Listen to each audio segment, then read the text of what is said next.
Excitement of Bulgaria. I'm back and we're back here in Sweden for the first time in about a year. This time just the one tournament, so it's going to be high quality. 11 teams all vying for 2 spots potentially for ECL qualification. I'm Mr. Maximo. This is the FanCode European Cricket Series Sweden and it starts right now.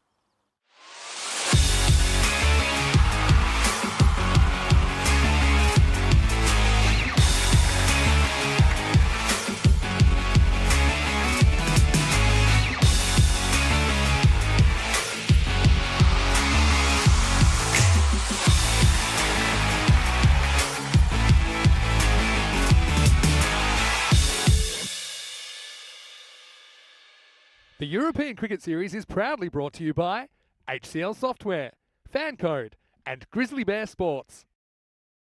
Good morning. Welcome to Sweden. Vinny Sandu here, Mr. Maximo for the European Cricket Network. 2 weeks of action ahead. We have 11 top teams here, and it's great to be back in Sweden. So I'll be with you. Andrew Ryan will be with you as well for this 2 weeks. And a really exciting couple of weeks we had in Bulgaria, of course, culminating in the ECIs yesterday. But we are here. It's Monday morning. We're back at a cricket ground that we haven't actually been to since 2020 in the very, very early days of the European Cricket Series. And it's looking in great shape. More about that in a minute. First, though, it's time for the first match of the day. There's 5 of them every day, and match 1 will see the Stockholm Tigers. They're taking on Kista Cricket Club. Let's see what happens at the coin toss. Tyrone Peters has a very small coin, but he knows how to use it. Let's see who wins the toss here in match 1.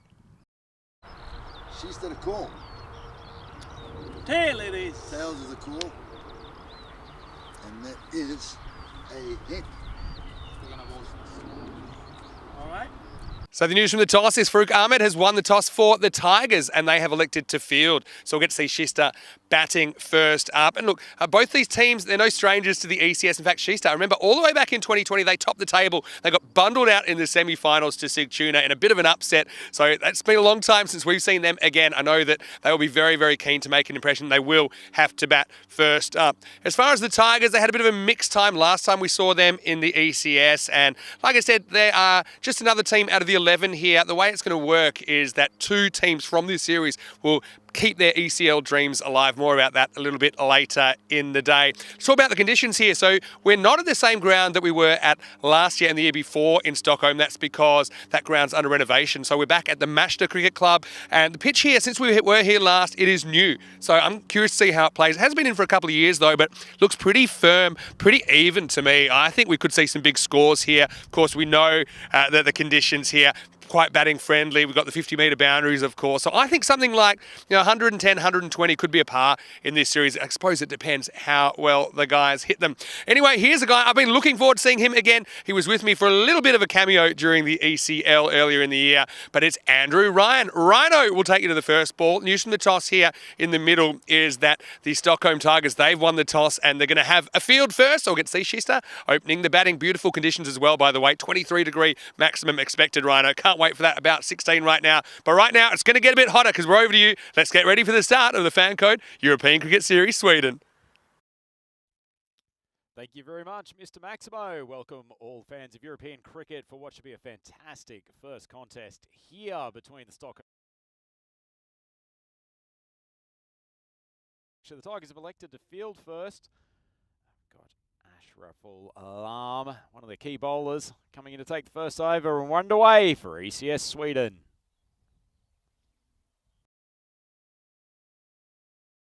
Fielder coming around there from point, does a good job to parry it down. Just a single. Hassan and Imran. Out there is the opening batters for Kista. Those of you at home wondering about the pronunciation, it may look like Kista, but pronounced Kista here for the locals. Wasn't a bad bowler for them in 2022. Alarm took 7 wickets. Handy pace. Signalled wide. Looks like the captain's given him some instructions to push the ball wide of off stump. Onto a pair of left-handers here. Fantasy dashboard.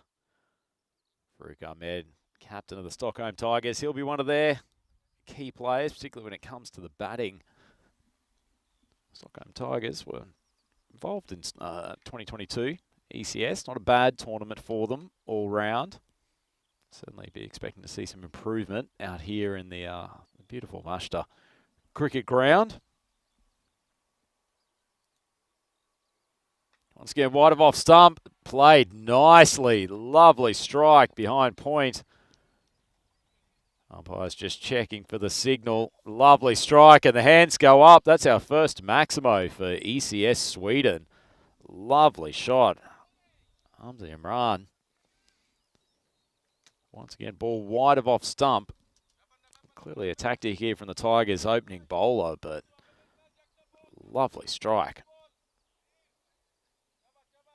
As Vinny mentioned, pretty good conditions for cricket here today.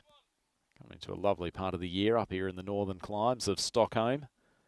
Very, very still, not much breeze around to speak of, but a clear day. Certainly no chance of rain coming here anytime soon. So great conditions for ECS Sweden. Flashed outside of stump, and that's the first wicket. Well, comes back immediately after the Maximo. Ball feathered through to the keeper. Finger goes up, and that is the first wicket down. Nice piece of bowling from Ashraful Alam. He's continued to pepper that line outside of off stump. Batter Hamza Imran tried to thrash it again behind point, but Stockholm Tigers fielders cock a hoop. They've got their first man back in the pavilion, and good start for them.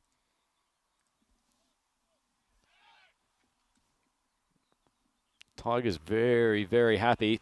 Another boundary off that first over would have been very helpful for the Shista batting lineup, but as it is, they've managed to wrest back control.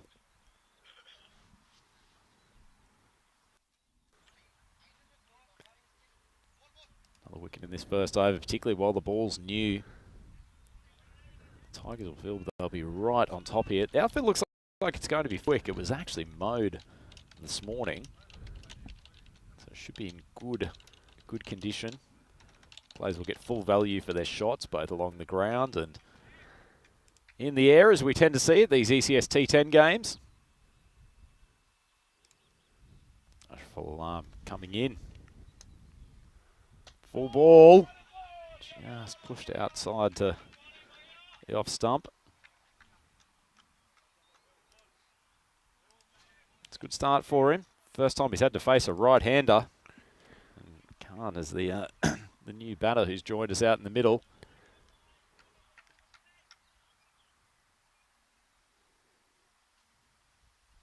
Heavily packed offside field.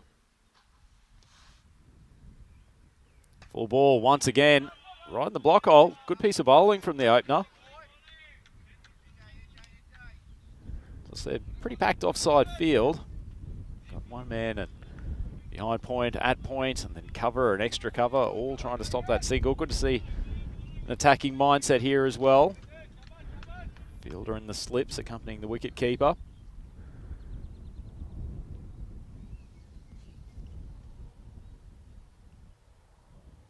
Good length ball, carries through to the keeper. That's a great finish to the over from Alarm. Ends up 1 wicket for 8 runs, and Shista, they are 8 for 1 after their first over, and gives me great pleasure to bring Mr. Maximo back to the commentary box. Vinny. Thanks very much, Andrew. Great to have you beside me, of course. Not the first time we've been together in Sweden. Andrew Rhino Ryan with us for 2 weeks, and I want to say firstly, big shout out to Rico and Charlie and all the Blue crew, all the Spring Productions crew from the Bulgarian series, the ECS and the internationals over the weekend. Top class job. It wasn't easy. They'd be a little bit jealous of what we're looking at right now, which is the beautiful Swedish sunshine. It's about 17 degrees. It's going to be about 23. And the thing about being in this part of Northern Europe at this time of the year is there's a lot of daylight. And so we recognise that, I think, when we got home around 11 p.m. from dinner last night, and didn't realise how late it was because the sun was still glowing, essentially, the afterglow. As we get ready for the second over, Farouk Ahmed, the captain's going to bowl. The first one is just shot back by Hassan. Got to also apologise. A few technical difficulties at the moment. We're still working a few things out. This is a venue we have been here before, but we haven't been here since 2020. So, yeah, lots changed since then. So that's why you might see there's a few interesting angles and maybe a few replays at the moment. that won't be available. We'll get on that as soon as possible. This one's squeezed away. And it'll just be a leg by signalled. But yeah, one thing's for sure, Rhino, with only one Swedish ECS this year, the 11 teams here, they've had to qualify to be here. We're expecting some really high standard of cricket. Yeah, certainly. I think, Maximo, when we've been here in Sweden before, the teams that have played in the events, both down in the south in Malmo and up here in Stockholm, they've had to go through tough qualifying phases even to get here in the first place. So by the time they get to the ECS events, they are well drilled in T10 cricket. Give or take, last time I checked, there was about 70 cricket clubs in Sweden across the whole country. So the fact you've got 11 here, including some from a fair bit out of the capital city, shows you it's going to be tough. And this is well bowled by Farouk Ahmed. Now he's the player we've seen a fair bit of him. We've seen him playing for Sweden, the ECC before. We saw him playing for Gorka 11 in the Portuguese ECS a little bit earlier in the season, so he's getting around. Lovely guy as well, Farouk. No runs off the bat yet. Still no runs off the bat. This is wide, down the leg side. Yes, I want to say hello to everyone in the chat as well. See that Dave's in there, Rob's in there, and to Kroom. Just trying to catch up on the chat at the moment, but hopefully you're well. Goes after him, leg side, gets him away from the fielder as well. And that is going, and it is gone. Maximo! Farouk, he hadn't been hit yet. Can't say that anymore. This is a ball taken pretty much off middle stump, but good eye and good contact. Yeah, probably the first time he's missed his line at all in this over, Farouk. It's been a pretty good one so far, and the ball's certainly just kissing off this tight surface here. That's the other thing we'll come to in a second. Puts the length back a little bit. Gets past the fielder, and this is going to be 4 as well. So you see that's the arena boundary, the far line. You do see another line there, but that line you see there, that's the boundary, and that'll be 4. So yeah, it's certainly going to be an interesting tournament. I think the thing we know about the Swedish teams as well, they like to attack. Obviously, they've gotten here on the back of some good performances. So even though it was only, I think most teams played around 2 matches qualifying to be here. It was pretty brutal kind of qualification format, but you imagine they have a bit of current form. This one sneaks past the outside edge, and it's the end of the second over. Bit of everything for Farouk. It's 20 for 1 after 2. Yeah, went for 11 runs off the over, Vinny, but it wasn't bad. And certainly interesting option bringing on the off-spin bowler for the second over. Obviously, 3 over power plays in this T10 format. And we're going to look at the other teams who are with us for this tournament. One of the great things about coming to Switzerland, Vinny, we always seem to have a good variety of teams, some that we know, some that we haven't seen before. And a good spread of talent across all the teams as well. The Stockholm Tigers, they're bottom only on alphabetical order at the moment. But, yeah, I mean, it's going to be the format that you're pretty comfortable with now. Hopefully you've been watching us. 11 teams, they'll all play each other. And then the top 4 will make the semi-finals. Which will be on finals day, which is not this Friday, but next Friday. But yeah, there's a bit of a kind of larger story arc. This is hit down the ground, hit really well as they brought back Ashraf Alam. Hassan's having none of it. He finally gets going. Maximo, crack down the ground. Well, after the first over, he hasn't been able to get on strike too much as new batter Khan's been soaking up the deliveries. But that was a lovely shot. Alam still continuing this wide of off-stump line to the left-handers, but he's been punished straight down the ground. Yeah, really, really technically good shot. Now you see the long off going almost to a straight hit. And Ahmed Kauza. Change of angle. Alam goes round the wicket.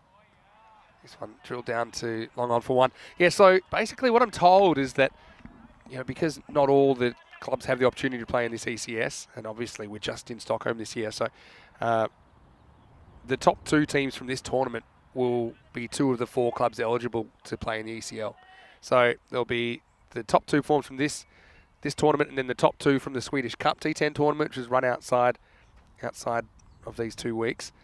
And they will basically play a straight day of semi-finals and a final a little bit later in the year. And that will actually be broadcast live on Swedish television as well. So that will be for the ECL spot 2024. That's pretty exciting. What a treat for the players. And isn't it great to have the ECS events with real jeopardy in terms of availability or participation in the ECL? Fantastic stuff. More about that as we go along. Alam makes good adjustment here, just pulls length back a bit. Yeah, as far as what a good score is, my instinct was, 110, 120, something like that. I do think just based on what I've seen before in Sweden, that you can see some really high scores. But also, it is the land of epic collapses as well sometimes. We've seen teams turn things around. But yeah, I think it's going to be great. So yeah, hopefully we're slowly working out some of these technical gremlins and a little bit more like what you'd expect. Pitched up, sliced away over the offside. That one is flying out of here. Maximo! What a shot that is. And yeah, some Khan come out and see the attacking intent here in the power play. That one clears the boundary fairly easily. Yeah, the bowler tried to get the ball up in the block hole when he bowled the first over to Khan. Did it pretty successfully. That's the first time he's missed his length. Just slightly outside off stump. Nicely timed. Big axe swing from Khan. He races up to 16 off 9. Couple of balls still to go in this over. Well, this one keeps low a little bit. That's the other thing. This pitch is a different pitch than we used back in 2020. You can actually see the pitch that we used in 2020 because it's just a couple of pitches over to the right. So this is only a couple of seasons old. The players were telling me it plays pretty well. You often find the pitches when they're new, they're not quite as quick, but this has had a couple of years to kind of be broken in.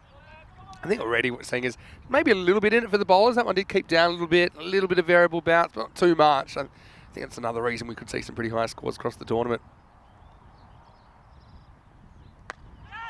This is a pretty good ball from Alam, the last ball he'll bowl. Fielding super important, as we know.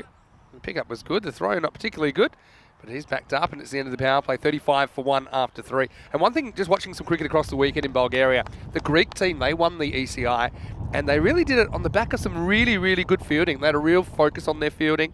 I think even in games where they were winning fairly easily, their captain, Mohammad Aslam, wasn't particularly happy if they dropped their standards. And then the very next game, they only made 78 and they, with some good fielding, were able to defend it. So I just think fielding is often the kind of difference when teams are fairly evenly matched with the bat and the ball. Yeah, it certainly is, Vinny. I think the case with the fielding too, in these T10 games, it's less about cutting down your 2s and your 3s and the like, particularly on the smaller fields that ECS is typically played on, but certainly in terms of holding your catches and having some of your best fielders and probably your taller fielders out in those boundary spots. So crucial, because if you can send a few of the top order home in the early overs with some good catching, it really sets you up well. We saw yesterday, Sadad Khan from Greece, he was dropped an absolute sitter at mid-off, and then they were almost 2 batters at one end. Should have been run out the same ball. He ended up making 110. And so that's how much missing early opportunities can cost you. Here's an international round of mystery. Akash Islam, 007, and he's welcomed by getting pumped over his head for 6. Maximo! What a start that is. And yeah, Hassan, you can see why he's there at the top of the order. He can give the ball a thump. And there's just a good batting shape to that. It's a very modern shot. Clears the front leg. Smacks it out of the ground. Hello to Dave as well. And hello to the robot. Just working on Rhino's microphone for a moment. So you have to bear with me while we make those adjustments. What a shot though. Yeah, the 007 shirt. Always a striking look on the back of any player.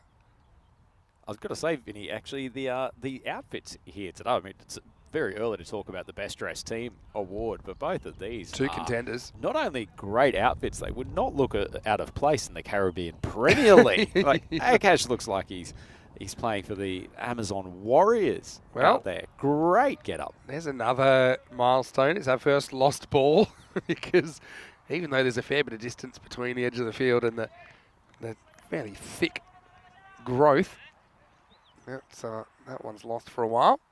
Not quite like in Austria when we had the cornfields, the wheat fields. We're swallowing a lot of cricket balls. Anyway, Islam's had plenty of time to think about that. And now continues around the wicket. This is hit in the air. It's classic Bermuda Triangle. Bowler's looking for it, and he can't find it. It'll be a single in the end. Real tough one. And really, you've got to be honest, a bit of luck for Hassan. Well, we're just talking about the Caribbean Premier League, then into the Bermuda Triangle. Akash didn't have too much interest in taking that catch, was really hoping that mid-off was going to come in and help Well, him. he was kind of hoping that there was someone coming and hoping there wasn't, because he may have been cleaned up. He was running the wrong way down a one-way street. It's, yeah, a bit of luck for Hassan. Persisting with this full length, though, Islam. Brave move after he got smashed straight down the ground first ball, but Ball should still be moving around a little bit. There's a little bit of breeze that's come into the field now as well. Missed the full toss, and it's just worked away leg side. That one has flown away all the way. Maximo gets it slightly wrong. Batter cashes in. He's got a pretty uncomplicated technique, Khan. That ball just flying onto his pads, as Vinny said. Just helped it on its way backward of square. Nice timing. And all of a sudden, Islam's under a fair bit of pressure here. 13 runs off his first 3 overs. And the Shista total, which was going along at a reasonable rate of knots after the power play ended, they've now raced up to 48 runs on the board halfway through this 4th over. Yeah, it's a cracking start, isn't it? 137 pace at the moment. It's a better area. It's taken a while to get there, Islam. And I think what we said, Himpreet's asking about the boundary. A few people are a bit confused about the boundary because the league boundary here, which is 65 metres. So the ECN boundary is 50 metres. And thanks to the good work of people like Alistair Poodle, we know that that is spot on, doing all the measuring across the weekend here, or the pre-work. It jumps a bit, doesn't it, from Islam? He's come back with a couple of good deliveries in a row. Actually, just noting that ball, Vinny, Islam's come a lot wider of the crease and was bowling big in-swinger, which is getting some assistance from the breeze. Nice savvy bit of bowling, and he's gone with a couple of dot balls. And just having a bit of a chat now, the two batters. I don't know where he's somehow nicked the bottom of his bat when he hit the ground there, and he's not too happy. Looks like he may want to change that bat. Gives me a chance to address a couple of questions. I think I had a question about having female umpires, and we had one, Lena, who did a great job in the ECIs there in Bulgaria. What a story she is. Bulgarian that's then moved to the UK, done a lot of cricket in the UK, including the 100 and things like that. Asking why don't we have more female umpires in international games? I think it's certainly heading in that direction, isn't it? 49 for 1 after 4. So Claire Polisak in Australia was recently on the kind of 4-person, I suppose, core team for a test match, which is brilliant. And yeah, I just think we're just happy to have umpires no matter what their background as well. So I think getting that diversity is really a step in the right direction. I know that we had Meta of our Blue Crew actually umpiring in the ECIWs, but you know, also I think we've had probably 5 or 6 occasions when we've had female umpires umpiring in male tournaments. So it's one of those things, it matters, but it doesn't matter. I think just happy that everyone has the opportunity to do it and work on their skills. So yeah, well done to Lena and all the crew there in Bulgaria for that. One of the great underlying themes of European cricket, isn't it, Vinny? Vinny, just the opportunity for people to test their skills, whether it's in playing or officiating or administrating. And we've had female umpires here in Sweden too. But you've got, obviously, with it being a weekday tournament, you've got things like availability and these kind of things that can determine who umpires and who doesn't in the end. Anyway, this is Shahjahan Merida. Comes out and angles across the batter, Simsam Khan. He's moved to 24 or 14, so a pretty good finish to that last over from Akash Islam. Had a terrible start, but he came back pretty well that over and he went for 14. So just kind of keeping things in touch at the moment. Stockholm Tigers, they've got a pretty strong top 3 looking at their lineup as well. And so they'll feel something about the 120 they'd be very capable of chasing.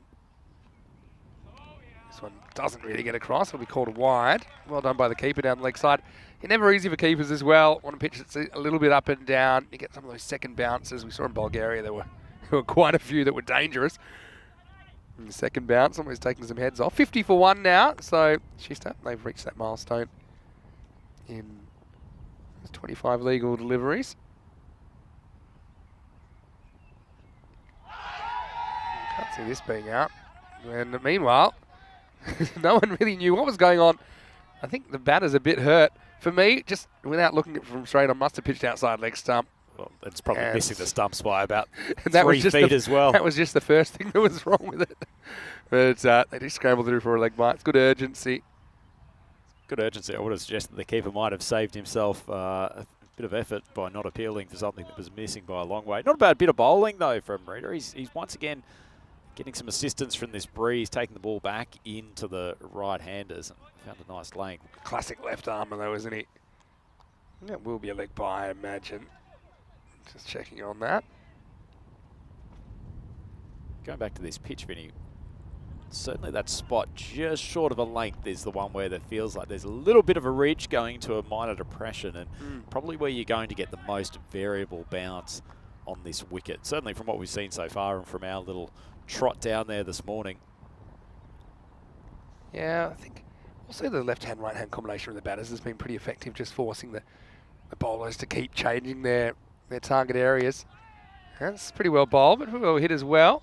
A few little mini Tortugas on the way down to Akash, who does the fielding, just a single. And a question from Himpreet, where's Tyrone Peters? His umpiring skills are really good. Well, he'll be very happy that you said that. Tyrone is here. He's our tournament referee for this tournament. So yeah, one of Tyrone's roles is to kind of mentor the umpires and to kind of bring them up to speed, because it's a frenetic pace, ECN cricket. We might even see Tyrone out there from time to time. Hope so. He was fantastic with his consistency back at ECL. Absolute star of the umpiring scene. He's a bit of a mischievous guy. This is going to be a no ball, and it's called straight away. And so yeah, Rita just getting that one wrong. We'll get our first free hit of the tournament. That's well above the waist of the batter. Some can't. He's the man. He can be pretty happy about being on strike for this free hit. Let's see what his tactics are. Yeah, so yeah, Tyrone, he was a bit cheeky sometimes when he was umpiring in Austria. Free hit. Well, he was hit instead of doing the hitting, and then he has to get up and run. Oh, this looked painful. Certainly swung back sharply in. Surprised there wasn't an appeal from LBW based on previous experience, but he's copped that and managed to just drag himself off the ground. That's hit side of the ribs. That will sting in the morning. So yeah, with this format, since the last time you did ECS, I know that you did Landskrona last year here in Sweden with Rico. So you did one of the tournaments last year, I did the other one here. But the format is slightly different, more matches, more days of play. So we've gone from 4 matches to 5 matches a day. We've gone from 6 matches a week to 6 days a week to 7 days a week. Just throws the hands at this one. And that'll be a single. So, you know, it's a bit of a game changer. The players are more likely to have to play 3 games in a day. So a typical team, you've got 10 round robin matches that you'll play against your 10 opponents. A very common thing is to have 4 match days. So you have 2 match days where you have 3 matches. You have 2 match days where you have 2. There are some exceptions, especially for teams that are a bit closer to this venue.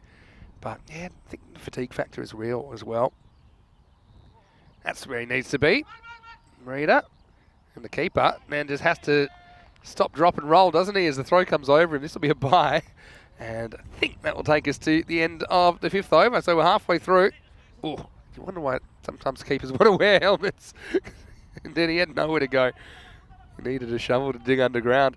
It's 56-1 after 5.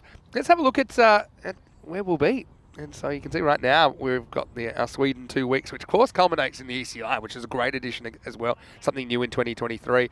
Romania is next, and as far as in the ECS, we go to Hungary and the Czech Republic. But you see those other tournaments that are going to be covered as well in ECN. So it's very challenging logistically to do this, but I'm super excited. Charlie will be in Bulgaria for a 3-day T20 International Series there. Corey will be taking you to the Netherlands for the T20 International Women's Tri-Series. And then also, we've got the Vleda Cup in Malta. So it's going to be a fair bit of T20 International cricket as well. And that's probably indicative of where we are in the season in Europe with a lot of these kind of marquee events in the height of the summer months. Yeah, it certainly has been a great addition to the European cricket calendar, getting so many of the international events, both the men's and the women's. Great way to spend your weekends as Farouk comes on for his 2nd over. Spear just down the leg side. Yeah, smart batting. This should be a wide +1. And see, yeah, the bowler's saying, hey, what about that? But it's a very black and white rule here in ECN. He's bit of the toys out of the cop from Farouk, but Farouk should know. He's played enough matches that if you miss the leg stump, unless the ball goes between the batter's body and the stumps, it's always going to be called a wide. He's probably just a bit frustrated that he didn't get it where he wanted it, really. Yeah, so of course, this is no exception. We'll have an ECI at the end of this tournament, which I think will be super exciting when you hear the teams involved in that. This one goes straight through his legs, and it gets past the keeper as well. He did make the adjustment. This is going to be, I think, buys, maybe leg buys. Let's have a look what the umpire signals. He says leg buys. Yeah, okay, yeah, gets a little bit of the... Little bit of pad, but Yeah. he did get nutmegged. That was remarkable. The ball skate through his pads. Tough job for the keeper, not only swinging down the leg side. Yeah, it's one of those ones, though, as a keeper, you need to just kind of forget the stumps, forget the batter, and he maybe could have... Get your body across. Yeah, and you got block. to try and cover that angle. My question is, was that for? Because... Gone very close because that ball travelled for some distance past the keeper. It felt like it should have been 4. But again, because they were playing league cricket here yesterday, it's a bit confusing, I think, with that extra boundary. But we see what we got here. Just a brief delay while the umpires are conferring on this. Yeah. I think it might have just pulled up inside. But anyway, I'm sure we'll sort that out. I think it'll just be 2. Should be pretty exciting to see the Swedish national team in action in the T10 I's in a couple of weeks, Vinny, as we conclude this tournament. Yeah, I'm just going to give you confirmation of who we'll see there. But yeah, we'll have Sweden, Estonia and Germany as our 3 teams there. So Estonia, first time we've seen them playing any ECI cricket because they haven't been in the ECC before. And yeah, Germany obviously a bit of a force in Europe. And then you've got Sweden, who they're going to have a hard time picking their team, I think, because they're going to have a lot of players to choose from. This may just be a technical issue that we're dealing with at the moment. Sneaky good team in European standards, though, aren't they? You know, we saw with Albi Zelmi actually getting through to the finals of ECL back in 2022. And the other thing is Sweden, who could forget the game that we call the Impossible Chase back in 2021 when they were something like, I think, 68 off 6 overs chasing 150, and they ended up winning the game with 5 balls to spare. And so we'll see a fair few of those players from that involved. And so yeah, just confirming it was 2 leg buys scored off the last ball. So it's just a slight scoring issue, which is now resolved. So everything's correct. We've got the 3 leg side fielders there guarding that kind of power zone for the left-hander. Anyway, tell us about what you've been up to, because we last saw you, of course, you were filling in for Rico at the ECL Group D, and didn't that turn out to be unexpected? The first day of Group D, we had forfeiture of the Scottish champs, smashing everyone. We said, of all the groups, this is a lock. There's forfeiture going through. Then we saw Dreux just turn on the burners, sweeping aside everyone in their path. This is up in the air. It's a catching opportunity, and it is dropped at the last moment. We had a fair bit of that, didn't he? That's Shahadatul Islam, and he almost takes his keeper into the next life. But he had this for a long time. It just bobbled out as he fell. It wasn't a great ball, dropped short. Banner got a decent piece of it. Looks like it's just dropped on him. It sticks in his fingers. Decent piece of it, actually. It sticks in his fingers, but it was a tenuous grip, so that when he hit the ground and rolled, it just popped out. Tenuous grip. That's a cracking description, Max, mate. Because it stuck in his fingers. It wasn't the middle of his hands. So if he didn't have as much of an impact, whatever it is, stays in there. It's a life for Khan. He's treed up quite a few balls, 25 off 20 so far. They probably need to get Hassan back on strike a bit more regularly. He's had his moments, but he's just kind of bogged down at the moment. This one would have been a wide, instead it's cracked away. And, let's just say, it's an effective piece of fielding because he didn't fumble it. Over the boundary, that is. They do hustle back for 2. Yeah, so, the last game I did with you was the Group D final where Dreux beat Forfeiture. And I think even then we said, well, that's great that they're 3. They might win a game or 2 in Championship Week. No one will want to play them. I don't think we had them winning the whole lot. This is leg side and absolutely poleaxed by Hassan, as you called it, Rhino. He's the guy they want on strike, and he smacks that one out of the ground. Maximo! As Muhammad Hassan moves to 27. Yeah, beautiful technique on this one, Vinny. Gets down onto one knee, smokes it, almost takes out the Spring Productions camera there on the leg side, but that's a lovely shot. He really gets some heat That's our off that new bat. version of the wheat fields there. I don't think there's any wheat in there, but it is the long grass. I think, well, hopefully we brought enough balls. I think we probably just need to throw another one out there at the moment. Yeah, again, the clock's ticking. They'll make some adjustments there, I'm sure. So, yeah, can you believe that Drew won the whole thing?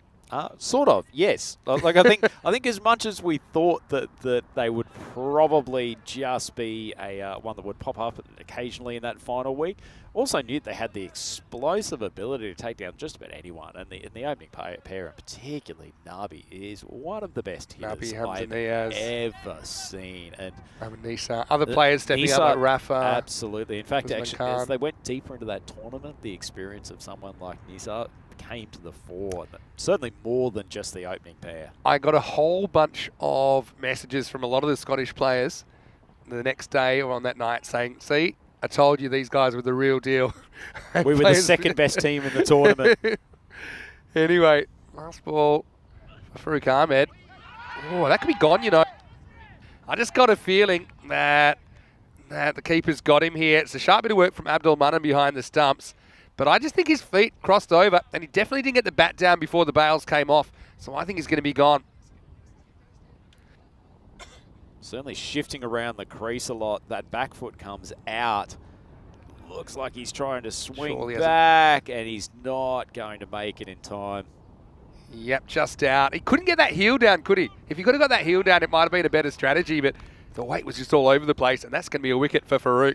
And nice, sharp bit of keeping removes Muhammad Hassan, 427. Yeah, not just any wicket, Vinny. Probably the main man that they wanted back in the sheds. We said Khan's been taking a little while to accumulate his runs, but certainly Hassan, he was striking the ball nicely. Probably just didn't get quite enough consecutive balls to make a really, really big charge. But still, Farouk, the skipper, big wicket, and that is a huge scalp for the Stockholm Tigers. Yeah, so disappointment for the batter. They can't go on with it. But Mohammad Azif is the new batter. He won't be facing because that is the end of the over. It's 71 for 2. Farouk Ahmed finishes with 1 for 22. Pretty good little spell from the off spinner. See the left armour for his second over. Lovely ball just on that good length. Khan still really struggling, aside from the few boundaries that he's hit. Hasn't been able to work the singles in between. Currently 21 balls for his 25. Asif has joined him at the crease. Launch a few big bombs in these last 4 overs. Rita hasn't gone for too many. This is up in the air. It's absolutely smashed. Well, I put the kibosh on him pretty good there. But you got to say, that is a brilliant shot from Sumsam Khan. He's been a bit stop-start, you'd have to say, but this was all go from the right-hander. Yeah, it looked almost like a big hockey swing swiping across the line, but he got a good piece of that grizzly ball, sent it into the sky. And much needed Maximo. That's given his personal innings a little bit of a kick along, bit of pressure back, Marita. Slight adjustment there in the length. It wasn't quite as full. Had Khan looking for the same sort of shot, but couldn't quite get there. So yeah, how about just tell us how you've been? I know you're a busy guy, Rhino. It was very difficult for us to get you in the box, but we've locked you up for 2 weeks here. So nice chance for us to reacquaint ourselves with the Andrew Ryan story, particularly how your club Cossonay are shaping up for the season in Switzerland. Just basically throws the hands at this, get it past the infield, and wow, Messi would have been very happy with that through ball. I think this is fine, you know. And when you get a foot fielding, you might as well commit to it. There's the infield. And then he just goes with the flying. Oh, yeah, that's all right. Yeah, it bounces off, and that other foot is in. So I'm just going to have to say that was good fielding from Shahadatul Islam. If you're going to use the feet, then kick it to your nearest fielder. That's what no cricket coach has ever said, but nicely executed. This is edge, and doesn't quite carry, I don't think, to the man in the circle. There's Kaiser Azad down there. Yeah, if you're going to go foot fielding, might as well go all in it. I'm looking for the day that we might see someone, you know, snap across the body and maybe just kind of drill it straight back to the keeper. Roberto Carlos-esque from the outfield down a deep cover. Oh, 1 ball left from Rita. Yeah, He's been on a journey. A bad ball, whipped away. Really uses the wrist there, and that's going to go all the way. It's a great bit of time from Asif. His first ball, actually, and he times it so well. Takes a bit of risk closing the face, but he gets away from the fielder, and it's the end of the 7th over. Shista 84 for 2. Yeah, Asif, be asking Carl what's so difficult about coming out here and hitting boundaries. But so, Vinny, I guess getting back to your question that you tried to ask a couple of times. So it's obviously been very busy times in the world of FIBA basketball over the last few months. We've got our Basketball World Cup coming up in the latter part of August and then into September. Had the great joy of being out in Manila for the World Cup draw a few weeks ago. Great. Country absolutely obsessed by basketball, which is always good for us at FIBA. So that's been taking up a lot of time. Those of our viewers that might not know you too well, you are a proper onion, actually. You've got so many layers to you, and I won't give them all away at once, but you're a very interesting guy to have. I was actually on the plane on the way over here. I did spend a bit of time in my vacation going back to Australia, visiting some family and friends there, and I was watching a documentary about the 81-point game, Kobe Bryant. Super interesting. I'm always interested, a bit like The Last Dance and those kind of documentaries, what motivates people, or the kind of mindset of people that are very, very good. Great, I suppose is the word I'm looking for.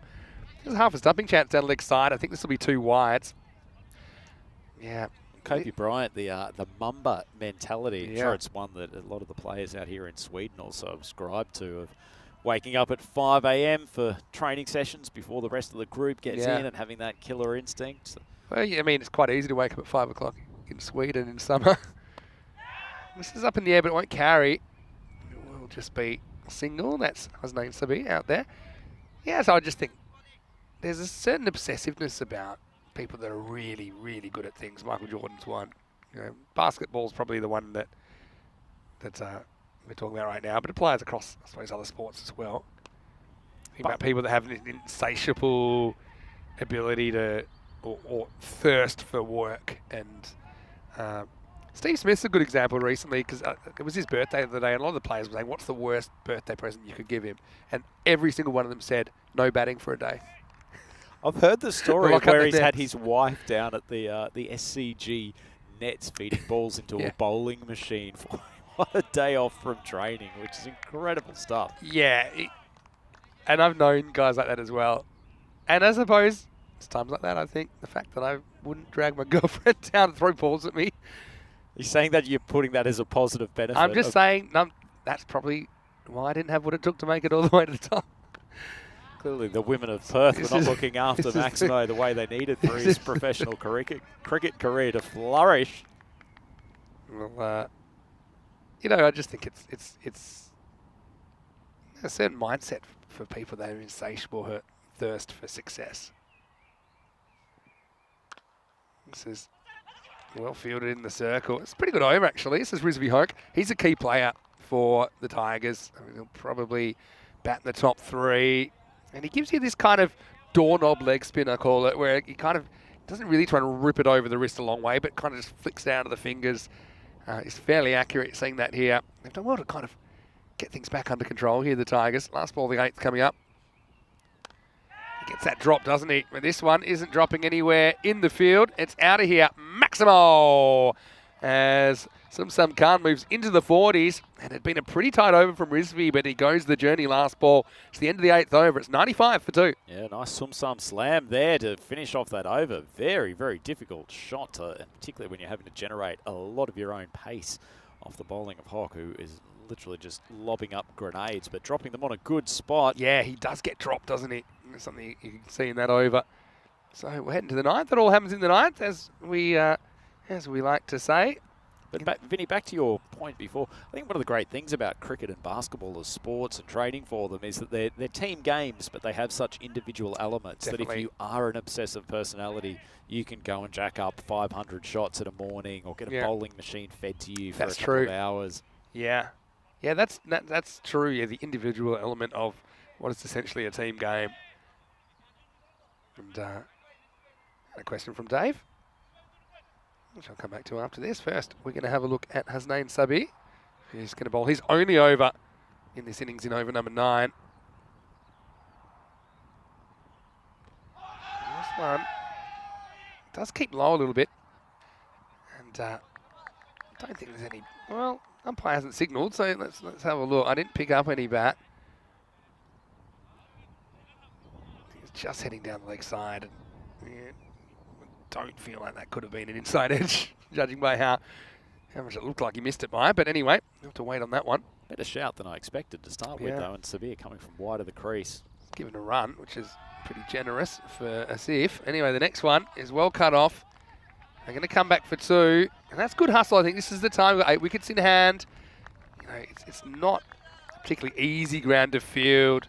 It's not terrible, but there's certainly a few little mini Tortugas in there, a few bobbles, and about as quick to take on the Chancey too and get away with it. Good cricket all round there, actually. Well fielded in the outfield.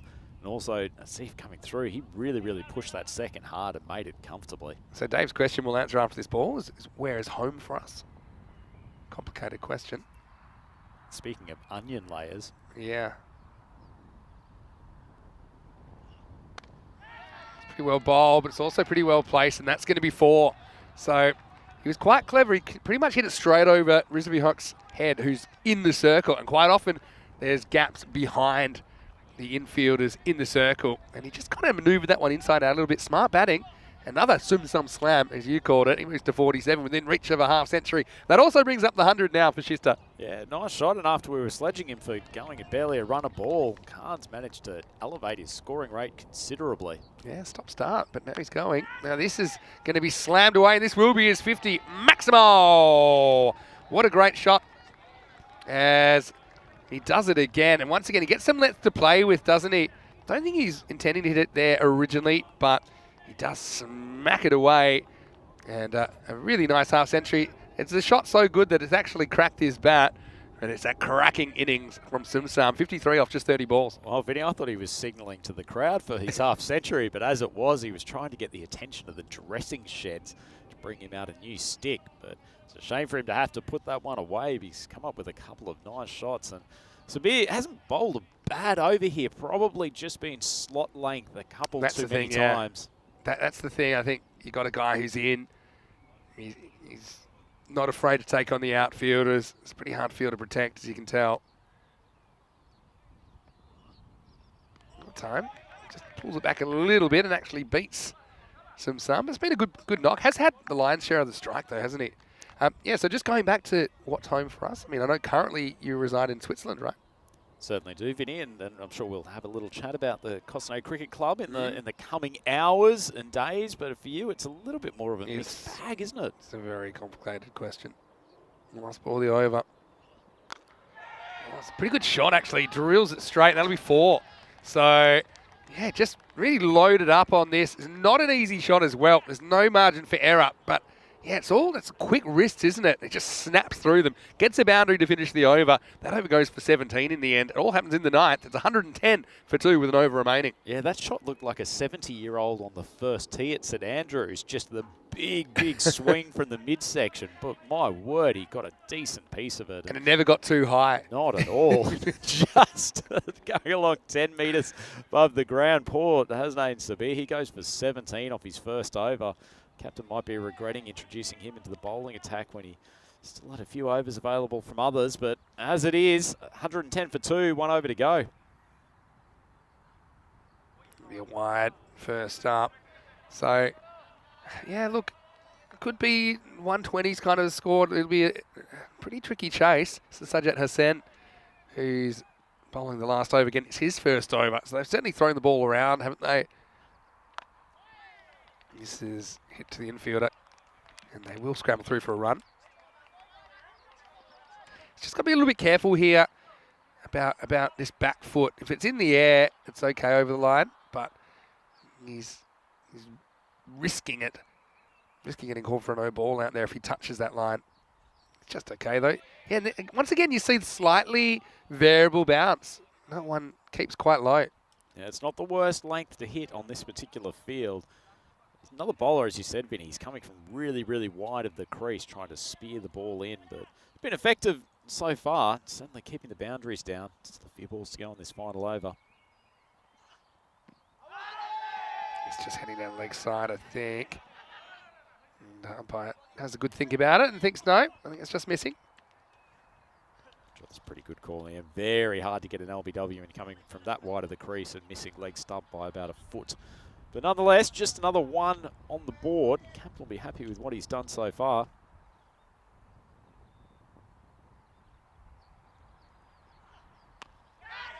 Up in the air and gone. So Hassan does get some reward in the end, and Sum, who was very impressive out there, had a fair bit of the strike, but he did a fair bit with it as well. Eventually holes out 57, scores 114 for 3. Yeah, nice bit of bowling. Hitting just short of a length, ball getting up near the throat of the bat despite charging down the wicket. And it's just looped out to the man coming in from backward point. Nice tidy catch, and Tigers, after leaking a few runs in that 9th over, Vinny, have reasserted themselves, and wouldn't say it's going to be an easy chase, but certainly a lot better than it could have been had the boys from Shista teed off in this 10th over. Still not a bad thing to get somebody else out there to have another look. We'll get the experience, I suppose, get the feel of things. This is Muhammad Abdul Qadir. It's coming out. I have a feeling this is your kind of your archetypal pass score we're looking at here. 115 to 120. I called it for the first ball. It's hit pretty well, but picks out the fielder. It's good technique from Sabir. Make sure that it can't be two. It's good backing up by the stumps there as well. And Asif, who had a good start to his innings, but he's just struggled to keep that momentum going. He'll face the last ball with Shista on 115. Been a great over here from Sen. 1 for 3 so far. If he can just keep this down to a single, be a huge job. This is hit for 1. They may come for 2. And they'll probably get it. It's exactly why you take on the extra run, because you never know. It went for the long throw. It was a difficult one for the keeper to deal with. So in the end, they do get a couple, and Shista CC finished 117 for 3 off their 10 overs. And Hassan, pretty good last over. He only concedes 5, and off that, I think, well, there was a leg bye, so let's call it 6, but there was a bye, there was a wide, there's the scramble to a last ball. So, I mean, I don't mind that they bowl 7 bowlers in there, so they're obviously trying different options early in the tournament, giving guys opportunities. Right now, we'll see what the Tigers are made of. They'll be on the prowl. 118 will be the target here in match 1 of this FanCode European Cricket Series. And we look at the first half, and it was the early wicket they wanted, wasn't it? But then we actually saw Shista, of course, the former table toppers in 2020. They went pretty hard at everything, didn't they? But they were kind of bogged down in the middle. Ultimately, though, I think they do have the runs on the board. We'll see what they can do in this defence. Yeah, certainly it was Hassan who paced their early chase. A couple of big, lusty blows from the big left-handed opener. Managed to keep the run rate at a decent point. Sum Kam, he was lucky to escape there. Good effort in the outfield from Islam, but unfortunately puts down the catch, and they paid for that in the end. Khan struggled going at various times. Certainly a big wicket there with Hassan getting stumped. Nice piece of work from the wicketkeeper, Abdul Manan. And there was even some footwork in the boundary, keeping things in control for the Stockholm Tigers. That change of bat unfortunately didn't help Khan too much. He ended up looping one out to be dismissed for 57 of 34 balls, but in the end, not a bad total at all for the Shista team. They managed to keep the runs ticking over relatively comfortably, and I suspect this is going to be a difficult chase for the boys from the Stockholm Tigers. 119 for 3 off their 10 overs. It was the 2 left-handers at the top, and it was Hassan who did most of the damage early, 27 off 15, but the man at number 3, Sum Kam, struggled to get the strike rotating at certain times, but really unleashed a flurry of boundaries later in the innings. He ended up with 57 off 34 before he was a victim of Hossein, and the total 117 for 3 off their 10 overs. Quick look at the bowlers. Ashford Alarm hitting the new ball. A couple of decent overs for him at the top, particularly bowling to the left-handed openers. He ended up with 1 for 23, but potentially the decisive overs in this game. Went for 28 off the 8th and the 9th, but then Sajjad Hussain came in at the end. 1 for 5 off the 10th over, and if the Stockholm Tigers successfully chase down this target, they've got a lot to thank him for, and I suspect he'll be a prominent part of the bowling rotation as we move through this tournament. So this game is set up nicely. It's game 1 here at ECS Sweden for 2023. We are here at the Maastricht Cricket Club. We'll be here with you for the whole next 2 weeks, but plenty of action to come. And second innings of this game 1. Please join us back here in a few minutes' time for the chase of the Stockholm Tigers.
The European Cricket Series is proudly brought to you by HCL Software, FanCode, and Grizzly Bear Sports.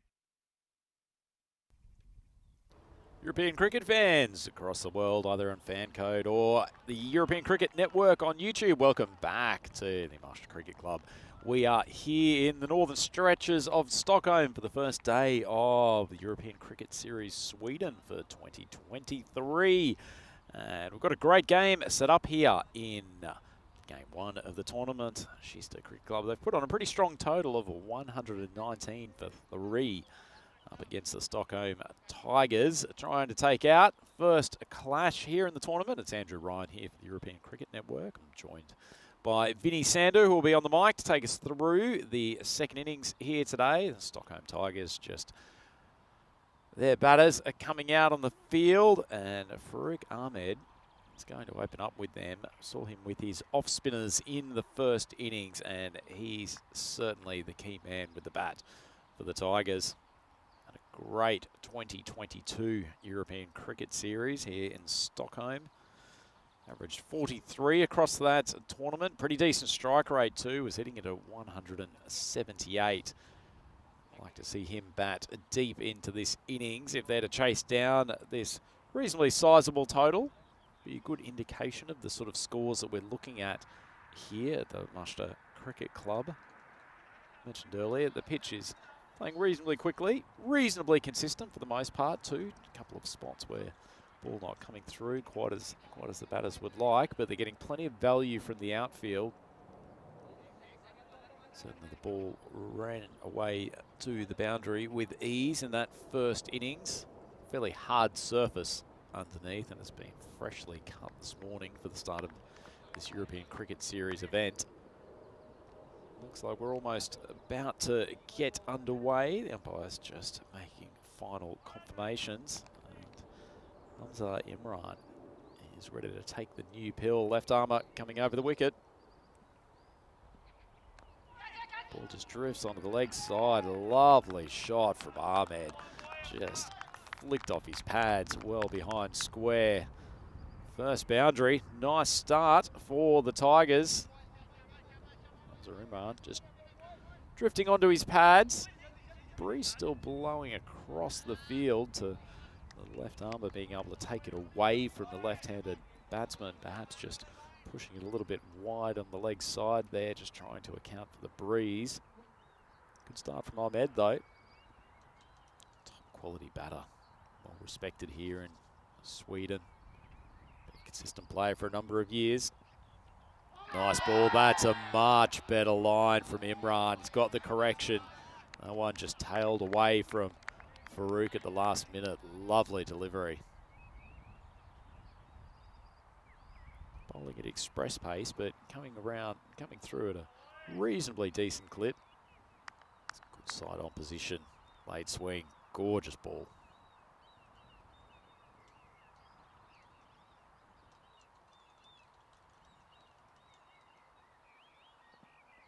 Short of a length, that's too easy for a batter of Farouk's class. Bowler not bowling at a quick enough pace to be dropping halfway down the deck. A poor ball. Farouk pulls it from just outside off stump. Only 2 fielders out there in the power play. Not much hope of defending. You've got Bowler coming up with that sort of length. Nice shot though. Good timer of the ball, Ahmed. Doesn't try to overhit it. Just uses his timing.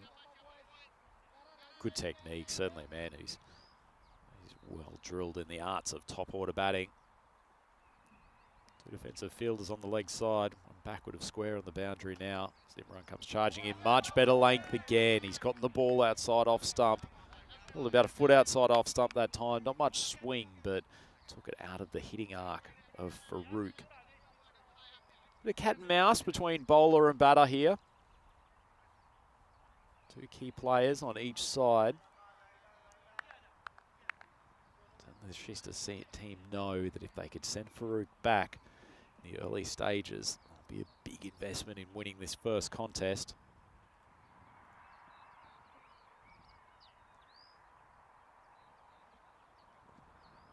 Good length again, bit fuller this time. Once again, a little bit of late shape away from Farouk. Looking at that mid-wicket region, only got the fielder at what looks like a very straight mid-wicket at the moment. Not much other protection out there. Great line from Imran. Been an up and down over for him. 3 absolute peaches. A couple have been dispatched to the boundary.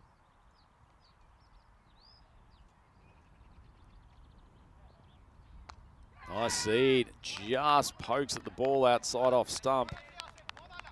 Edged away and fielded third man. Collects it just for the 1. So an eventful first over. 9 runs on the board at the end of the first. Looks like this should be an entertaining chase, and man, ready to bring plenty of entertainment to the microphone. Good to welcome back Vinny Sandhu. Yeah, just calling to see it, and I'm sure we'll get some entertainment. This is right in the zone, isn't it? I think it's about a par score based on what I was saying at the start of the day. I said like 115 to 120. I ended up with 119. More about that in a second. We have 46 matches since we had a golden ball. We did have 1 in Bulgaria, and always exciting. If we get a golden ball, we've had, I think, 10 this year already. We had 5 in Malta alone start of the season. There was a golden ball glut. But Is that the proper collective term yeah, for it is, I think, glut or a buffet? Or? A shining of golden balls. Anyway, Farouk Ahmed, he's facing up now. And he goes large. He goes really large. Going, and that's gone by a lot. Maximo. As if, welcome to the crease. He puts that in the slot, and Farouk's got his iron now. He launched that one over wide long on. Yeah, that's so large. It's an extra large or a whopper, I think, Vinny. That's a gorgeous strike from Farouk Ahmed. The ball just drifting into his pads. Struck it beautifully. Matching gloves on Farouk as well. Matching with the kit. It shows attention to detail. But yeah, what a good shot that is. Farouk, we said he'd be a key man for Stockholm Tigers. Yeah, the first over maybe a bit lucky to get away with a couple that were pretty good seeds, if I'm honest. And now he's knocked over. And he just slides off the pad, and as if he gets his revenge immediately, Farouk. He was going the same direction, but now he's just walking. It's 15 for 1. Oh, isn't that the best of ECS T10 cricket, Vinny? Farouk smokes a 6 off the first ball of the over. And then a Asif probably actually drifted further onto his pads than he would have liked, straight in the hitting zone, but this time Farouk misses out, goes straight through, takes his stumps down. That's a huge wicket for it really is. Shista Cricket Club. Yeah, and well, another day maybe this deflects off the pad and goes past the stumps, but yeah, Farouk, he heard the death rattle, didn't he? He wasn't that interested in assessing the damage. He just started walking, and yeah, credit to the bowler there, Mohammad Asif. Yeah, just that's the movement, I suppose. It's that movement that comes back in towards the pads, and that's why it beats the inside edge of Farouk Ahmed's bat. And so it does get them off to a good start, having said that. But he's left the building a bit too early as far as he's concerned. This is a very good player, though, Rizvi Hock, who's coming in at number 3. So there was another question about the final scores. I think we had it as 118. When they went through it with a fine-tooth comb, I think they found that there was a run that wasn't credited, I think, in the 9th over. So that's why it was confirmed after just reviewing all the video that the score was 119 in the first innings. So 120 is the victory target. Here's Rizvi. Slides into him. May have been a bit of bat in this. Or maybe not. No, leg by a signal, so he's not quite off the mark. But yeah, as you know, in these kinds of chases, you do need to try and make the most of the power play, at least beyond the rate. You don't really want to be falling behind, I think, because once it gets kind of 15, 16 and over, even though it's very possible, the fact that you have to do it creates this pressure that often can result in the innings going off the rails. A good start, certainly, from that first over, but 2 batters on the crease now, neither of them with a run on the board. Just seen batters sometimes trying to drag the ball from outside off stump to the leg side, and it's a tactic fraught with danger. This Corsa finally gets to face a ball. But just looking at where the fielders are as well, I mean, you've got a third man in place, but you've got nobody kind of in the outfield and the offside. So I think there's probably more value there if you can hit through the slightly more traditional region. They put the long on back now, probably in response to that shot.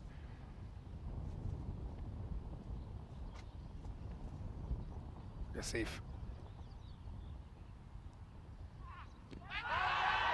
I feel this is just missing. Umpire. Here's the 7th, 8th, 9th appeals, but it's not going to change his mind. I think that's a good decision, Rhino. I mean, it's close for sure, but for me, it wasn't really straightening. It was just angling. No, I think you're right, Vinny. This one just tailing past leg stump. It's a good decision. He's coming pretty straight on, Asif, so he's certainly going to get some favour for the umpires if he does hit the pads in front, but excellent decision there. But it's been a good over for him coming back after that Maximo first ball. I had it missing, but not by much at all. I think if there was a 4th stump there, it would have been knocked out of the ground, but very good umpiring to hold his nerve under the pressure of the appeal. This one's inside edged onto the pad. So Asif, after getting absolutely smashed first ball, he's come back and bowled kind of fake maiden.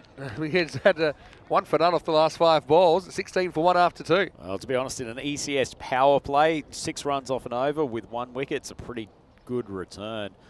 And look, these teams fighting for top spot here after the first game. That's One true. of them is going to be leading the pack. I'm just looking at that list. I mean, our viewers will know a lot about Albies Army, of course. They had a fairy tale run to the ECL Championship week in 2022. But you've got other teams there, like Hudinga, they've made the final before in the ECS. You've got Genesee Stockholm. They're coming up next. They used to be called Pakistanska Verening. And again, they're a team that have had a lot of success. Last time we saw them in the ECS, they topped the table 7-1. And they played the 1 versus 4 quarterfinal, and they lost to Albies Army. That set off the chain of events that saw Albies Army go all the way to the ECL, because Albies Army just snuck in 4th place in their group. So that's the first time we've seen that team since then. Now known as Genesee, previously Pakistanska Verening. Anyway, they're going to go back to the left arm. I don't mind this. Hamza Imran. It does look like he's capable of the wicket-taking delivery and was getting the ball to bite back in to the right-hander. Rizvi yet to get off the mark. Faces up. Over number 3. Oh, throws the hands at this and gets 4. Well, he generates a lot of pace there. It's a risky shot because you are playing across the line. It wasn't that short. But again, showing a good eye. You can see why this guy's so important coming out at number 3. Just that left leg goes out to mid-wicket. A big heave, but he's timed it nicely. Where Imran's got into trouble a couple of times is just dropping too short. He's not particularly quick. Really needs to get the ball pitched up there. Utilise the swing because he's been moving the ball into the right-hander away from the left-hander nicely. He pitches up. I actually think this is okay, you know. I reckon just sneaks inside. It's the perfect delivery. Yeah, nicely bowled from Imran. Much fuller length. Trying to stay away from that leg side. Yep. Oh, it's good bowling. So that gets judged at the popping crease, which is the line the batter more or less stands on or near. And so at the moment past popping crease, it was definitely inside the wide line. So very good umpiring. If it's not completely inside the wide line, though, it will be called wide in ECS cricket. Another good one. He's just kind of given up, I think, on trying to bring it back because he probably knows that Rizvi Hoke, he's trying to look for that leg side. So the bowler's kind of clocked it and said, you know what, I'm not going to help you by swinging the ball that way. I'm just going to push it across. And you can see that Hoke's just struggled with that angle a couple of balls in a row. Got a question for you after this ball, Vinny, on cricket naming. Oh, yeah. Which we'll leave for 1 pill. I'm excited. That's good again. I reckon that's fine. Yeah, 3 in a row. That's a trio of super balls from everyone. Really, really canny bowling for the left arm. Anyway, question for you. Okay. Where do you think the term popping crease came from in the first place? Yeah, I know this. You do know this? Do you know this? I actually don't, and it irritates me that I don't know the well, answer. as they're having a bit of a chat now, I don't know what he'd be saying except for well done. That's the captain, Ghazal Mehdi, so I guess he's allowed to chat with the bowler. He's a real character, by the way. He goes back behind the stumps. It's something to do with, in the old days, instead of stumps, there was basically like a hole where you'd pop your bat.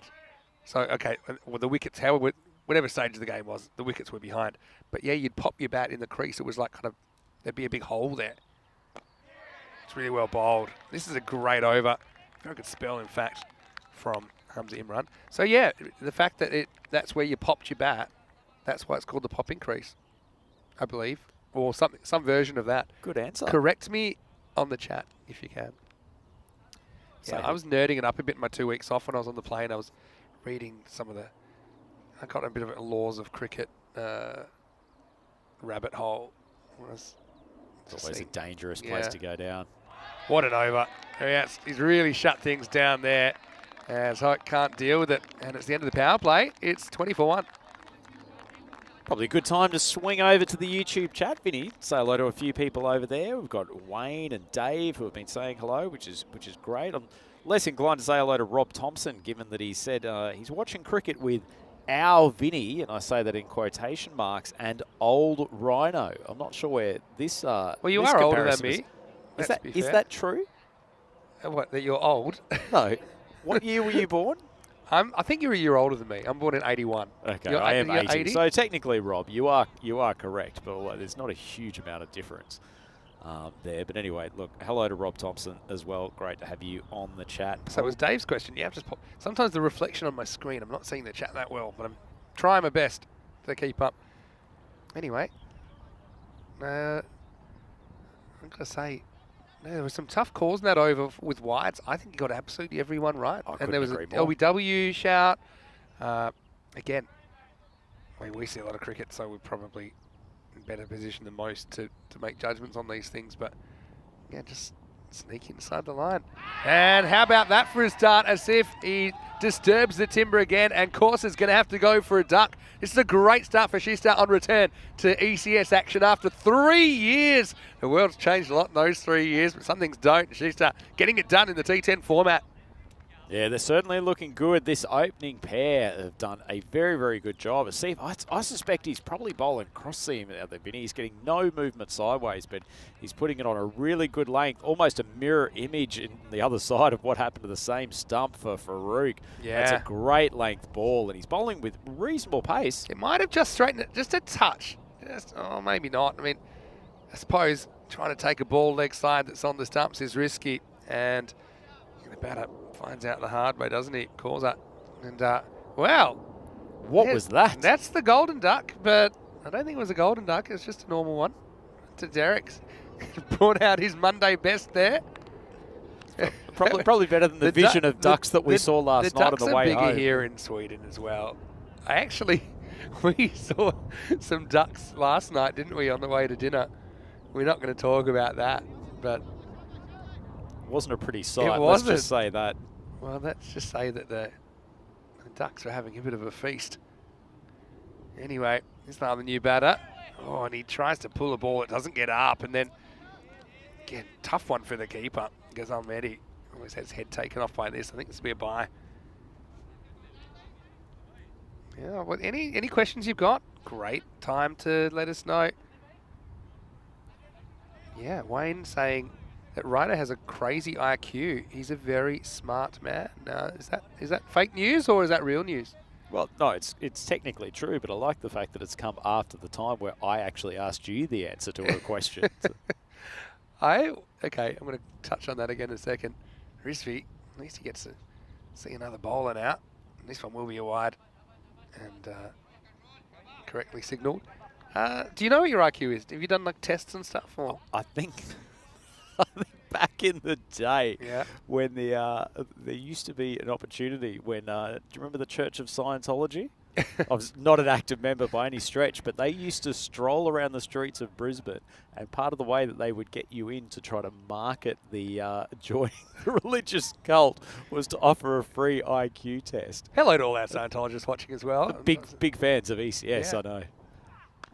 Right, clips this away. This will be 4, I think. Just gets a bit straight and challenges the batter to hit the ball. Hikes up to it this time as he gets his boundary count going.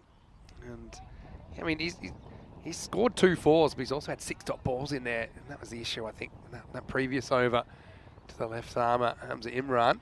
But just have fallen behind a bit here, haven't they, the Tigers? Still close enough if they're good enough. Hockman needs to be the main man. He certainly got some power on that leg side. Surprised they haven't got a touch more protection over on that side.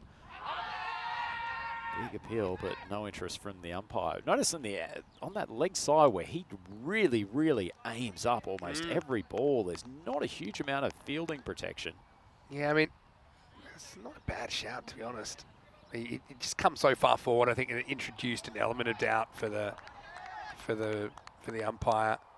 So, yeah, I think if I was Asif here, I would have a look if I was bowling to Hoke, which he's not anymore, but, you know, pull him a bit wider because you just saw him miss a bunch of balls to Hamza Imran, who I know is a different kind of bowler. He's left arm instead of right armer. But I just think he was risking that boundary, gave it up in the end. This is hit away by Akash Islam. A little bit late on that, but he does get one, gets off the mark. Okay, well, I did not know that was a tactic. So you took that, but is part of the thing they mark the test and they tell you you're super smart, and then there's so is that a bit of a hook to get you in? Pump up your ego with a fake IQ result? Well, if so, it didn't work. I just sort of nodded along and said, yeah, that's what I sort of expected it would be there or thereabouts. So, but it must work for them at some stage because they do it enough. That's a great shot through the covers as Rizvi does show he's got another string to his bow as he gets it past the infielder and splits the outfielders just the end of the over that the Tigers were looking for. As they've fallen behind, but as you said, Rhino, they're close enough, they're good enough. End of 4 overs, 32 for 2. Yeah, nice shot.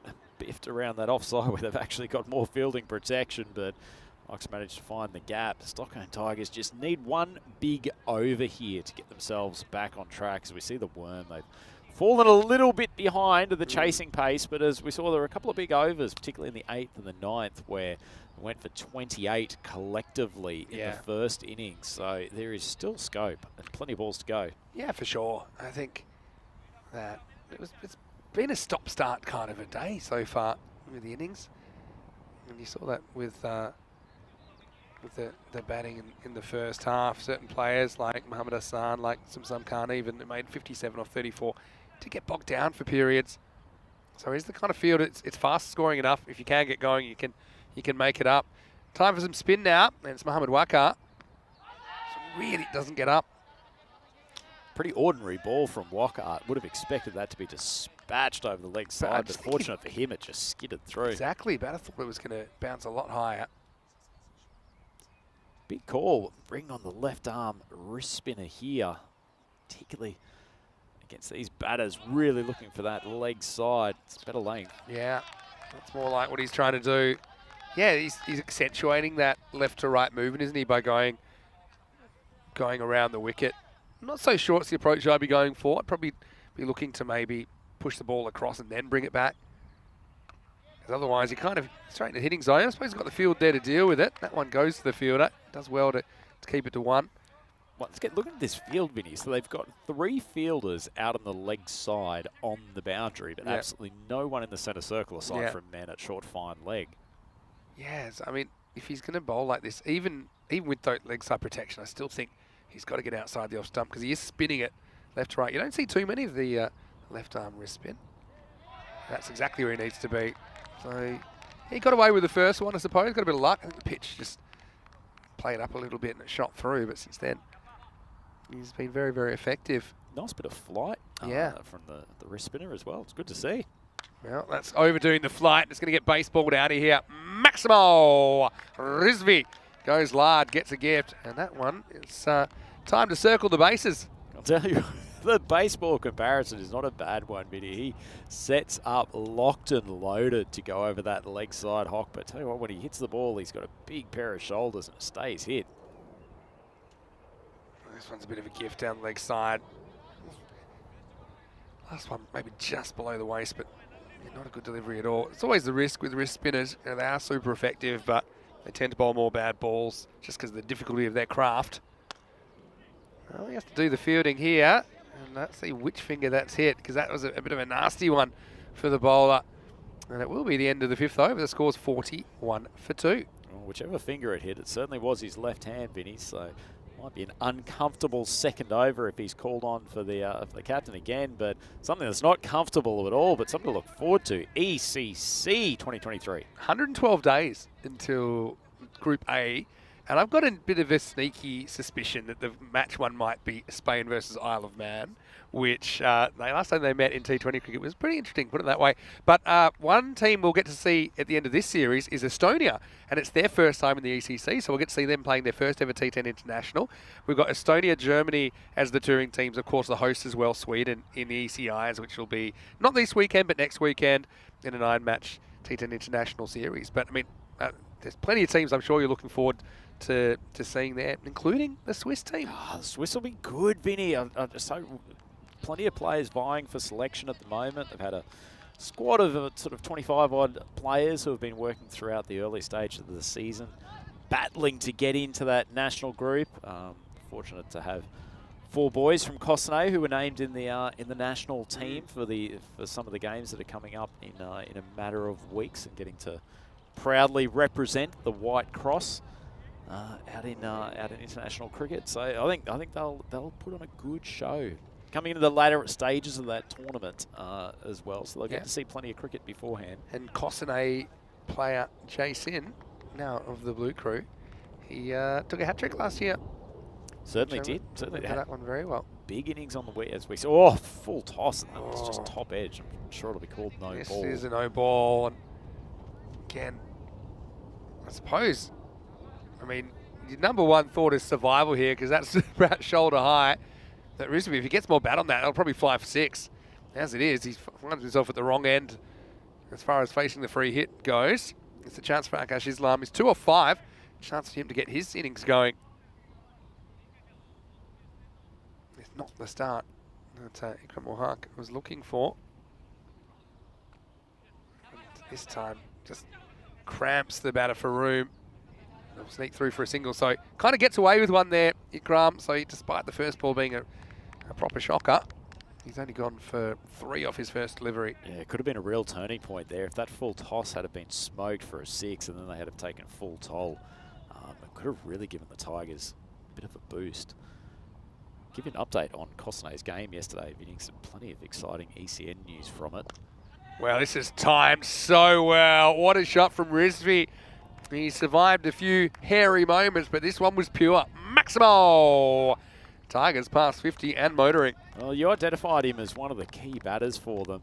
That Hock has really played that shot nicely, just timed the ball, gave it some elevation. Gorgeous shot. But I guess for ECN fans who know both Jay and Ashwin Vinod, who are back in HQ at the moment, they both had cracking days for Cossonay yesterday. As we'll just see Ikram come in, another ball, big swing across the line from Hock, which takes it out to mid-wicket for a single. So batting innings, Jay actually hit 80 yesterday, top scored for Cossonay, and really was the backbone of the innings. And on the bowling side of things, Ashwin Vinod 4 for 42, really? So making up for the loss of key pillar of the bowling lineup, Andrew Ryan.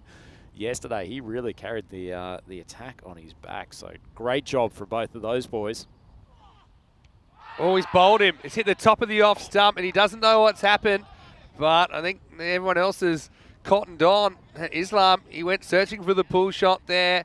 Ikram hits the off bail, and it's off for Islam, who's got to go. It's 51 for 3. Yeah, you can't get a much better line and length than that, can you, Vinny? Just tickling the top of off stump. Hit that line just short of a length, and big heave across the side. And got to say, that's probably not the worst thing for the batting line. He was really struggling to make any impact with the bat. Big heave, and maybe getting a new man out there is not the worst result. Yeah, potentially. Just couldn't get going, and that's the kind of innings that you're trying to avoid, obviously, as a top order batter, 3 off 7. But, I mean, some days you got it, some days you don't. That's just the nature of the game. Yeah, we're talking about Switzerland because Rhino, who I'm commentating with here, does live in Geneva, is that right? Lausanne. Lausanne, okay. And it's Lake Geneva you like to go swimming. That's another story, right? So we're actually going to have an ECS in Switzerland this year for the first time in 3 years. A bit like coming back to this ground for the first time since 2020. We'll be going to St. Gallen in, I'm going to say, the start of August, first 2 weeks of August. And wasn't it a fantastic event, the ECS St. Gallen back in 2020 as Grant charges in? Well, I know that, but I was watching from a distance, so I'm super excited to be there. We've got myself and Corey Rutgers, who will be the official commentators, but I'm sure if you're around, we'll be able to pull you in from time to time. And plans to play in that one? Certainly plans to. It's irritatingly close to the Basketball World Cup of my normal day job, but will certainly do my best to be up there as much as I can. I can write you a note if you like to FIBA. To teacher Sandu. Yeah. I'll say, can Andrew be excused from his normal duties as Azad Comes in, gets off the mark, and he'll retain the strike. It's 52 for 3 off 6, so they've left themselves a bit of a task here. 68 off 24. And so, I mean, you look back at that first innings and the ninth over going for 17, just kind of lifting that target up to the 120. Otherwise, it looked like it might have been more like 105 or 110, the way things were going for a while. The splits in the first innings was 56 and 63. So, yeah, it's been a bit of an up and down game, to be honest. Yeah, so it'd be great. I have been there before to that ground, so I'm looking forward to it. I know a lot of the guys, obviously, from the international play and also the ECL. This is a beautiful sweep shot, and that's about as classical as you get. Well, if in doubt, sweep, and that's one way to deal with it. And Tigers need plenty more of that if they're going to be competitive in this game. I feel like they need just a really big over, like a magical over. We haven't seen one yet this morning, but that one could get them back in the mix if they're able to. This is Marcus Badar. He was swept away. This might have been the over that Wakar would have come and bowled his second of his left arm wrist spin. Perhaps Badar just coming into the attack earlier than they might have wanted that first ball. He had to do a double take there because second I was like, hold on, doesn't he bowl left-handed? But same kind of bowler, different arm. That's well bowled though. Again, it's so much about accuracy, even more than how much you spin the ball, for example. I think that's the key. There's an air of mystery to these wrist spinners. Breeze is probably helpful for him. He'll get a little bit of in-drift into the pads, and if you can pitch the ball, turn it away, it could be a difficult customer. Nice ball coming back after that first boundary. This is going to be 4. That's asking for it, really. See a classic Gundy ball as Rizvi moves into the 30s. Gundy ball. Thought I had Rico full next to me. Big hello to Rico's Rico. enjoying a well-earned break, as usual. And it wasn't always easy in Bulgaria either with some of the weather issues. Basically, you know, we're in Portugal, we had the kind of upside-down bowl where everything drains away from the pitch. Bulgaria is the opposite. It's not typical cricket design, is it? It's just a bowl. And so, yeah, with the weather and gravitational forces being applied, a lot of water was plaguing the centre square. But the good news is, they did get the ECIs on. This is going to be more runs. This could be the big over they are hoping for. There's this one be 4 more. Quattro cadenas más. Rizvi, like we said, he had a bit of an auspicious start, but he's coming good, and he needs to if they're going to make this chase close. Yeah, heads have dropped down a little bit amongst the Shista lineup. They're still ahead in this game, but we mentioned, Vinny, that it only takes one big over, and Stockholm Tigers will be really back in with a decent chance. 3 boundaries and 4 balls here from Badar. If Rock can find the boundary at least once more in this over, this is not out of reach of the Tigers at all.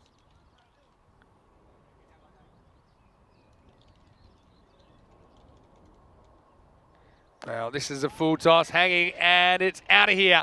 Maximo! We hadn't had a magical over yet. This one's in danger of being that way. 19 off 5. Badar can't pull it down in time. Again, full toss being cashed in well by the batter. Badar by name, batter by bowling style. He's just launched a full toss after he's been heaved on the leg side 3 successive times. He's under big pressure with this last ball. 19 already off the over. Big delivery. Not the worst ball. It's in the air. It's going, and that's gone. Maximo! We backed himself. He wasn't anywhere near that, really. But he said, well, Sydney or the bush. He finds the bush. Rizvi is moved to 47 off just 20 balls. Has 25 come off that over. 7 overs down, 77 for 3. Yeah, a little bit unlucky with that last ball, but actually Vinny pitched it reasonably well. It's just that he's hitting to the side where the breeze is helping things. That definitely helped, didn't it? Anyway, this is what's coming up in match 2. Shista are going back to back. They will continue to bowl. They won the toss in match 2. Taking on Genesee Stockholm. That's the team that formerly were called Pakistan Skafraning. Same team, though. Watch out for Farhan Chowdhury at the top of the order. He's a bit of a gun. Cameron Zia as well. He's got the captaincy duties and the duties with the gloves. And that game's coming up. Scheduled to start in around about 23 minutes. May be running slightly behind, but we'll just have to see how that works out. If there are any delays, it'll be the first to know. 77 for 3 off 7 walking sticks. And that has got them back in the game. So 43 required off the last 3 overs. As this is launched as well with the wind, this will fly. And that's 6 more. Maximo Azad gets in on the action. The first ball of Naeem Khan is hit to the moon and back. Yeah, lovely shot. The breeze isn't massive here at the moment, but it's just enough to take balls that might have held up within the boundary over it. So we've seen that on successive sixes there, just shots going high into the air, getting carried along with the breeze. Good batting from the Tigers, and they are almost up with the same score that Shista were at the same point. Again, smart batting using that wind. This is too far down for this to be OBW, I think. And while the bowler's appealing, they're sneaking through for a leg by. Sometimes you've got to prioritise in cricket, Vinny, and I think the bowler's first job there was to get the ball and try to stop the single. Yeah, just there's way too much doubt there to know exactly what that ball's going to do by the time it reaches the stumps. I want to say a quick hello to Wayne. Hopefully you're well. And can make that in a second. Right now we've got a game in our hands here. Well, he tries to field it with his feet and he's successful. He's not too worried about the run out, but he does prevent the run. That's the priority at this stage. Yeah, hello to Wayne. Wayne's watching from Australia. I want to say hello to Marnus. He's asking, is that Andrew Ryan commentating alongside Vinny? It sure is, Marnus.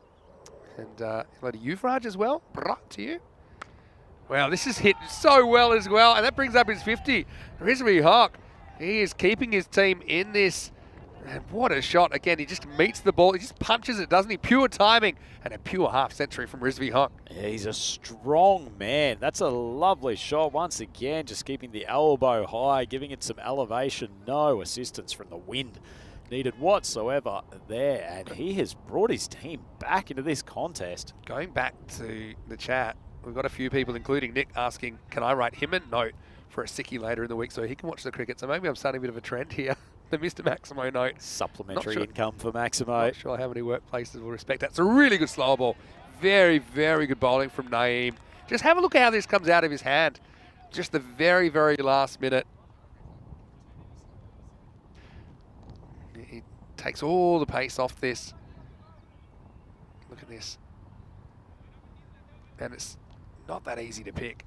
But it basically is pushed out like a bit of a palm ball, like a little off spinner. Now he tries it again, gets it wrong. I think this is going to be a no ball, you know. We're probably going to have a look at this, but this for me, just the way he plays it.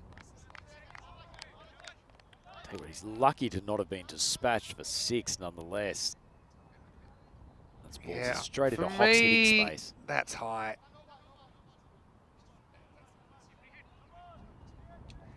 Yeah, I don't know. I'm just waiting for the decision here. But yeah, it's been called a no ball. I think that's the right call. I mean, if it's waist high or above, they get called. And certainly battled, uncomfortable playing that because of the nature of the delivery it was. I agree. I think the ECN approach of generally giving the benefit of the doubt to the batter in those situations is a good one. Getting a full toss in the waist, always a difficult ball and a surprising one. Free hit then. Doesn't quite get it though, does he? So we'll get one there.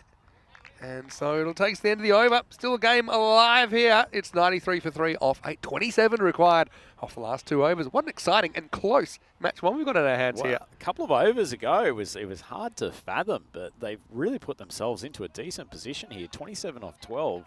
Certainly in typical T10, it is not out of the realms of possibility. And that worm, which had a pretty big bit of separation going back in the 3rd and the 4th over, has caught up mightily. And tell you what, Vinny, if the Tigers win this game, they will look back at that last over from Sajjad Hossain, which was a cracking one in the circumstances. But then you go back another over, and it was an expensive one, wasn't it? So trying to stay positive here for the Tigers. I've just said it's been a bit of everything, hasn't it? It all happens in the 9th, and it's got to. It's Ikram al-Haq who's going to bowl it. And he gets hit leg side with a wind. That's flying out of here. Maximo, perfect start for the Tigers. Yeah, you don't need wind when you're striking it that nicely. And Khan has come out here and hit some great shots. Just staying stable at the batting crease, getting underneath the ball. He's hit that a good 70-odd metres. That's a sensational strike. Yeah, so 21 off 11. Azad's had his role to play as well. He's done it pretty well, hasn't he? Faces up again. And this is hit straight, and watch out, Maximo. Well, that's a camera buster. And right now, they've stormed into the lead. The Tigers on the prowl. That brings up the 100 as well. What a shot that is, as Kaiser Azad goes straight and true. And really, Valentine's under attack. Yeah, consecutive Maximos. They have gone from this being a bit of a 50-50 chase into all of a sudden probably being, wouldn't say in control here, but certainly in a really good position. And Vinny, we talked about when Islam got out clean bowled and he scored 3 off 7, that might be a good development for the Tigers. Hasn't it turned out that way? In disguise. Valentine's, I think he's okay because we've still got pictures. Now he goes a bit shorter. This one smacked away for 4 as well. Wow, what's going on here? The Tigers have just come from the bleachers, haven't they? And yeah, you can't really blame the bowler for pulling the length back, but it's like the batter was a step ahead, and well, no one was fielding that, including the batting team. Tell you what, isn't he timing the ball well too, Azad? The ball really pings off his bat. Beautiful technique and good footwork to get in great position to play that pull shot. All of a sudden, the Tigers, they'd have to be odds-on favourite to win this game. Well, according to me, we're now at 11 off 9, even though the graphics look to be stuck. Now, he just times it. It's well picked up there. We'll still concede a single. So, again, not quite sure why that looks frozen, but I make that 10 off 8. Just, that's my internal clock, which just tells me the score. Because I think the connection to the ground might have just gone for a second. Well, this is hit pretty well as well. That's going to be 6. Maximo. Well, the scorers know all about that because that bangs off their table. And I think with that, there's only 4 required for the win. What a chase this has been. We thought this might be high scoring. Certainly working out that way. Yeah, it certainly is. And Hock continuing to play a cracking innings here. The Stockholm Tigers, they have accelerated in these last few overs. Well, that score remains on 99, but it's going to disappear now. I think this game could be disappearing. Knocks it down. I'm giving the unofficial just score that I'm giving on feel. But I think there's 3 to win now. It takes us to the end of the over. And if that is the case, then the score will be 117 for 3 after 9. Well, Maximo putting his cards on the table. We'll soon get the score. My screen just disappeared for some reason as well. Good question. How does that happen? On other matters, though, Vinny Marnus, one of our great contributors in the YouTube comments, always asking a pretty good question of what is Azad doing down at number 5 in the innings. Looks like Maximo's on the money there. But spot on. No one's more surprised than me about that. He's played some sensational shots in the back end of this innings. Yeah, he has. You know, he's clicked. And you just got to go with guys that are in form, I think, sometimes. So, look, a good over can get you out of this, but it's going to have to be a really good over.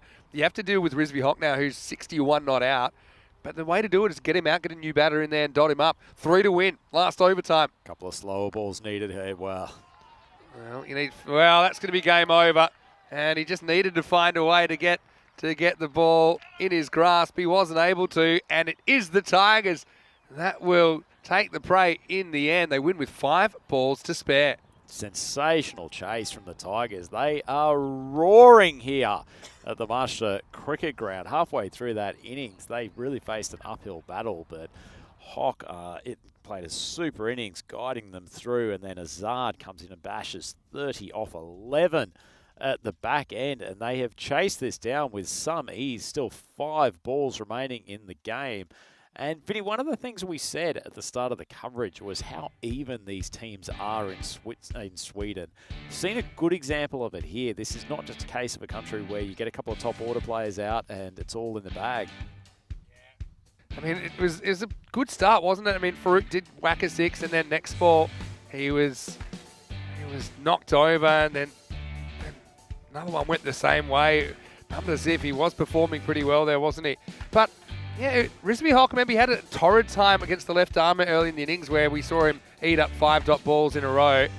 And yeah, then after that, we saw this one. And like you said, maybe the blessing in disguise. You you got to get guys out there that are able to go at the rate required, otherwise the game drifts away.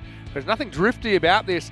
Remember, they decided not to go back to the left arm spinner. They decided to make a change. You can understand, maybe just keeping the variety going. But really, you'd have to say that partly this is Shista's own fault. I think they bowled a few too many bad balls. They kind of allowed the Tigers back into the game a little bit as well. Yeah, certainly did. And the Tigers managed to find that leg side boundary a couple of times with balls going high in the air, just getting carried by the breeze. But that's clever batting, hitting to the spaces that give you the best opportunity. And then in the end, that is a really well-deserved victory from the Tigers. They have chased down their target of 120 with 5 balls to spare. Quick look at the batting scorecard. Farouk, he played a couple of lovely shots to get the innings started. Corsair and Islam, when you get a combined 3 off 11, that's not usually a recipe for success, but Hock and Azad, they carried them to the target with ease. They certainly compensated, didn't they? But you have to say that key partnership with Hock and, just the way it was done, I think just they were able to take the game and sweep Shista up in the momentum, weren't they? 2 for 16, Asif was good. For me, Hamza Imran, I thought he was probably best of the bowlers. Didn't take a wicket, but only went for 13. The other wicket went to Ikram Mulhaq, who's also a little bit expensive while he was out there. And the bowlers at the end just not able to contain the Tigers. We'll take a quick break. We are back on target, so we should be starting in around about 12 minutes. As Shista, well, they'll be hoping they can get some points on the board. They're fielding again, and they're going to be fielding first against Jinnah CC Stockholm. That match coming up very, very shortly. One in the bank. Plenty more action to come, though, today. And, of course, in the next 2 weeks from Stockholm. Vinny Sandy, Mr. Maximo with Andrew Ryan. We'll see you shortly for more FanCode European Cricket Series.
The European Cricket Series is proudly brought to you by HCL Software, FanCode, and Grizzly Bear Sports. Back to the Mashta Cricket Ground here, just at the north of Stockholm. And now it's time for the second game of 5 today. We'll get to see Kista CC again. This time they're taking on Jinnah CC Stockholm. Now, Jinnah CC Stockholm, we have seen them before. They were previously playing under the name of Pakistanska Förening. So now they are known as Jinnah CC. That's what we'll be calling them during this tournament. Now, I do have some toss news as well. A little bit earlier, it was Kista CC that won the toss, and they have elected to bowl first. So we had to see them batting first in the first innings of the day. I think Swimsum Khan was very, very good for them with a half century. A bit stop-start, I suppose, but I think they showed they've got a bit of power. Even we saw some players coming in towards the end, like Muhammad Abdul Qadir. We might see a bit more of him in this game. That certainly can give the ball a bit of a crunch. So, talk about Jinnah CC Stockholm, though.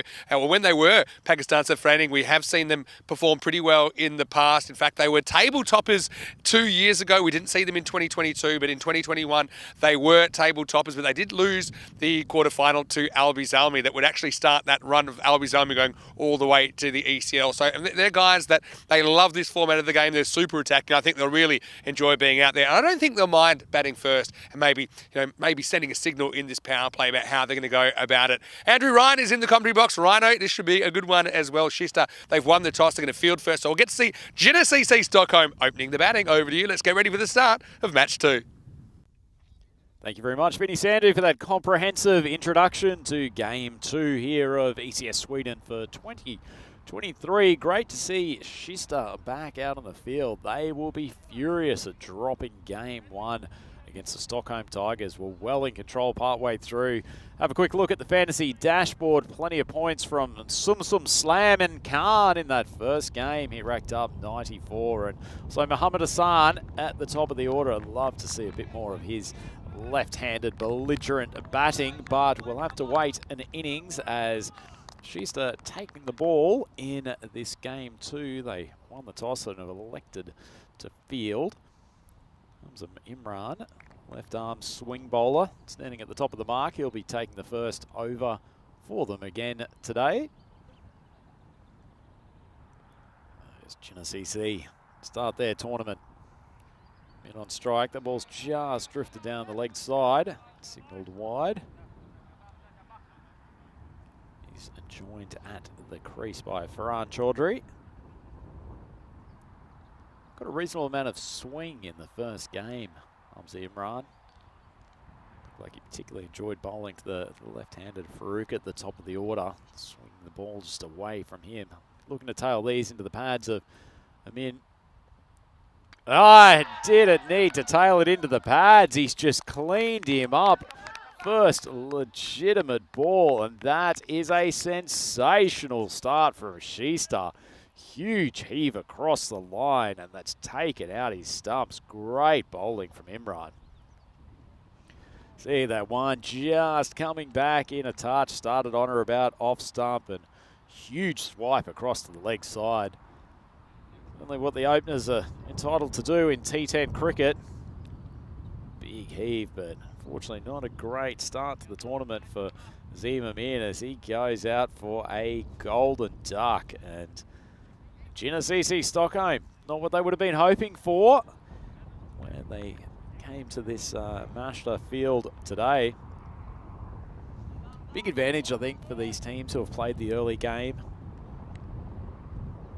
Both starting afresh in that Game 1 this morning, but Kista, despite the fact that they've lost that first contest, will feel they're just into their work a little bit more, whereas Jinnah CC just coming in to start the tournament afresh. The ball just starting on middle, drifting down the leg side a touch. And that will bring Chaudhry on strike for the first ball today. Imran just looking to move his field a touch. For a man who's bowling in swing, he hasn't got a huge amount of protection on that leg side. Actually just bringing another fielder across. He's looking to shift him out to probably deep mid-wicket or thereabouts, and they've got another one at long on. So I think there's probably a much better field placing given the line he's bowling.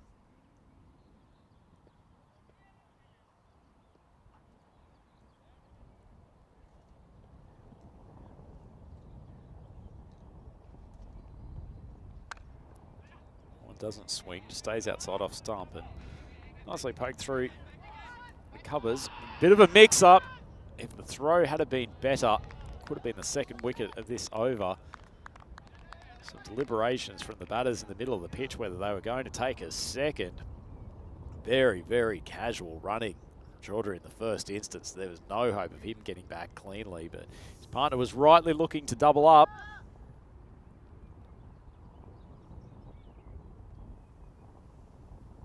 Keeping that same field placing for Khan, who's come under strike.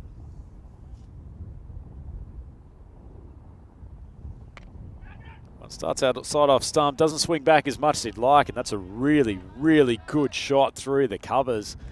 Didn't try to overhit it, but pierced that offside field.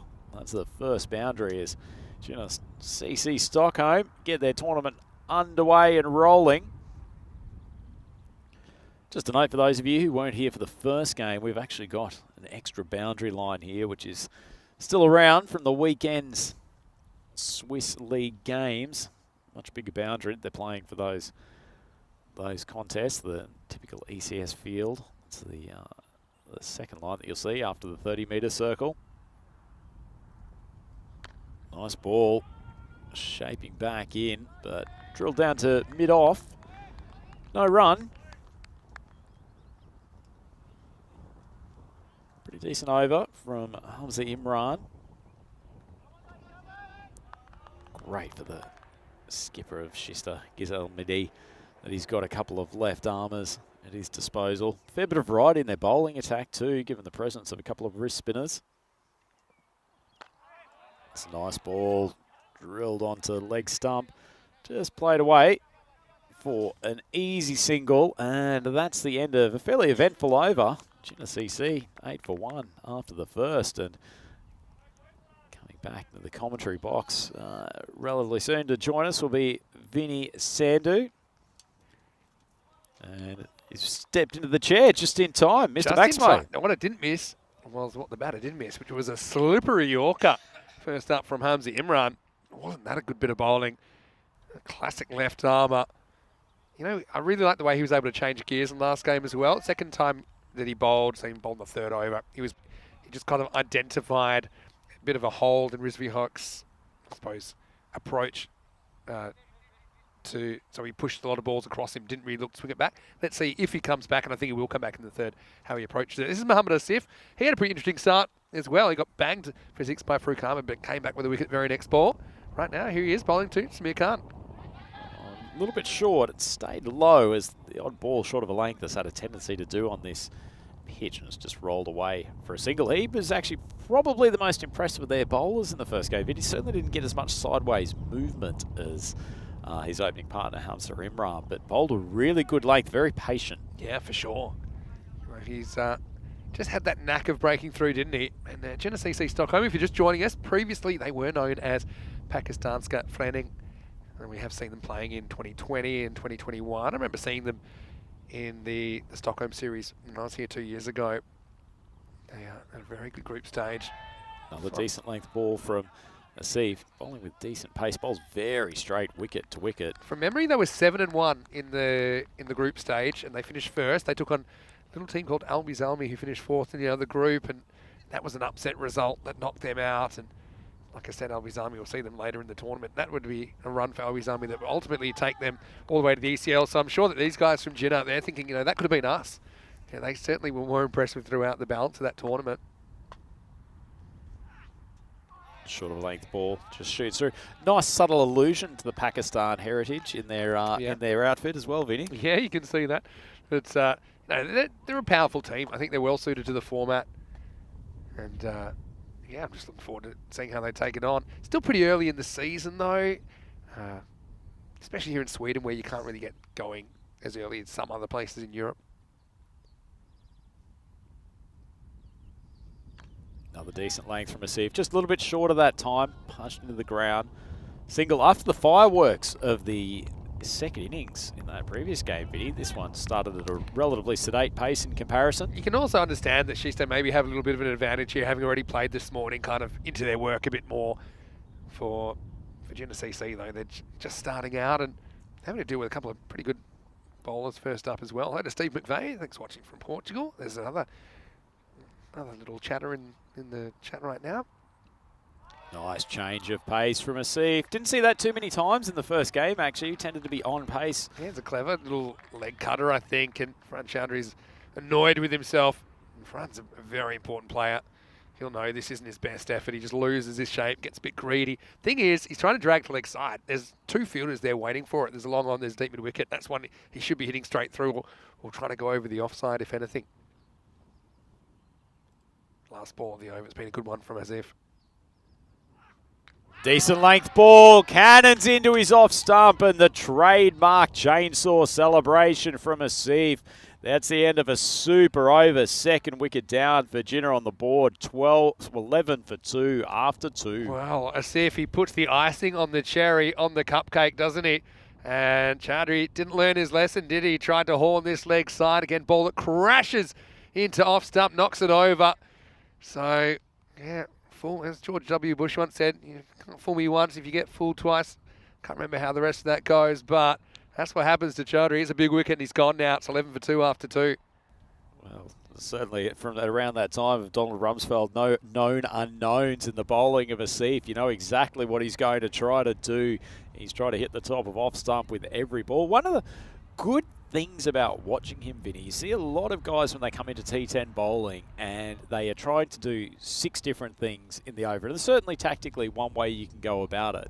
But there is also a lot to be said for just consistently putting the ball on a decent length, probably just slightly back of a good length, and forcing errors for the batters and essentially just continuing to ask them the question of, if I'm bowling a good length, can you keep on successfully hitting it? I love that reference as well. Showing a bit of our age here. But Imran does come back, so they're being asked the right questions. First up, Jinnah, not too many answers. That's a wide of off-stump line that Vinny was mentioning that Hamza turned to in his second over in the previous game. He started there again. It's a nice change of angle from him. Looks like he comes from slightly wider of the crease when he changes that lineup. Just noticing that we've got Suchi umpiring at the bowler's end. Talking a little about diversity in the umpires, and Suchi did a very good job when we've seen her before in the ECS. So wishing her all the best. Speaking of people returning, Vinny, we'll just reference it after Imran charges in. Full ball, just outside of stump. It's actually nicely played. Hussain, who's come to the crease, hasn't tried to overhit that ball, just used the pace and managed to play it through the point boundary. We've actually got Rico Full yes, well, on that's the what I was going to get comments. to. Rico Full, how are you, Rico? Hopefully you're enjoying your first day of your time off. What a way to spend it. He's a bit grumpy with me. He's a bit jealous. You know why? Because I've got you this time. We always fight over you. You probably get one series a year that we can spare 2 weeks for us. So sorry, Rico, but he's mine for 2 weeks. I do miss getting to sit down with Rico, though. It's an absolute you champion of the commentary box, last Rico year Full. in Lance Crona. We did. We had with a great Rico with the famous blue pitch. I'm a bit sad we won't have the blue pitch on the network this year. Maybe next year. Better length ball, beautifully cut though, just behind point. Fielder coming around there with probably one of the worst throws we've seen today, but he does keep it to 1. Might have set a world record for the longest bounce throw ever from where the ball bounced to where it bounced again. Yeah, interesting one with the Lance Corona series this year. It is a bit of a shame, but what it does mean is you've got some teams like Kristianstad, you've got Seaside as well from that region taking part in this tournament. One's wide of off stump, thrashed through point. That's another boundary, and these two are starting to lift this up to a passable total. They've taken a while to get going, but that ball was probably just too wide for Hamza Imran, and it's nicely struck. Yeah, a bit like an octopus. He's all hands here. Just throws the hands at that ball with a bit of width. Cracked it, and Mohamed Abdul Qadir didn't get near it. Back to Rico. I'm sure the Swiss Federation would have been missing him. They're big fans of Rico Full and looked after both of us very well. With the schedule, it is That's tough great. because we really don't want to miss out on any trips. You know, I had my FOMO not going to Bulgaria. It's much better ball. Just slightly more in the block hole from Hamza. Well fielded there from the man coming around at the point position. But that was a very good series last year in Lance Corona. And Malmahus, I think, at the end, getting up. And we Certainly saw was. some really interesting individual efforts, saw some great action, some great chaos as well. I think you guys caused a run out going when the banner was talking them into going for a 5th at one stage, which was one of my favourite moments of last year. Last ball of the over coming up. Good ball again in the block hole. Nicely timed. Fielder out there at point gets his shins in the way, and that's the end of the power play. 3 overs down. Ginna CC 20. Yeah, 23 for 2. 23 on the I board. was just going to say, though, sometimes you field the ball and other times the ball fields you. And I think that was the case there. Couldn't get out of the way of it. And it does make the stop. 23 for 2. And better over there for Ginna CC. I'm probably going to keep calling them Pakistan Skafraning. But It's always better to go for the easier name, isn't it? yeah, but it's a habit. It took me a long time to learn how to say that properly. I get the feeling that you're quite happy with your pronunciation of that and really do want to expose it. I wouldn't say happy. I've got to admit that the Swedish people do things with vowels that I don't completely understand. They're always putting little hats on vowels and stuff, and it changes it slightly. And we talked about the K sound, for example, in Shista, which is not the way we'd pronounce it in English, but that's part of the rich tapestry of Europe. And of course, one of the things we love about this opportunity is that we get to go to lots of different places and experience lots of different cultures and languages and foods and all kinds of things like that. Anyway, time for over number 4. Well, we saw the Sum Sum Slam with the bat in the last game. This will be the first opportunity to see him at the bowling crease. Going off a short run here, so presumably see some spin. Tried a couple of spinners in the last game, not successfully, but good bit of air, but it's been lofted into the outfield. It's going to carry the boundary by a good 10 metres. The umpire's arms go up, and that's an excellent start. Hussain showing that he's a clean striker of the ball. Yeah, what a shot. Just gets a little bit of length to work with, goes up and over. So, but yeah, unfortunately, Sum Sum is the one that gets slammed this time. First ball. Yeah, but he's trying a few different options, aren't they? Look at how deep in the crease Hussain is sitting. He's able to get under the ball. It's just pushed wide of off stump. But Vinny, you can see in that last ball, it wasn't actually a terrible length, but Hussain way back in the crease, still able to elevate. Good length, outside edge. Flies down to fielder, coming around from third man. Stops it. He just pushed a couple through in the last couple of deliveries. Probably still a bit gun shy after getting whacked first ball. Yeah, we didn't see some bowling, although they did use 6 bowlers in the first game. Well, that one's been lofted and very handsomely struck over the mid-wicket boundary. I think that's Shub trying to take invasive action out there in the scorer's area, but that's a lovely strike. Really good kind of wrist at the point of contact. Gave it an extra little flick. And well, Tyrone Peters, people were asking about where he was. Well, now you know. Gets his roof rattled there. It's a very, very good bit of ball striking. Got quite a fan club, Tyrone, hasn't he? Certainly Very popular does. man on the tour. He does. Sum Sum, he's copping some punishment. That ball probably called wide. Good decision from the umpire. Just a little bit of drift away. Yeah, it's good bowling. I mean, you do have to mix up your pace. And just lost a little bit wide. It's not a bad spot to miss, though, I think. We've seen players typically wanting that leg side, so you try and take it away from them. If it costs you maybe 1 wide and over, it's probably not a bad price to pay. Oh, it's drifted outside off stump. Doesn't have any problems in smack. And this straight back down the ground. Lovely shot from Khan to end the over. Ginna CC racing along. 43 for 2. 4 overs gone. Just took him a little bit of a while to wake up, really. This is the kind of length, I think, with the quality of these top order batters.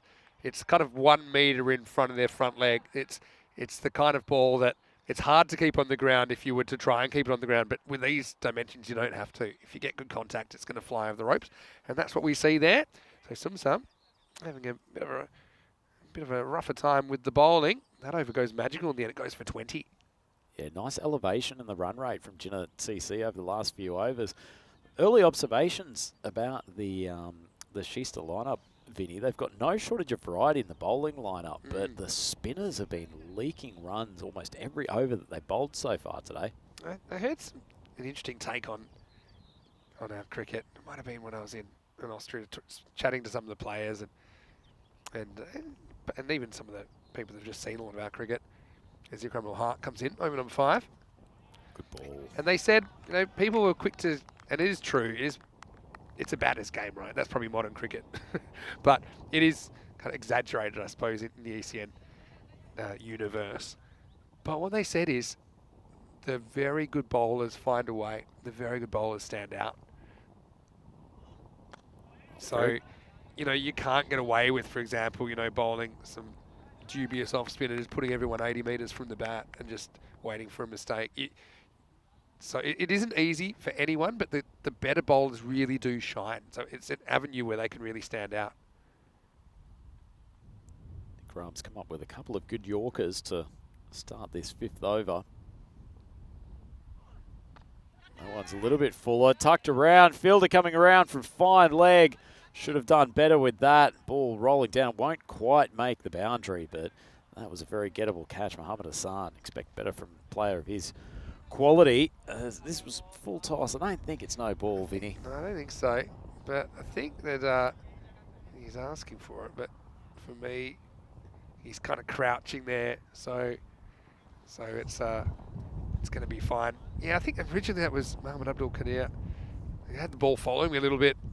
So it would have been out if he could have got there. Instead, they get 2. Ball, good length, just a little bit of an inside edge as they scamper through for a single. Back to that topic, Vinny, of bowling spinners. I think there's a lot to be said for judging which pitches you do it on too. We think of these as artificial pitches, then they don't necessarily have their own character, but they really do. And walking down that deck this morning, there's not a huge amount of friction being created by the carpet out there as Ikram charges in down the leg side, and that's taking a little bit of pad and is going to run away for 4. Actually, it's been called wide. Yeah, maybe. I thought it might have deflected, but I mean, obviously the umpire's in a much better spot than we are. Let's have a look at it here in the replay. Yeah, I detected it might have just been a little bit of a touch on it, but in the end, it wasn't picked up by the umpire. So it'll go as 5 wide. That's a bit of a break for Jinnah because they will get the extra run and the extra ball, of course. Yep, but back to that point about the spinners. So not only have you got a pitch that's not creating that much grip, but you're also continually bowling with what is essentially a new ball in these T10 games. So it's a really, really tough gig for any spinner. That is a great comeback. Hussain trying to lift him for a Maximo, but he's gone straight through him, castled the stumps, and would have been a tough over up until that point. Well, he's sent one of the hitters back to the pavilion, and Jinnah CC 3 wickets down, 52 runs on the board.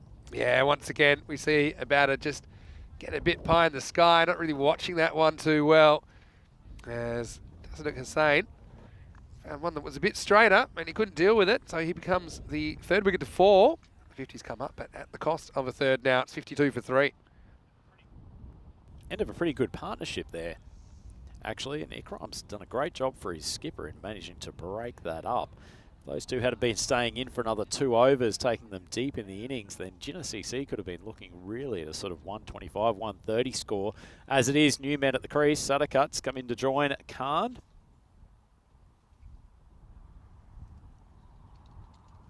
So Ikram, he's been pretty reliable today, hasn't he? Still got 1 ball to go on this over. This is Shajil Sadakat coming out. I thought there's still 1 to go on this over, if I'm not mistaken. So that's Muhammad Waqar is getting ready to bowl, but I have a feeling it's not over yet. So he's going to have to unbowl and unwalk to that end. Well, for a man who got a whack on the fingers in the last game and didn't bowl a second over, he's bounded in with some enthusiasm to try to get started in this 6th over. I was just checking with the scorers for official confirmation. The left arm wrist spinner stands in anticipation of getting launched into the bowling attack. Yeah, I think they're, unless, because there was that 5 wides, right? So I think because it was called wides, I don't know where the scorers, no, they've got it down as wides. So, I mean, you can argue it shouldn't have been wides. But there's been 6 balls in this over, which includes the 5 wides that was given. So He looks despondent, as though he's almost been taken out of the bowling attack here at Mohamed Wakar. I'm sure the captain's going to throw in the ball after this final delivery. He'll be back. Wouldn't you just love to take the alpha captain move of just saying, sorry, mate, actually I've changed my mind in the space of that last ball. Go back to your fielding position at deep backward square. Graham, 1 for 9 off the over so far. 1 ball to complete it. Wide ball outside off stump. It's lofted out. And excellent effort. Oh, he's taken the grab, but in the effort to keep it in. He threw it to a teammate. Wow. Look at this. I think this is good. Fantastic grab. And just have a look at the feet to make sure that he stays in. Ball flew very high, taking a couple of steps. It looks like he's inside the field of play there. There's nothing to say that he's touching the line. And now he's still got the ball.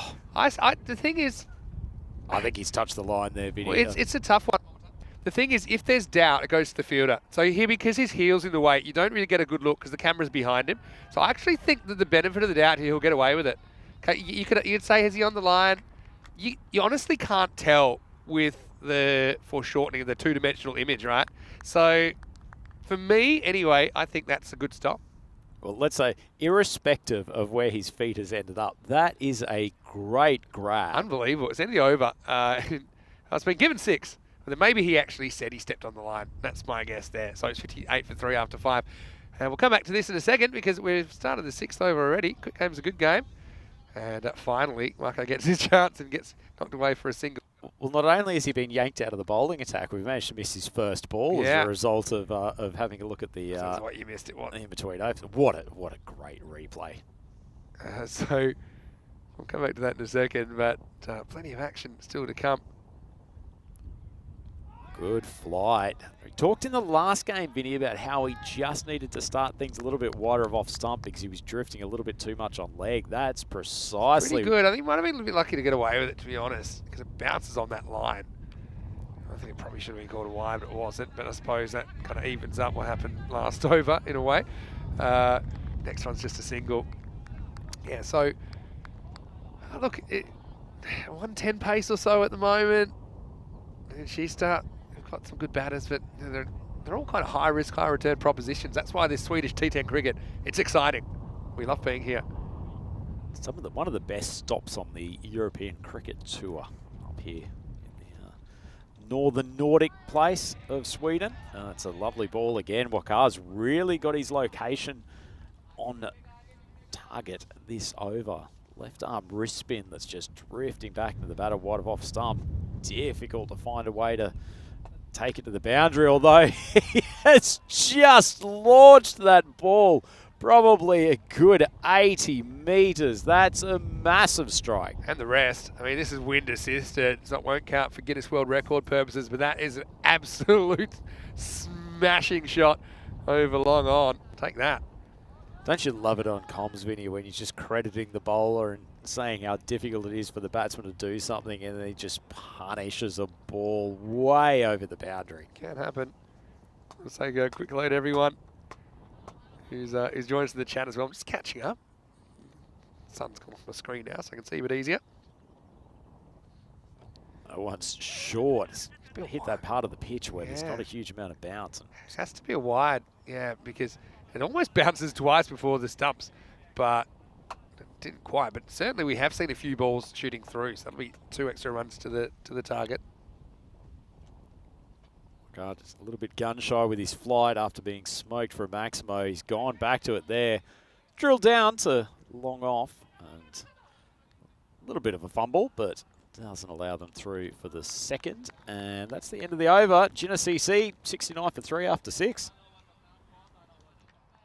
4 overs to go, 6 over check-in. If you get, say, 2 a ball from here, it's probably the bare minimum you want. And then you're looking at, what's that, 117, so something like that. Samir Khan doing a pretty good job there at the moment. Sadakat's joined him. Still some batting to come. Like I said, Gina CC, when we last saw them on ECS, they were top of the table before they went out in an upset in the quarterfinals. So I'm sure they've got a bit of a score to settle. I think before that, from memory, back in 2020, I think they made it all the way to the final in one of our early tournaments. So yeah, great to see them back. We're waiting for the field to be set. Aren't there some cracking logos amongst Oh, yeah. Swedish cricket? I mean, the CC one with the moose or the deer antlers, absolutely fantastic stuff as Ikram comes in, something more related to the cricket. The ball's popped out to long off.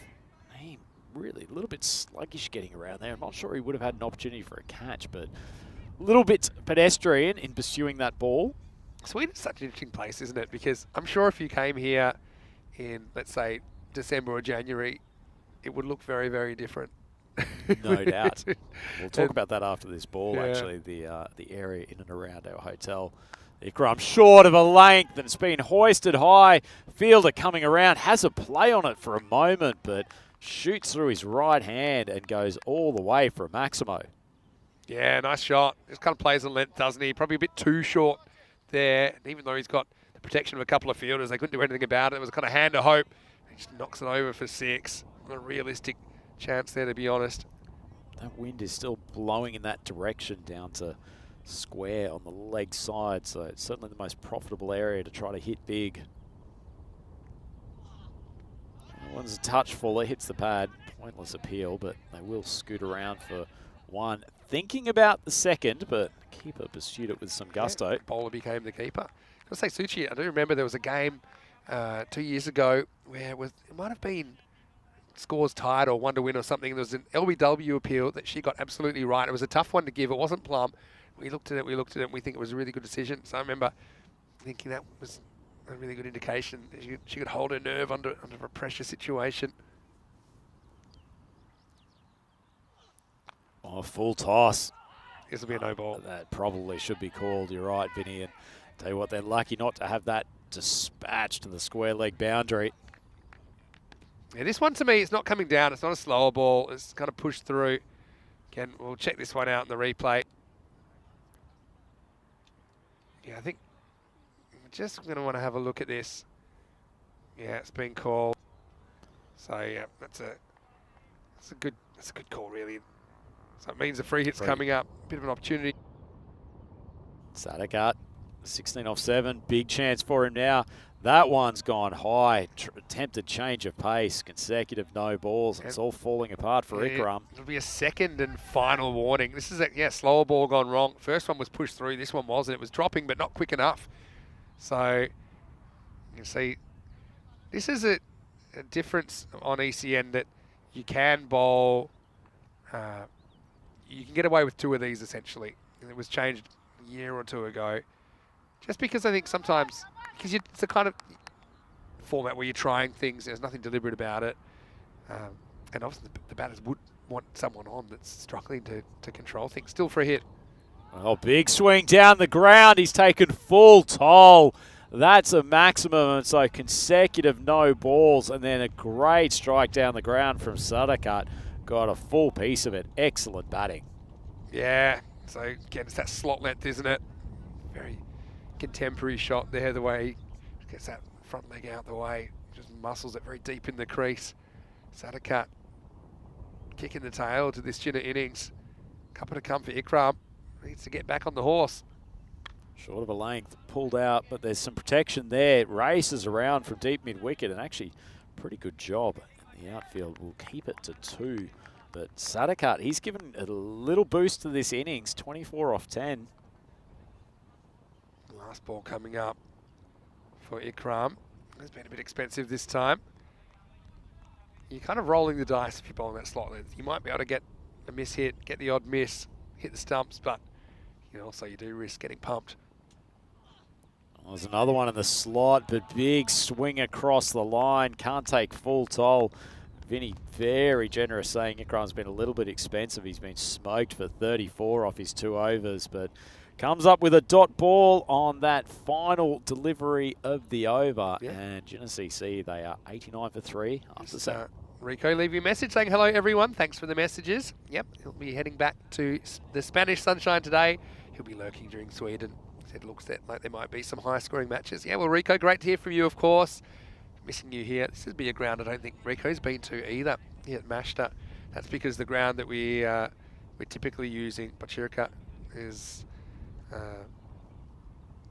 Northbourne cricket ground actually, where we normally are for the ECS in Stockholm. It's currently under renovation, so I think they're pretty hopeful that that's going to be ready in 3 or 4 weeks. So not quite in time for this ECS, but still, yeah, it's nice to be back here. I've only ever seen this ground on TV before back in 2020, so it's a very iconic kind of grouping of trees there in the kind of third man region. I have it personally iconic as well. I think this was the first ever ECS event that I sat down and watched at any length back in the day, Vinny. So I feel like I remember that pack of trees as almost a seminal moment in my cricket watching career as Khan comes on. That one's hit straight back at him. Lunges for the catch. Wasn't too far away.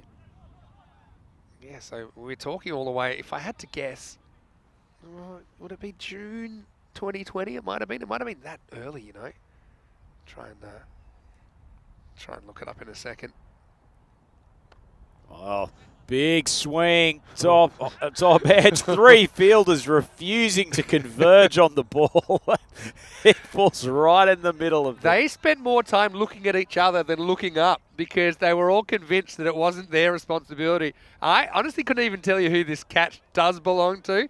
Maybe keeper, but because it's blowing back towards him, but then he just pulls up and then, yeah, I think that probably is Mehdi's catch. But he was in complete denial about it. That one just shoots through to the keeper. So, Vinny, one of my undergraduate specialties was psychology, and we used to talk in there about a thing called the bystander effect, of where you have too many people around and no one takes responsibility for something. Yep. That is a picture-perfect example. Yeah, say it again. The bystander effect. Well, this could be gone. There's only one man that can catch this, but he's dropped it. That's Naeem down there. Seem to have it covered. Well, now they're going to get an overthrow if they're paying attention, which they are. And now we're seeing the keeper Mehdi moving. They're starting to see runs that aren't there. Chaos has kicked off here in the 8th over. Well, Naeem, he mightn't have minded having a few other people to take responsibility for that catch. It's gone straight down his gullet, but unfortunately just got the hands in the wrong position. And they were in control of this game. That's a very relatable concept. That one's drilled out to cover. Fielder coming there on the circle. Bashes the ground. Not only hasn't he taken the catch, but he's also failed to stop it. It's gone for another boundary. Yeah, so this one pretty much yorks the fielder there, see? So just couldn't get under it. And so another boundary. Yeah, bystander effect. Yeah, we can all relate to that.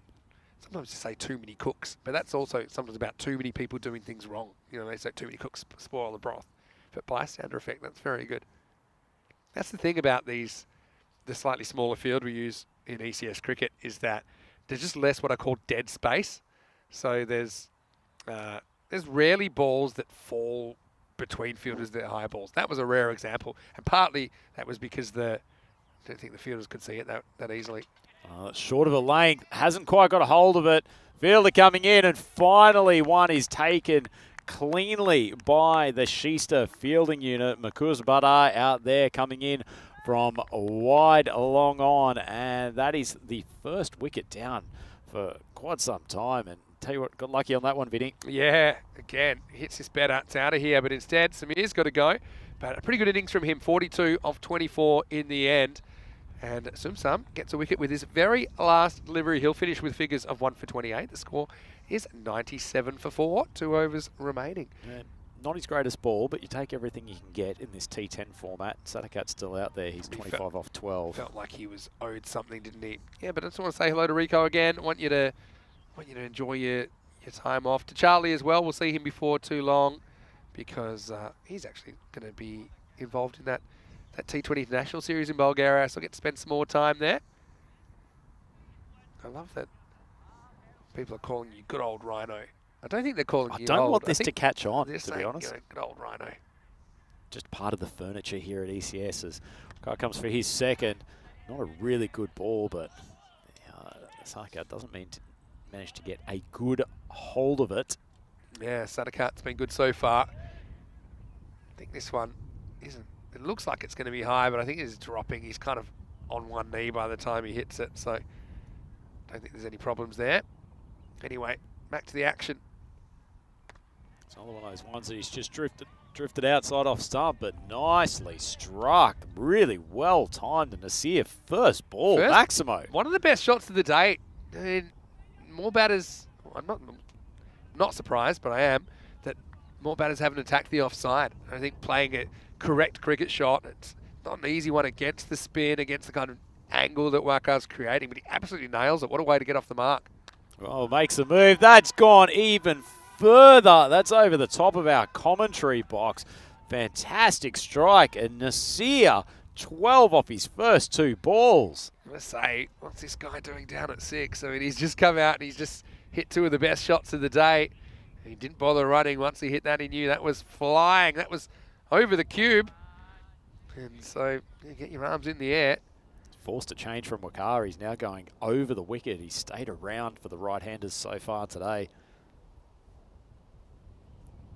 Oh, this could be triple Maximo. 6, 6, 6.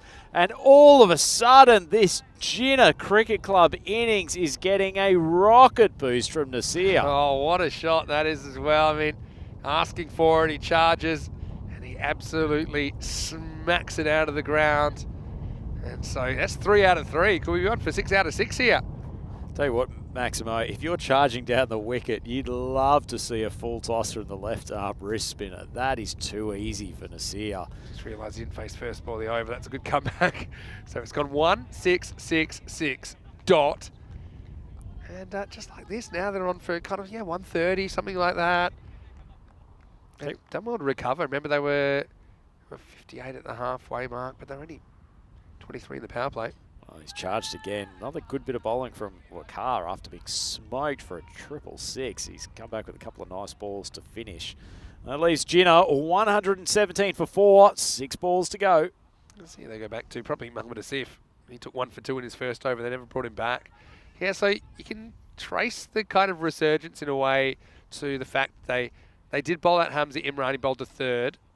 He bowled the first and third. Muhammad Asif took 1 for 2 in the second over, but they didn't bring him back until now. They kept him for the end. I mean, I know hindsight's 20/20, but that 4th over, instead of going back to him, Sumsum Khan bowled and it went for 20. So it didn't really go to plan. It kind of kick-started that partnership where a lot of the work was done in this innings between Samir Khan and originally Tasnak Hussain, but then Shajil Sadakat. But it will be Asif to come back and bowl the 10th. Question for you, Vinny. Should hindsight be 10-10 in European Cricket Series rather than 2020? I think it should be, yeah. We might Hindsight change is that. 10-10. Although 10-10 is what you're experiencing in the moment, so it's very good. That's the philosophical questions that you're here for, Rhino. 10th overtime. Steve charging in. That one stayed low. The batter's actually done really well to stay with it. Nasir flicks it backward of square for a 4. We'll just have a look at this on replay. It's short of a length. He knew he was beaten by the lack of bounce, but he's just so good he wafts the bat at it anyway and just hopes for the best. It shows immense skill to be able to make that adjustment.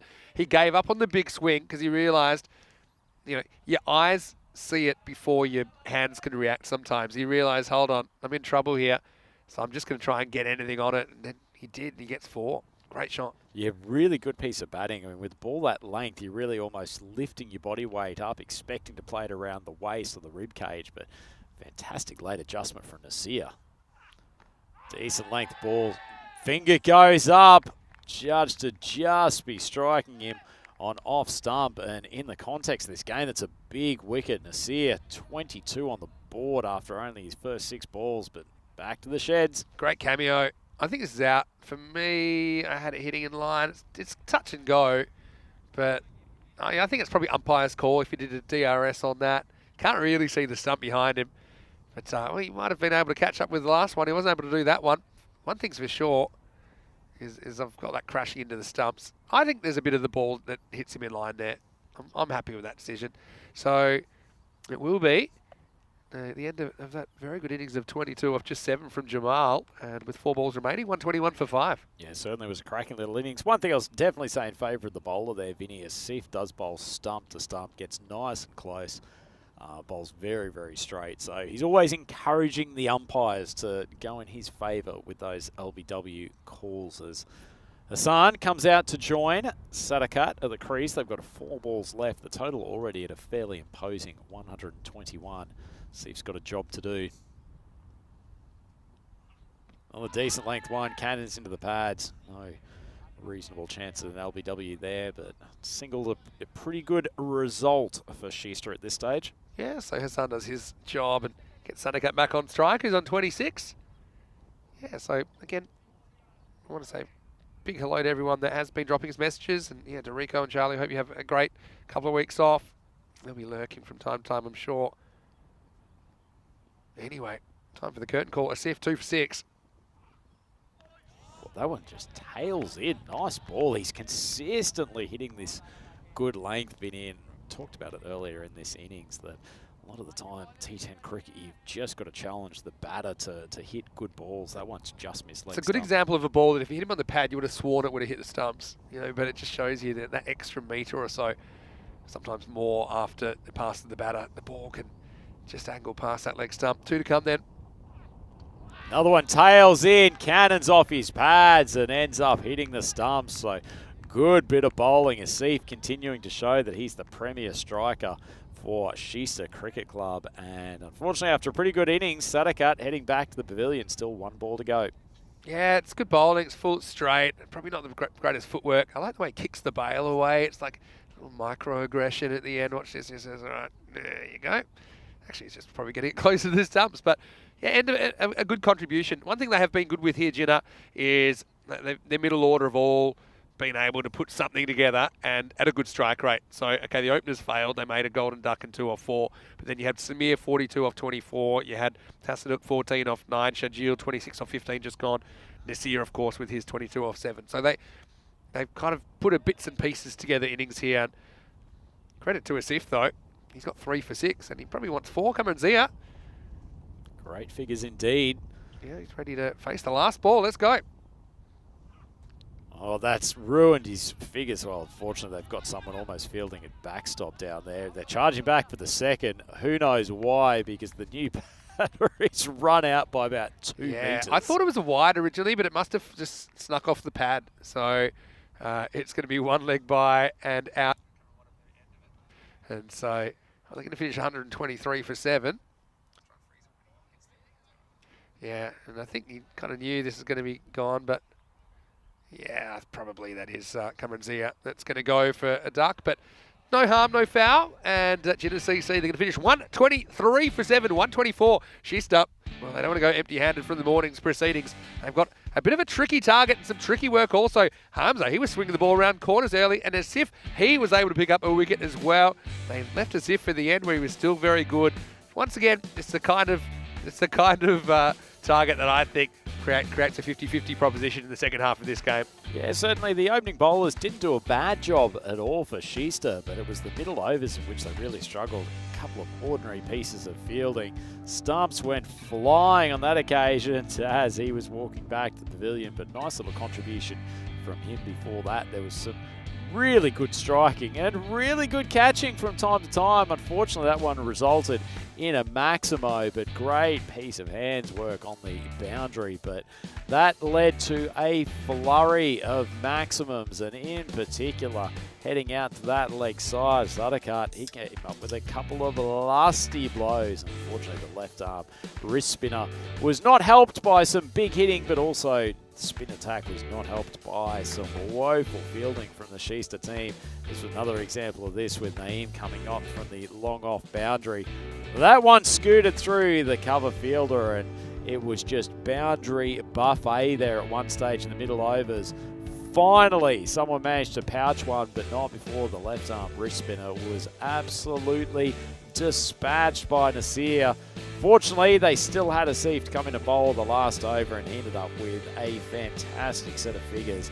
See this pair of wickets in the 10th. Nice little in-swinging Yorker, cannoning off pads of Sadakat. He was walking back, but not before making a pretty good contribution in the end to what is a really, really good total from Jinnah CC. I think they'll be happy putting 123 on the board, despite being a little bit sluggish in that last over. Samir Khan He paced the innings with 42 off 24, but was given a lot of assistance from Shajil Sadakat, who was out in that last over, as was Jamal Nasir. He gave it a big boost, 22 off 7, including a trio of maximums to get his innings started. Really a fantastic T10 innings from him.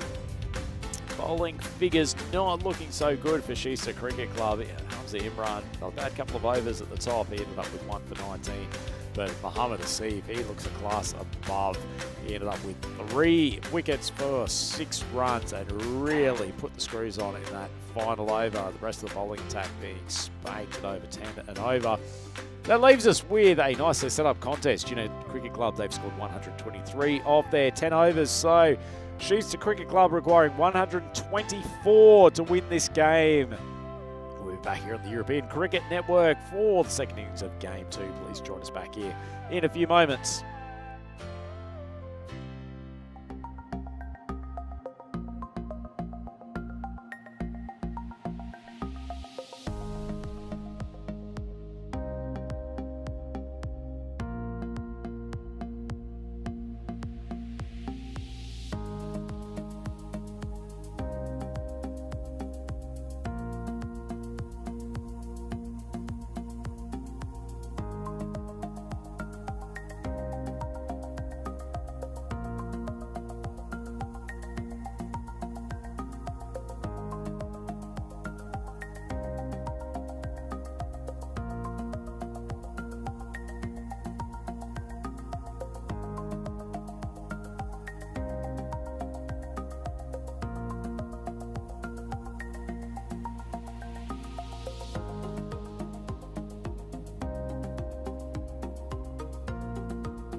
The European Cricket Series is proudly brought to you by HCL Software, FanCode, and Grizzly Bear Sports. Hello, cricket lovers. Welcome to Sweden. It's day one, opening day of our 2-week Swedish adventure. 12 days in the European Cricket Series, the domestic T10 competition, and then we'll have a 3-team ECS, which is an European Cricket International Series to finish things off. Should be exciting. Right now, we've been treated to some exciting cricket here on opening day. Shista CC trying to score their first points of the tournament, chasing 124 victory against Jinnah CC Stockholm, team previously known as Pakistanska Förening, and almost ready to go. The first half of this game was pretty interesting in itself as well, as Jinnah put on 123 for 7. They really came with a bit of a wet sail as well. Magical 9th over. They had some big scoring overs, had some low scoring overs as well. A bit of a potluck kind of innings. It's going to be Tasnik Hussain to open the bowling for Jinnah. Your openers for Shista CC, Mohammad Hassan, and also Hamza Imran has been sent out there. So I guess we'll see if they can make a fist of this chase. Here's the first ball. Cracks it. And it's going to be 4. Well, standard deliver stuff from Hassan as Andrew Ryan comes back into the commentary box. Couldn't hope for a better start. Lovely shot indeed. Just gets that front foot down the track, swings hard, thrashes that wide of cover. Great start for Shista Cricket Club. Yeah, both these openers, we did see them opening the innings earlier on. Hassan, 27 off 15. Hamza Imran, it was a classic 6 and out job from him. So I'll be hoping to make a good power play here around about the, I suppose, the 40 mark plus. They'd consider that a success. Come back ball from Tassaduk. Wide of off stump. Not a bad response, actually. This is one thing I think we need to crack down on, and we're slowly getting there, but just have a look where the bowler goes after he bowls here. You cannot do that because you're completely obscuring the umpire's view. And it's actually in the law. I don't want to get on my old man rant too quick, but it's in the laws of cricket, not necessarily for the blocking the umpire reason, but if you do that, they should be getting a first warning, then a second and final warning, then you can't bowl anymore. Because right now, I mean, look, you could not be more in the way of the umpire. So this one is a dot ball, though. Certainly not going to get too many favours on an LBW decision if you're going straight across the vision of the umpire. But then, yeah, the other thing is, okay, that's true. But then the other thing is we've seen so many missed wide calls that it actually goes in the bowler's favour, which in this form of the game is critical. It's a run and also an extra ball. Saints managed to annoy Vinny in the space of 1 over. He's done the same thing again, but he's managed to hit that area just outside the wide line. And the arms are spread. It's probably a good call in the end. He's been peppering that edge of the pitch. Yeah. But then that's the other thing is, we've been grappling with this issue for a couple of years now, that you can say it to the umpire, okay, if you're not sure, then call it. But then it does look silly, for example, if it is clearly not a wide and you've called it a wide, you know why. But all the millions of viewers around the world just think you're blind. Visually impaired. Hussain comes in. It's an off-speed ball, poked up in the air. Fielder goes back. Fortunately, doesn't make the greatest play on it, to be honest. And that was probably a big chance. Azim Amin down there at mid-off wasn't really struck off the middle of the bat. It should have been a big chance. Yeah, it tried to go the Statue of Liberty play, couldn't quite locate it, and then he had other thoughts, didn't he, Azim Amin, of saving the boundary, but he couldn't quite do that either. Hassan gets away with one there. Breeze just starting to pick up here at the Mushta ground. Hussain, better length ball, just pulled. Fielder picked up cleanly there. Might have been a run-out opportunity, but as it is, Hassan turns the strike over for the first time. We'll get our first look at Hamza Imran with the bat in this game. Yeah, so like I said, he was 6 and out before. So obviously he's up there. I do like the left-hand, right-hand combination as well. I think it's always an advantage. What about the left arm, left-hand combination? Yeah, well, that's an interesting one. That's worked well as well sometimes. That's a pretty decent ball from Hussain. Almost edged onto the stumps, but gets away with it. Hamza Imran survives his first ball. Shista, 10 runs off the first over. Yeah, 47 matches since we've had a golden ball. We're just talking about it. That's a very exciting way to finish a cricket match. I think 47 is the number of golden balls that we've had. Yep, So coincidentally, we've had 47 golden balls in ECN history. Interestingly, still no wides or no balls. So that's almost 8 full overs. We've never had a wide or no ball. There's been a couple that probably would have been, but they were hit. Interesting. It's a classic. If you had a gun to your head not to bowl one, turns out bowlers can. It's interesting, isn't it? Because Yeah. it's such a high-pressure situation. Yeah. You could also say that there is a big upside in trying to pin a really wide Yorker outside the off stump.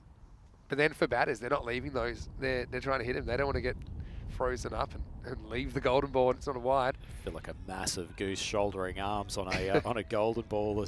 That's the start of the over. Nice little ball in the block hole, just punched away for a single. So this is Mohamed Bilal coming over number 2. I just think there's the potential for a lot of close games here. You can already see that.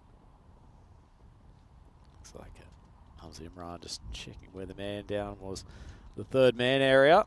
Bilal wide of off stump. Not bowling with immense pace, but good line so far from him. It's nice to see a bowler kind of just concentrating on location rather than just trying to blow batters away. I think that's a tactic fraught with danger. I think accuracy is more important than pace. Well, that one's more in the slot, right where Hamza Imran was trying to put the last ball. Lovely strike, carries the boundary by a good couple of metres. Yeah, again, it's just a length which allowed the batter to do something with it. I think before then he'd been pretty much jamming them in there. Batter couldn't get under it. Nice shot by Imran, who once again gets off the mark with a 6. Last time did that though. He got out next ball. Just deals in Maximo's Hamza Imran. Pretty clean strike with the ball. Oh, that's another one in the slot, and this is an even cleaner strike. That's carried a good 70-odd metres. The arms go up for the umpire. Lovely strike. Yeah, what a good shot again. Just picks it up. Beautiful timing. And yeah, Hamza Imran, he's impressed us with his bowling this morning. Right now, he's impressing us with his power hitting at the top of the order. Well, we were talking about Bilal earlier, that he'd been such a good location bowler in the first couple of deliveries. That location's gone haywire these last 2 balls. That one's on the leg side. Location wasn't great, but he's managed to cannon into the pads of Imran. Just goes away for a leg bite. Got to say, it's actually well done by Imran. Just look what he does. So often I see batters not looking up at their partner. So he doesn't really know where the ball's gone, but what he does see is his partner running. So he trusts his partner. He gets through for the single. It's also, I suppose, clever bowling if it was on purpose from Bilal, because he just basically cramped Imran for room. Imran should have stepped inside. That would have taken a wide, or at least got inside and thrown the hands at it. That one's once again down the leg side, squeezed away, and they should have just taken a single, but a misfield down there at backward square. Decent throw, could have had him in trouble, but as it is, Hassan powers through for the double, and Shista started nicely here, 26 for none after 2. Yeah, pretty much on the rate so far. Let's have a look at the table. Early days, Tigers will be sitting pretty at the top of the table after winning with 5 balls to spare in match 1. Shista will be keen to get off the bottom, and they can do that with a successful chase here. We'll also get to see Hudinger later in the day and Sikif as well. A little bit later in the afternoon, 5 matches a day. So Just so much entertainment. So on much, the 7 days a ECS week as now, well. Isn't there, Vinny? I don't want to say it's too much. There's never too much European cricket, but it's just an absolute glut of high-quality T10 cricket. So Shista, 26 for none after 2. Well, a little bit of expensive in that last over after a couple of dot balls to start with. And coming on to bowl, Nasir, the man who pumped 3 consecutive maximums in the last game. See what he can do with the ball in hand. Short of a length, just skids through a touch, and Ryan can't time it. It's just the one. yeah, Nasir really impressed me with his impact innings in the first half of this game. From memory, I think it was 22 off 7. 3 big 6s in there. Certainly hit the ground running. Some great striking. He's going to be a power player for this Jinnah Stockholm team throughout the next couple of weeks here in Master Cricket Ground. It's decent length ball, but it's heaved straight down the ground for a Maximo. glorious strike from Hassan. He races to 18. Yeah, good shot. Absolutely slammed that one. Nice shape. Timed it really, really well. Just held back on the swing a touch, Vinny. I think he picked the line very, very early. Just as you say, held his shape very well. It's a gorgeous strike straight down the ground. Seen some good hitting straight so far in this tournament already. So yeah, just think wickets are the key. Need to find a way through this here. There's the right of reply to Mohamed Hassan. Oh, another one on a decent length, but tries to swing it squarer. A Better bit more bowling. pop on the pitch. Yeah, I mean, that's the thing. He pulled the length back. Obviously, Hassan looking very comfortable on the front foot. So you know he's kind of looking for that shot and just wasn't quite full enough to play that too. That one's wide, but big change of pace. And Saad certainly didn't hold back his swing on that delivery. It's about an hour in advance of the ball coming down. Good reply. A couple of balls from Nasir after getting pumped down the ground. A couple of dot balls just keeping this innings in check. Power play ends after this over. So get through with a couple of dot balls to finish. The skipper would be happy. Swung away to the leg side. That certainly won't do it. Drifting onto the pads of Hassan. Not a recipe for bowling success. Yet another boundary to the big left-handed opener. Yeah, again, this is the power play that they were looking for. We talked about, you know, maybe around 40 or so. And pretty much there. Probably even quite relevant. They haven't lost a wicket either. So they've got batters that are up and going. Feels like we're in the mode for another close game here, Vinny. Chester 37.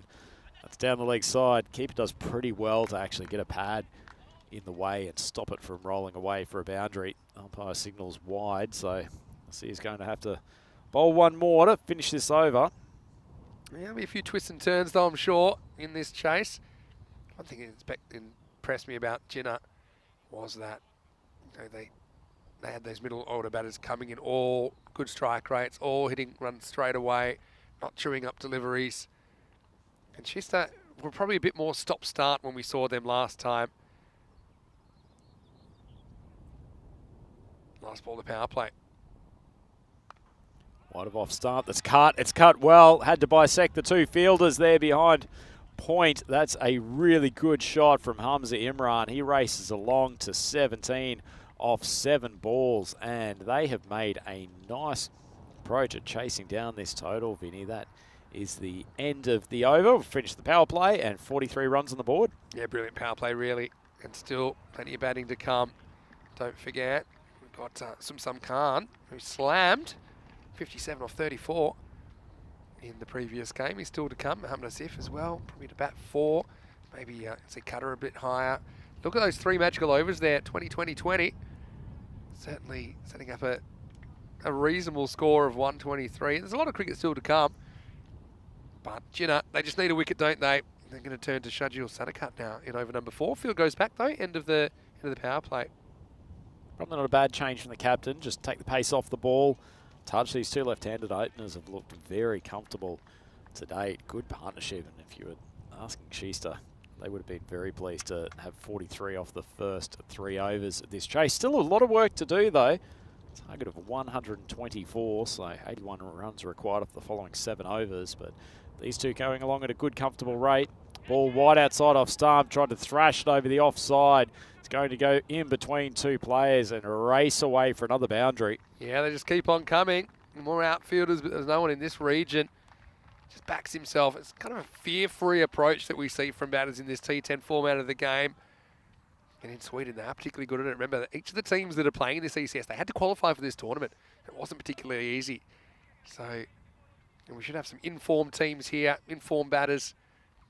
And Mohamed Hassan, he's been pretty impressive this morning. He scored 27 off 15 earlier on today. He's made his way to 26, so fairly consistent going from the opener at the moment. Looks like a nice, consistent striker of the ball, Hassan. Sadakat comes in, good length ball straight through him. Hassan tries to heave on the leg side, but Sadakat comes up with the key wicket. Sheester Cricket Club, 47 for 1. Well, a bit like a grad student straight out of college. He loses his way in his late 20s, doesn't he? As he just swings across that and he loses his shape completely, and he just knows one lapse and that's all it took. He loses his wicket, but he does have his team in reasonable shape. He's the first man to fall, 47 for 1. That's platinum Maximo. Chad, I thought you were going to make a reference to the graduate student being flat on his back at about 10 a.m. on a Monday morning like the stumps were, but you went in a completely different direction. But that is why the Maximo is the star of the European Cricket. I think you bring Network. out the best in me because you have quite a few good turns of phrase on occasion. Anyway, here's a guy that we were calling him the Sum Sum Slam earlier today. He scored 57 off 34 balls with 6 big Maximos, 3 fours in there. And he got Sheester to 119. Turned out to not be enough, but it looked like it would be enough for a fair bit of that second half of match 1. So let's see how he deals with Sadaka. He had the right to reply, and he almost gets another one here. Forces an outside edge, goes through the vacant slip region, and Sum Sum is off the mark. It's almost 4-day cricket stuff there, Vinny. Just a nice ball on off stump, outside edge, but no slip in place. I like they had the third man back there to cover that, though. I think Imran's the guy they want sooner rather than later, though, as well. He's looked pretty good. His eye off that leg side. I think he does like that area. The eyes never lie. That's an expression I like. So Hamza Imran on strike. Ball's wide of off stump. Almost a little bit of a dance move and trying to flick that leg. Unfortunately, no contact. Straight through to the keeper and come back pretty well here. Yeah. Sadaka. Again, it's a funny little shot because head went to the leg side. I was trying to hit through the offside. Wide of off stump. Little bit of bounce off the pitch. Good finish from him though. Ends up with 1 for 5 off his over and just reasserted a bit of control here. A bit windy here as well. I think it's just assisting the ball going left to right on your screen as well. Last ball of the over. It's been a good one from Sadaka. Oh, it's not such a good ball, but it might work out for them. Oh, unfortunately, it's been dropped and fumbled. Just bounced inside the boundary. That could have been a huge moment in this game, or it certainly will be, dropping the top order batter. Vinny, you cannot drop catches like that. End of the over. Yeah, it was a chippy. It just chipped up, and I suppose it doesn't go for 6. That's the only blessing. But it's a pretty thin one for Chinna, as that's the end of the 4th over. Sheester 52 for 1. Just note that down in your diaries that Imran gets very, very lucky on 17. Very, very lucky indeed. Sadaka, great over up until that point. He'd be incredibly disappointed not getting backed up in the field for Arun Chaudhary down here. Long off. It's always hard, Vinny, when you see someone drop one right in front of the commentary box. You know they can hear precisely our observations on what they've done in the field. But you've got to take catches like that when you have the opportunity. And Chinna CC may be putting down the left-handed tearaway in the form of Imran. New bowler coming on, Samir Khan. This one's driven out to deep point where they'll just take a single, and Sum Sum has just gotten himself rolling with a pair of ones. Brings his partner back onto strike. He's the man who's doing most of the damage. That big blade in his powerful left arm grasp. Khan just manoeuvring the field a little bit, bringing third man a little bit closer inside the single, just trying to stop that little dabbed one. Goes wide of off stump, flying off the edge of the bat. Well, he needed to move third man further across if he was going to stop that ball. That's another boundary, and all of a sudden, Imran is really rolling. Yeah, he is. How long can it last? That's the question. We only saw him for 2 balls in the first innings, but he's just continuing to pick up these boundaries. It's a super hard field to defend. And Jenna finding out the hard way. Samir. Well, that one drops short of a length. It's hit very high. It's held up in the breeze a touch. Carries the boundary, though. That's a 4, followed by a Maximo. Great batting from Imran. Yeah, what a shot. He decided to go through with it. Wasn't really at the pitch of it, but he just throws caution to the wind. This is into wind slightly as well, but has enough to get over for 6. That one's just pinned out to deep cover. just as a single. Good comeback from Khan after being hit for a couple of boundaries early on. Just got to hang in there if you're Jinner at the moment, and hope you can break this partnership before it's too late. Maybe get new guys out there, dot them up, maybe spark a bit of a collapse. But right now it's not looking that good. Oh, Sumsam, he's copped one in an awkward position. I mean, is this high? It hits him about shoulder height. Let's have a look. I mean, remember if it's waist high or higher. Yeah, let's have another look at this one. I mean, I'm unsure, so I think I'd probably be calling it. Yeah, it's been called. Probably made it worse for himself by going down to crouch. Anyway, free hit. Well, it's a good ball on the free hit from Khan. Speared it into the leg stump. Tell you what, didn't he go down quickly for a man who's been struck by an off spinner? Yeah, I thought for a second we were watching some vintage WWF from the early 90s there. It was just, he went down quick, but he got the result. Couldn't get the free hit away, though. Just a single. Oh, it's a good ball. Wide of off stump. Peeling for the dot ball. Not sure what's going on there, but the end of the over, and Schuster 66 for 1 halfway through this innings. They certainly win the first half of this innings, but there's still a lot to be written. And looking forward to exciting 5 overs ahead. Also looking forward to the ECC. Now, you might notice there in Group C, there's one team that's TBC. I am hearing whispers about who that might be, but I'm not sure. I can't say anything yet. But just watch this space, because we know that there'll be 31 nations involved. The reigning champions, Netherlands, 11 straight through championship week. The same format. I mean, you were at the ECL. You know how good that format is for keeping things moving and keeping the excitement levels high over a 4-week period. But really looking forward to that tournament. The Euros of cricket right here on ECN. Time for over number 6. And let's see if Schuster can keep this up. Nicely driven down the ground by Khan. Brings Imran back onto strike. Tell you what, Maximo, you've left the crowd on tenterhooks there by my job. Just teasing who is going to be the TBC nation. TBC. Sadaka comes in. Decent length ball, and he's rocked his stumps. Huge wicket in the context of this game. He put it up there on a length, and Hamza Imran took the bait, and he's out. Hook, line, and sinker. Great bit of bowling. 67 for 2.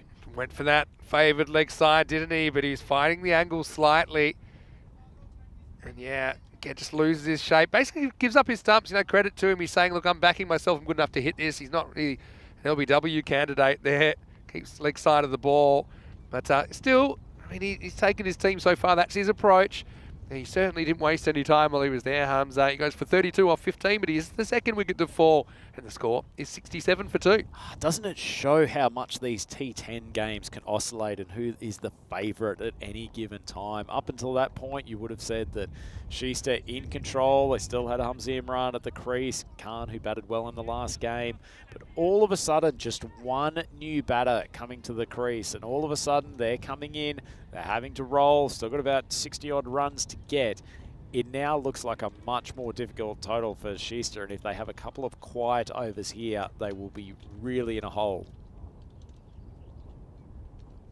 Saying that, Abdul Qadir, I'm sure, will do his best to keep the score moving. That's a big appeal. Maximo's called it early. Great decision. I got to say, the umpiring here has been very good this morning. This is definitely hitting the stumps, and it hits him in line, but look where it bounces initially.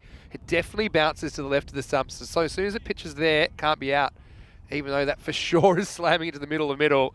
Fantastic umpiring. He's very good under pressure, Suchi, and gets that one spot on. Yep, great call indeed. Sadakat, though, changes came pretty quickly. Had someone who will just have a chat about it after this ball. The Sadakat steams in. Ball's gone high in the air. Fielder coming around. The keeper's converging. Once again, it's gone in between the two of them. Maximo's disgusted with that work with the gloves. No, it's not his fault, really. I mean, it's everyone's fault, partly the universe. It is blowing away from him. So, I mean, you should call for anything you can reach comfortably, and I think he can reach it pretty comfortably, Cameron Zia. And the other fielder tries to be a statue, doesn't he? That's Shazad Ali. But I just like the Cameron Zia pointed at the sky as if that's where it's come from. It's like, that was pretty obvious. But I think it was the wind that did him there. And now he's going to get one that goes the other way. Puts down the size 42. And then the fielder on the boundary says, well, this is how you do that. And somehow, Mohamed Abdul Qadir's off the mark.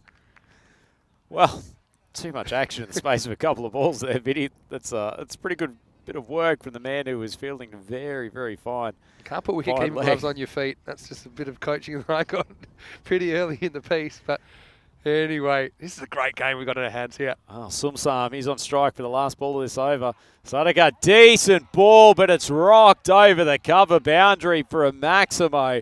And just when Shista thought they were losing their way a touch, he's hit a massive bomb. 76 after 6. Yeah, just what the doctor ordered to try and get things back on track. Yeah, so 4 overs to go. 48 required off 24. I love the way in the just had a look at the chat, Maximo, that you're educating the folks in there about how the LBW rule works. A bit of a nudge. I think credit where credit's due. The umpire gets it spot on. You'd have to be a real Gumby to give that one out, and a few people in the chat have fallen for the bait. So I was actually listening to a podcast, the Red Inca podcast that Jared Kimber does the other day. Yeah. There was actually discussion as to whether in the modern game, and particularly with batters switching hands frequently and the like, whether or not, particularly when there is a switch hit, whether the LBW restriction in terms of the ball pitching outside leg stump should be relevant at all. These are things that keep me up at night as well. And so I do have an opinion on that. And I think that, yeah, if you switch by either feet or grip, let's say, switch is sometimes hard to define, but the easiest way sometimes you know it when you see it. So sometimes you won't switch your feet at all, but you will basically, it's actually more to do with your bat plane and where your forward swing's coming from. Speaking of bad planes, Abdul Qadir's swung lustily at But the I last think two balls. you already lose your leg side protection for wides. I agree. I think you should lose your leg side protection for LBWs as well. That's only a switch though. No one's swung away to the leg side. Chowdhury managed to show better hands on that occasion, although his arm's gone haywire and ball's gone flying away for an extra run. It's a pretty good run. They didn't even hesitate about going for that overthrow. Hesitation would have killed him there. This is pretty high as well, you know. Don't know if they... Yeah, I think that's a no ball. Yeah, it's been called. So that helps. And remember, if it's waist high or above, and that would have hit him in the belt. So that's kind of where they get those from. And he was catching the free hit. So what I will say though, some people say, for example, you know, well the LBW law, I think it's changed 12 times in the history of cricket. So it's not like it's been set. It's been set for a while now. They say, well, we just put all these away, and if we think the ball's hitting the stumps, then it's just out. So for example, why do they have that law that the ball can't pitch outside leg stump? Originally, it wasn't allowed to pitch outside off stump either. So they opened that up after a while because the game was getting a bit too batter friendly. Tough gig for spinners if you could not pitch the ball outside off stump. A poor offie never getting an LBW. Yeah. That one struck straight down the ground. Actually, he's pierced the two outfielders. Really, really well struck from Somsam. Yeah, what a good shot that is. Remember, he was kind of hit and miss in his last innings as well, but then came good when it counted on the way to his 57. So I think the easiest way to describe why I don't think you should be out if the ball pitches outside leg stump as far as a rules point of view is it encourages negative bowling. I mean, cricket's a lot prettier if the ball's outside off stump and you're able to play nice looking shots. Oh, that one's gone straight through him. Well, Vinny said he's hit or miss. Sumsam Khan, he was definitely miss on that occasion. And after a tough stint at the bowling crease, 1 for 22 for Khan as he walks off, and Shista 84 for 3. Well, if this delivery was a character in a golf-based Adam Sandler film, it would be Shooter McGavin, because certainly hasn't got up at all. So he's playing it to basically to pull, to be about 2/3 of the way up the stumps. In the end, it cracks into the middle, and so Sumsam, he's down and he's out now at the end of 7 overs, 84 for 3. Well, this has turned into a pretty tough chase, Vinny. 50 runs required off the last 18 balls. Wouldn't say that Jinnah have been fantastic over the last couple of overs, but they've just kept things tight enough that they have turned this into a very difficult chase for Shista. The loss of a couple of wickets not helping. Turn our minds to Game 3, Vinny. Stockholm Tigers up against Jinnah CC. What are your thoughts? Yeah, well, looking forward to seeing these two teams for the second time each. So, I mean, the Tigers, they had quite the journey in their successful chase in match 1 against Shista. Jenna, you're watching him right now. So that game's coming up in about 25 minutes. Well, Bilal coming back, got hammered in his first over, but starts well there. Remember his first over, a couple of dot balls to start before he got pumped to the boundary. That's true. Abdul Qadir, strike. The equation starting to look much harder for Shista. Power of wickets, even with, you know, specialist batters there, it is a tough thing to come out and get going straight away.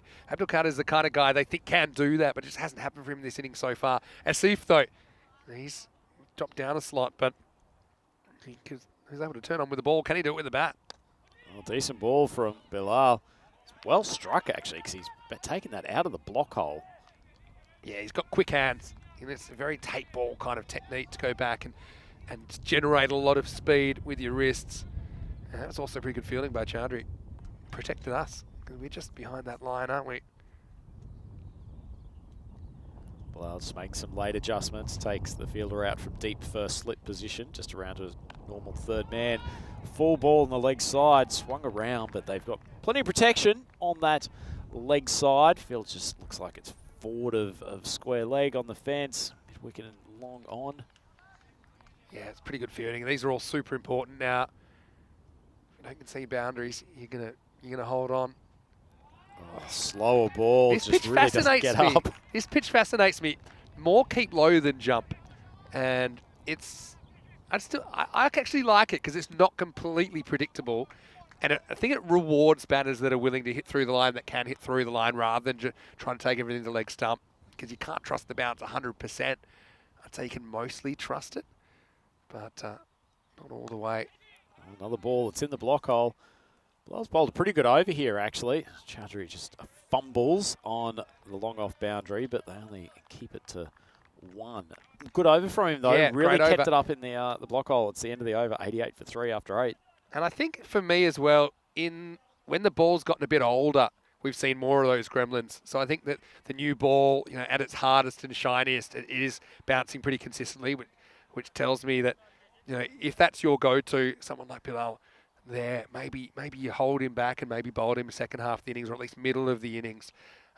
It's a lot to do, but it can be done. 36 required off the last 12 balls. Yeah, certainly not out of the realms of possibility whatsoever. We saw how many runs came in the later stages in Game 1, but Shista, for a team that's probably been in control of both of these contests this morning, they could be staring down the barrel of a 2-loss start to their tournament, which is really a difficult situation to come back from.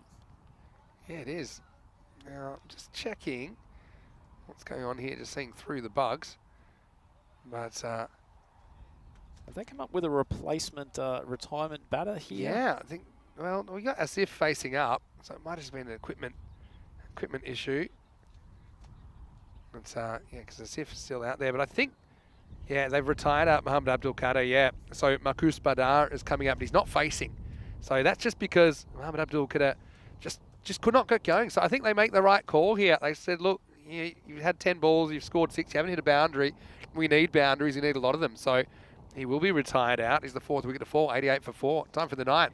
Oh, Hussain, time for the 9th. It's time for a boundary. That's a sensational shot from Asif. Maximo when they needed it most. Yeah, what a shot. Asif is the kind of guy, he could provide the magical over that would get them back in this. Look, we haven't seen him since over number 1, but a lot's changed since then. Was pretty good early. But, yeah, Asif, I think you got to bat him 4. I know they tried Muhammad Abdul Qadir there, but Asif's a match winner. 2 feet really deep in the crease, isn't he? Trying to create some length, trying to get under something. Short of a length ball.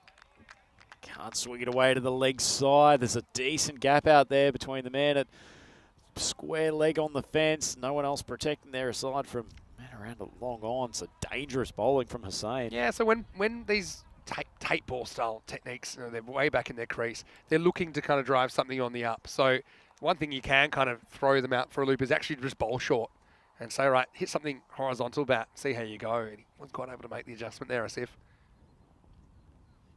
So it goes short of a length again, cracks him in the back, shy at the stumps from the keeper. Only just make it through for the one-leg bite. I love it that it doesn't even enter his mind that he won't be running here. So he just takes off.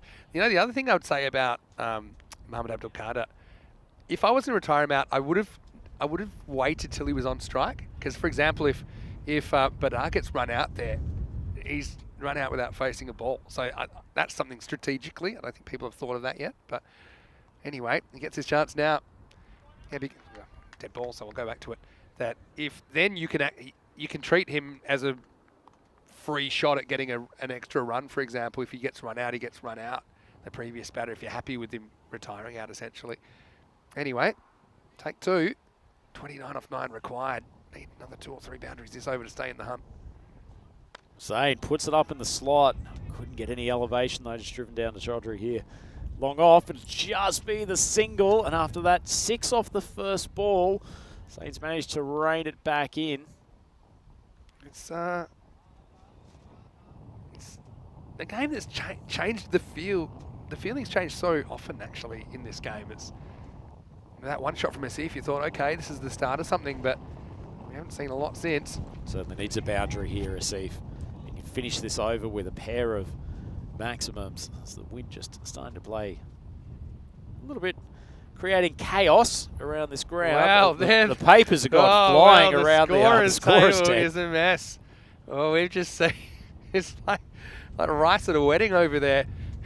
Oh, same thing as the previous ball. Maximo's taken a great grab. He's gone flying off the back of his chair. Of all of the days in which we don't have commentator cam, he's taken a stunning grab. The one day the commentary cam hasn't arrived yet. As usual, I was worried about our equipment. What you didn't see there is that I landed in the chair, tried to stick the landing and fell backwards on the chair, but I'm fine. Anyway, that's a good result. Oh, it's all happening out here at Saying he's gone hit again. It's going to drop in. And Chaudhry takes a solid catch as Asif smacks the back of his bat.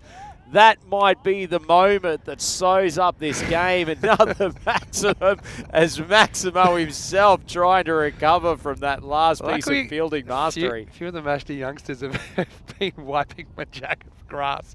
Anyway, what about that? I mean, I suppose they've got a shot, don't they? That'll be the end of the 9th over. The score is 102 for 5. Asif goes for 14. I'm glad none of those youngsters were standing behind you as you went flying into the back of the commentary box. Did you actually call yours then? It was pretty much clear it was mine, wasn't it? It was straight to my side of the desk. I'd like to think I just took a little bit of a casual movement to the left as I saw Maximo moving towards You're the one that's going to be playing ECS cricket later in the year. You probably need the practice. Anyway, well, you need a magical finish. It's hard to see them messing this up. Genesee Stockholm. Just remember that first innings as well. They lost their openers cheaply. They had to kind of rescue things, middle order, put it together bits and pieces. But it looks like they've done enough to hold on. 22 would be required. And it's Butter who was parachuted in by choice. He's in the hot seat right now. And it's going to be Jamal Nasir to bowl. Remember, his first over went for 17, though. Remember, he's batting 18 off his first 3. It might be the match-winning innings. There they go. He's gone short of a length.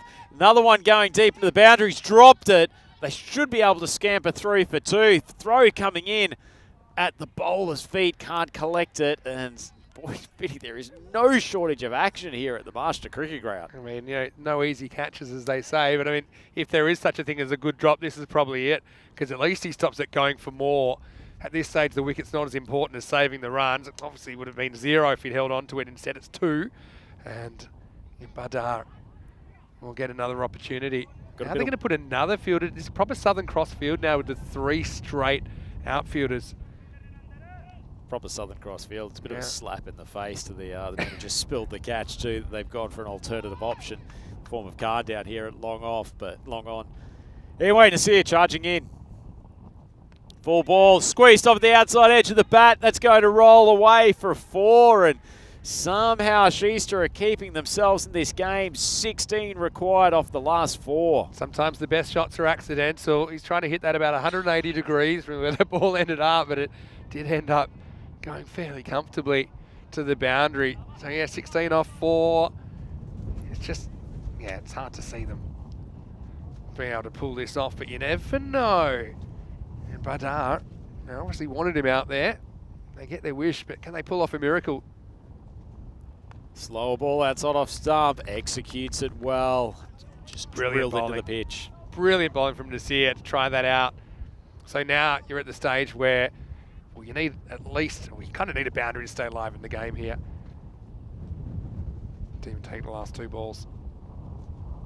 Going for another full toss. Ball high off the bat. Fielders charging in.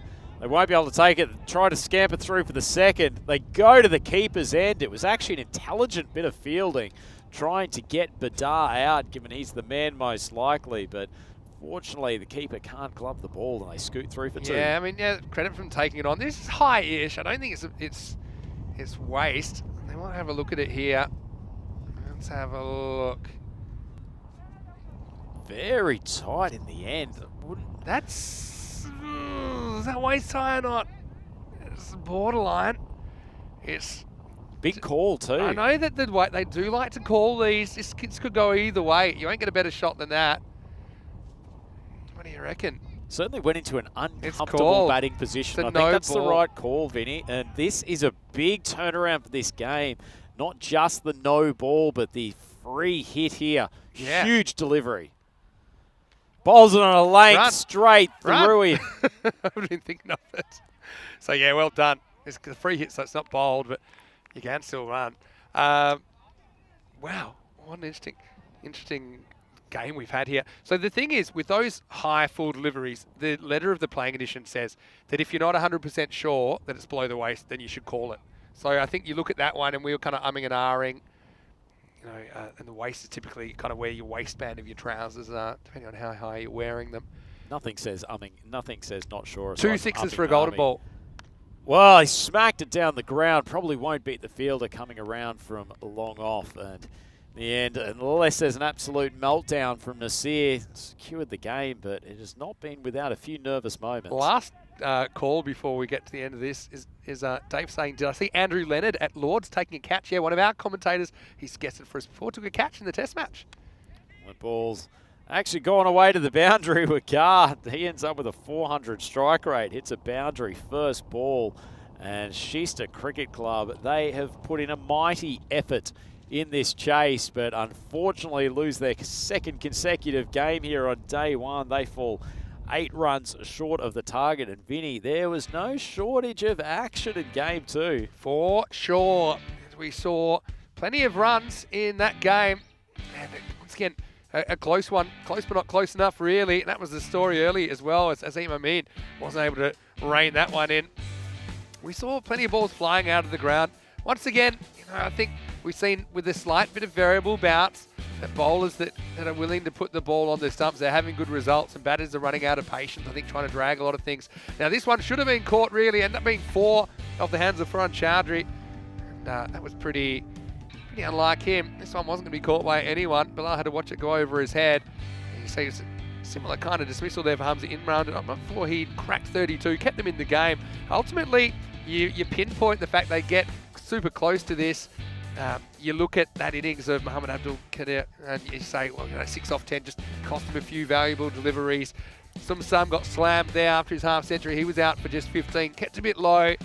And even though they came home with a bit of a wet sail, they made a tactical change and they did a few things right, but it's just frustrating for them. They go down in 2 close ones this morning. Yeah, absolutely. And it was Asif who looked like the most likely at the back end there, but he was well caught on the boundary by Chowdhury. He had his challenges earlier in the game. In fact, the entire Jinnah team did put in a great fielding performance, at least as far as catching and taking advantage of some run-out opportunities. But fortunately for them, they had enough runs on the board. Ultimately, a pretty good batting from effort from them, setting up a tough target. And Shista, despite a brave effort and contributions all round, have fallen just short. So 2 left-handers at the top of the innings, Muhammad Hassan and Hamza Imran. From each of them, sometimes Khan couldn't repeat his heroics from game 1. And then at the end there, Muhammad Asif probably just needed a few extra legs on that 6 at the end of the 9th over, and they might have been in with it. But bowling effort from the boys from Jinnah, not a bad performance, Vinny. Pretty consistent. I mean, no one really got the treatment this year. In his first over, went for 17 last one. He just had to defend less than 21, which he did. Sadakat was pretty good. 2 for 18, he probably takes the cake for me. But I think a pretty good team performance. And look, Shista, they'll play in match 4 against Hammaraby. And they'll be really keen to get on the board because you don't want to start 0-3. Remember, only 4 teams out of 11 make the semi-finals. So certainly not the start they were looking for. Agenda CC Stockholm, after losing a couple of wickets in the first innings, they did get back on track, put together 123, and it held up. We will take a break. We'll be back in a little while. Just giving you some updated start time. It's a 5-minute delay to match 3. So we'll be back in around about 15 minutes to take you into the middle match of the day. Vinny Stander here, Mr. Maximo, with Andrew Ryan. Hope you're enjoying opening day from Sweden. We certainly are. We'll see you shortly for more FanCode European Cricket Series.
European Cricket Series is proudly brought to you by HCL Software, FanCode, and Grizzly Bear Sports. Hello and welcome back to the Manchester Cricket Club here in Stockholm. It's day one of our 2-week Swedish adventure, and now we are going to roll into match number 3. We've seen both of these teams already this morning. It's the Stockholm Tigers taking on Genesee Stockholm. Let's see what happens at the coin toss. Tyrone Peters has the 2 captains. Foreign's a call. Heads. Heads is a call. Oh, yes.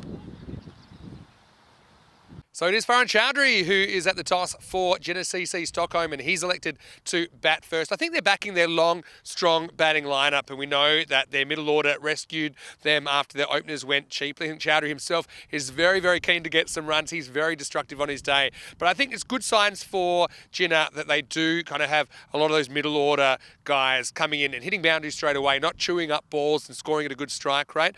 And don't forget that when we last saw Genesee Stockholm, they were known as Pakistan's Skafrendingen, and we saw them topping their group in Stockholm before bowing out at the quarter-final stage in a bit of an upset. So they're certainly playing like a team with a point to prove. Tigers, well, they were pretty interesting this morning. They looked to be well behind in their chase. They ended up chasing down 120 with 5 balls to spare. And again, just showed you that they have that explosivity. And they're a team that we have seen kind of have mixed results on ECN in the past. But again, they're really trying to turn some heads. They certainly did that by pulling off that chase in match 1. So 2 teams we're seeing for the second time. Let's see how it goes. It will be Genesee Stockholm batting first after winning the toss. Rhino will take you forward, Andrew Ryan, to take you to the first ball. Let's get ready for the start of match 3. Thank you for the preview. Explosivity indeed is, I think, guaranteed in this game here. Starts at game 3. Jinnah to get a start off with the bat, and a very, very interesting start to the game with a little bit of a nibble outside of stump, ball coming outside of the outside edge of the bat, rolling down to third man. Ball kept in with a bit of handy footwork, and there's a couple of runs on the board as we have a look at the fantasy dashboard for this game.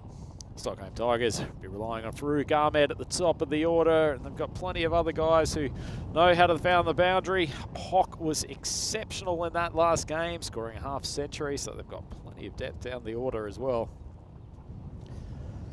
Men's on strike, strike on the bats, and that's given out by the umpire. I thought that may have been swinging a little bit down leg, certainly hit the batter in line, and the finger goes up, and that's a huge start. Jinnah Cricket Club, a wicket down, second ball. Have a look at this. It might have been tickling the outside edge of the leg stump. The finger goes up, and good appeal from the Stockholm Tigers. And tell you what, they will be feeling very, very positive themselves now after winning that first game against Shista Cricket Club here in game 1 today. Jinnah coming off a win against the same team, but not a great start for them. He's a batter already. Stockholm Tigers, they are a pretty solid unit. Showed they had some good variety in their bowling attack in the first game. Had some moments, certainly, where it didn't feel like they were in control by any stretch, but some big hitting, exceptional striking from the middle order.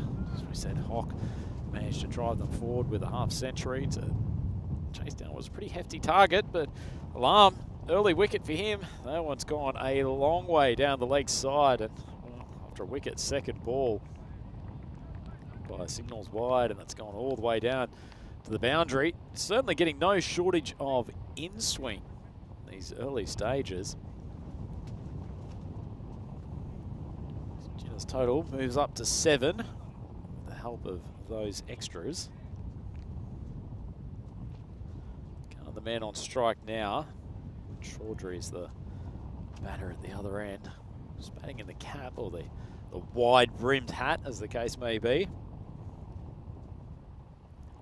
Much wider at side off stump, but good call from the umpire. That one's clearly a wide. So he's lost his radar a touch, almost overcorrecting. That wind certainly picked up. It's moving from left of your screen across to the right-hand side, as it has been for most of the day, but it's gotten certainly a little bit blustery in the last 10 minutes since we finished that last contest. Back on the stumps, good ball. Draws Khan forward. Nice piece of bowling from the young man. Bowls with reasonable pace. He's fairly close to the stumps and looks like he's got the capacity to swing the ball when the conditions are right.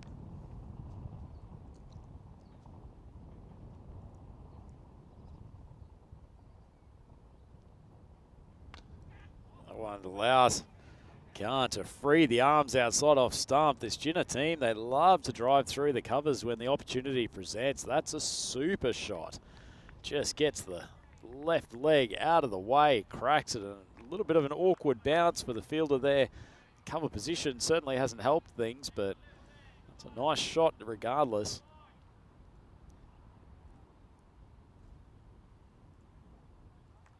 Chaudhry can't get near the strike at the moment. Can't, as long as he keeps on striking boundaries.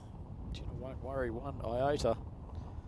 Oh, that's hit him in front. That's a good call from the umpire. Much easier decision that time around, and it's a great way to come back after being thrashed to the boundary. And despite going for a few runs, Jinnah Cricket Club 2 wickets down now, and Stockholm Tigers, they'd be pretty happy with this start. That's a very easy call from the umpire. Looked like he may have just taken the pace off the ball a touch. You could see he was halfway through celebrating before the finger even went up. That is an exceptional piece of bowling from Alarm. And a great start for the Stockholm Tigers. They are roaring into the ascendancy in this game.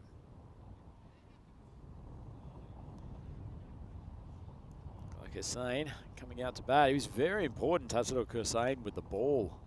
Game at 2 earlier today, which was Jinnah's first appearance in the tournament. Oh, with good pace, good direction. All important 9th over. Made sure he didn't go for too many runs and kept them in control of defending that total. Well, Shista, they've got some soul searching at the moment. 2 losses from 2 games as Lam comes in to finish his over. Decent length ball. Nicely played from Chaudhry out to the, sorry, not Chaudhry, it should say Hussain out to the offside, but no run there. And at the end of the first over, Jinnah Cricket Club 12 for 2.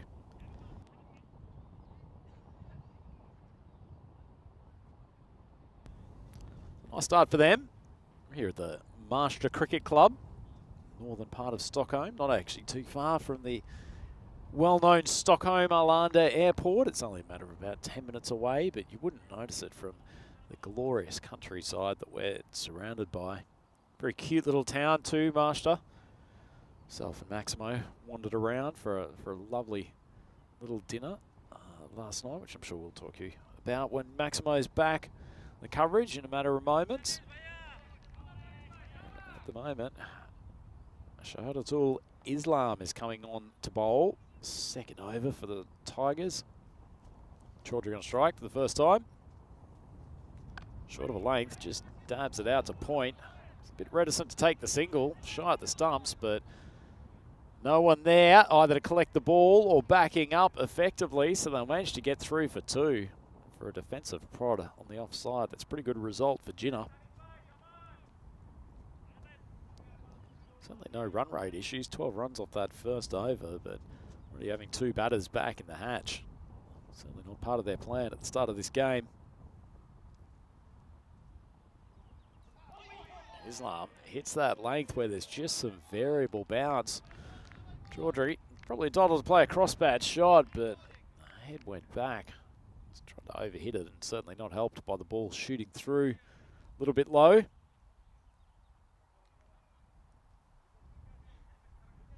Islam keeping the ball on a good line and length so far, just on or about off stump.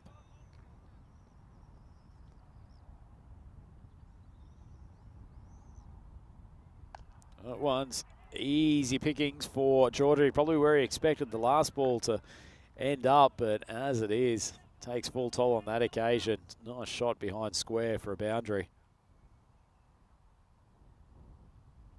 Islam probably not quick enough to be dropping that short of a length, particularly on middle stump. Nice footwork from Chaudhry, putting himself in position to play the crossbat shot. Got some defensive fielders on the leg side. Man here straight at long on, not too far from our commentary box. Another who's deep mid-wicket. The fielder on the leg side, just behind square. Right-hand side of the umpire.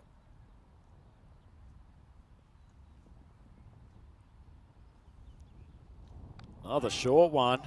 Geez, is a false shot from Chowdhury. That ball's climbed up a little bit more. Islam didn't take too kindly to me saying that he didn't quite have the pace to be dropping short of a length. He's given that one a bit of extra oomph and just tailed away outside the off stump. Chowdhury not quite in position to play the pull shot.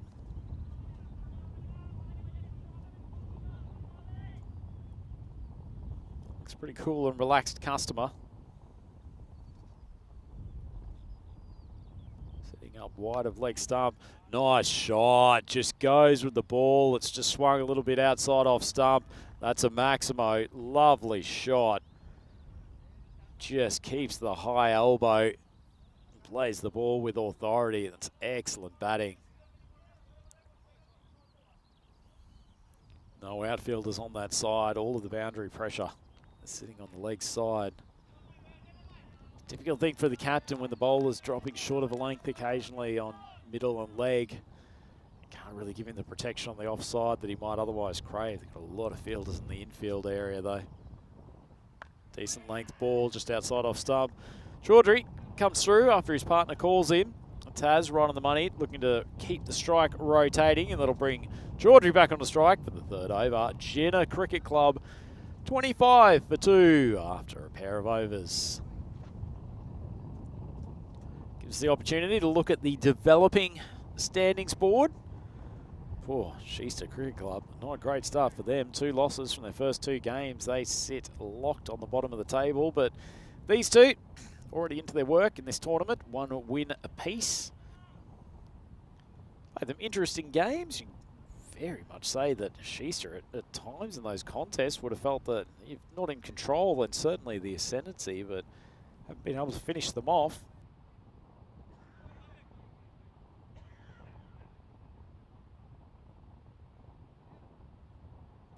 One of these teams will take the lead in terms of the standings. Very, very early days. 10 games for each team, so plenty of time to go in this tournament, but certainly want to start well. Alarm back on the bowl. Third over, Chowdhury on strike. Full ball, almost yorks him. Rapturous applause from his teammates. Chowdhury just signalling to his partner that there's not a huge amount he could do with a ball of that quality. Sort of ball that for Taz Hussain, he'd actually really enjoy facing. He's got that tape ball technique which allows him to swap the ball that's coming sort of underneath the base of the stumps. But Chowdhury, a little bit more of a traditional player, swings back, big appeal. Thought the umpire's finger was starting to go up there for a moment. Probably is rising over the top of the stumps, to be honest. It's a good call. A little bit short of a length, but he was certainly deep in his crease. As I was saying, calls him through for the 1.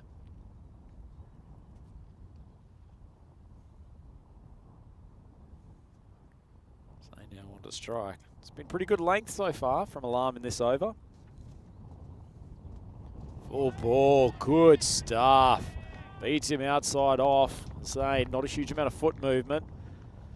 See, he's got that tape ball technique that if the ball is foolish and on his middle stump, his hands just get through, and he's very adept at striking straight down the ground. But as it is, a little bit wider of off stump. Needs to get that front foot across and drive through covers if he has the chance. Good line with this fielding set up too. Another good one just on off stump. Tigers, some probing bowling in these early stages. A few theatrics from Alarm as the balls come in. Probably very aware that there's no one else inside the circle who had the opportunity to back up there with the 2 deep fielders, one at deep mid-wicket, the other here at long on. Just wringing his hands, might have copped one in an uncomfortable position.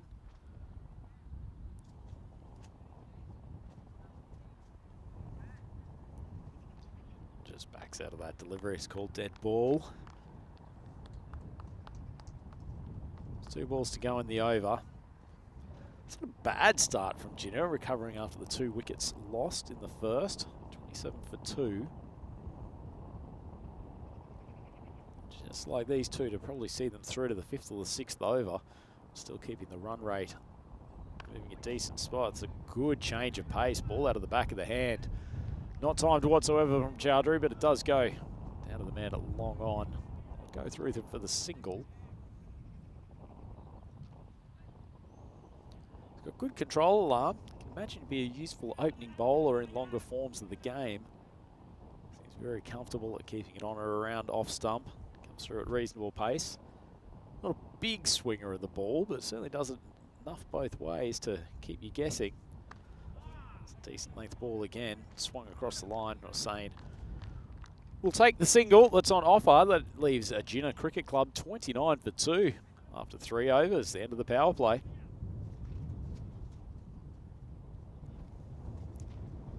Stockholm Tigers, probably the happier of the teams after that power play. Good last over in particular from Alarm, only going for 4. It's a pretty good first over for him too, aside from going 5 wides on 1 delivery. Managed to keep that run rate at a decent level. Well, Gina didn't exactly go flying out of the gates in the first game either, but their middle order really gave them a kick up. Jamal Nasir in particular came out and hit a succession of Massimos.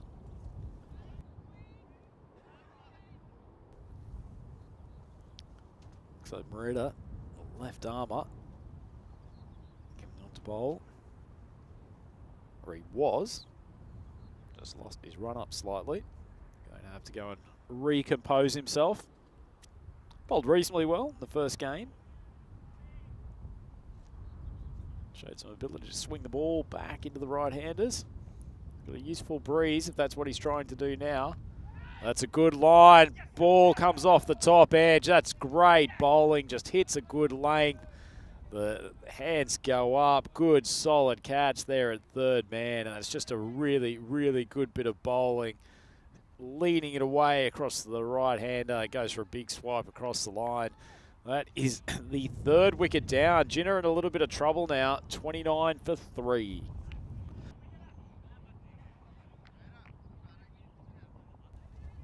So Hussain walking back to the pavilion. Chowdhury's still there. Seen a few of his partners come and go already, but no one's sticking around for any length of time. Shardil Sadakat, he's pretty good with the ball in the last game.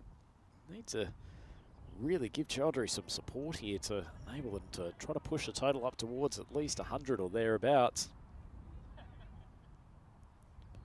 Good bowling from Merida. Got a batter who's trying to heave the ball over to the leg side. The left arm coming over the wicket, pushing the ball across them. It's a pretty good tactical position to have. A bit of pressure on the Jinner batters. They know they've got a dynamic batting lineup in the Tigers who can chase down some decent targets. Peel, no chance of that being given, but they will scamper through for the 1.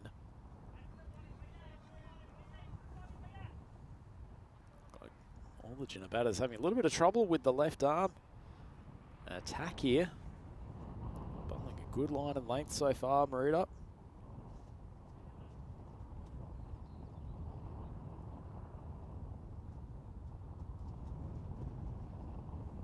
Oh, that's hit him in front, but pitched outside legs, so good decision from the umpire.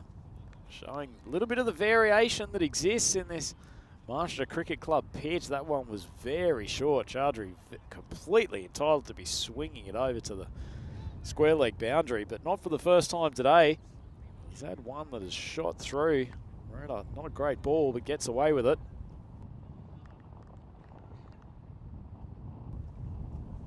Brings Sadakat back onto strike. Halfway through this 4th over. Full ball outside off. Looking once again to access the leg side. Probably just got to go with that one a little bit more, but they've got the field well set for the line that Merida's bowling. Player back on the boundary quite far backward of point. Another one down here on deep cover and long off. Shows that what you have the ability to do as a skipper when you can trust the location of your bowler. 3 fielders out on that area in which cover drive or flashes outside of off are going to go. This one's heaved down ground fielder. Ash comes around from long off and just be kept to a single. Only 2 runs off this 4th over so far. It's been an excellent one from Merida.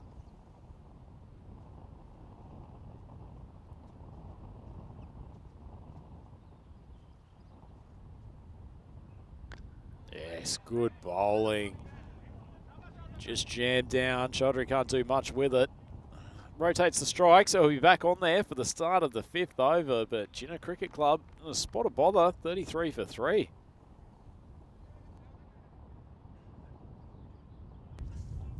Excellent over from Merida. Certainly a man the captain can trust to bowl in a consistent position. Allows him to set a good defensive field. After a reasonably healthy start, despite the loss of a couple of wickets. Run rate is just stalling here for Jinnah Cricket Club. Been a couple of good overs in succession. Stockholm Tigers well on top in this contest. There's still some batting to come. Jinnah Cricket Club, but nonetheless, these two, they've got some rebuilding to do. Muqtadir comes on to bowl the 5th. Short, down the leg side. It's just too easy for a batter of Chaudhary's quality. Gets into great position when he plays that pull shot. Doesn't try to overhit it. Looks like a man who's capable of playing some long and sustained innings. Certainly a good operator in this T10 format nonetheless, but he's got some quality shots around the ground. Mohamed Muqtadir wasn't on the bowling sheet for the first game, but Tigers giving him an opportunity in this contest. Hasn't started well, but I'm sure he will be happy to get that first delivery out of the way.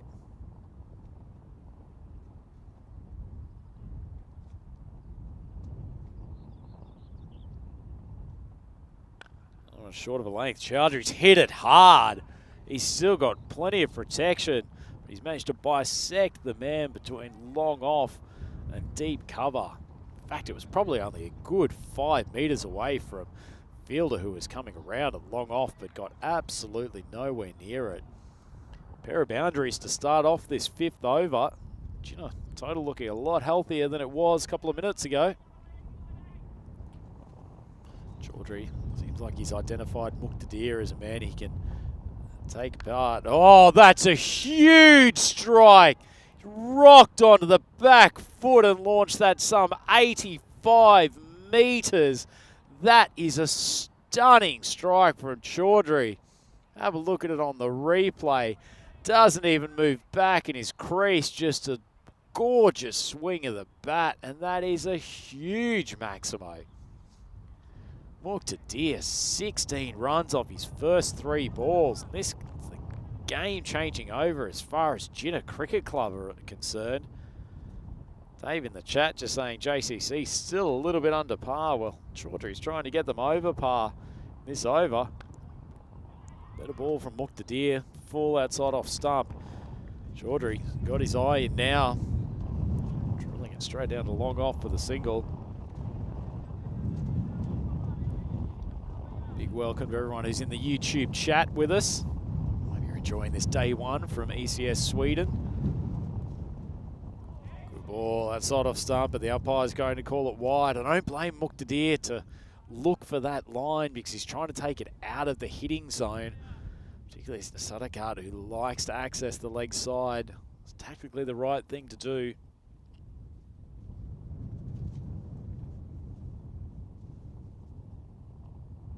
One's down the leg side.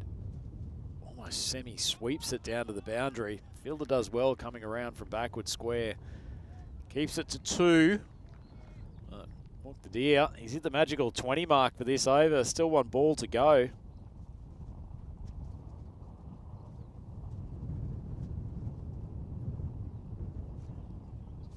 Score rolling up, 53 on the board.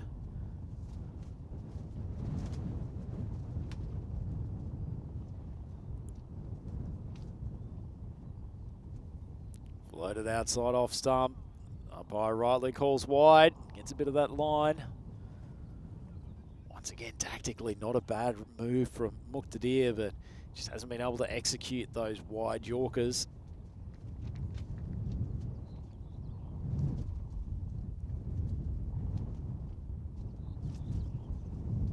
Better ball right up in the block hole. Sadaka deals with it tidily. Flicks it out to mid-wicket. And then they'll take the single, and Jinnah Cricket Club, they are up to 55. 3 wickets down. We're halfway through this first innings.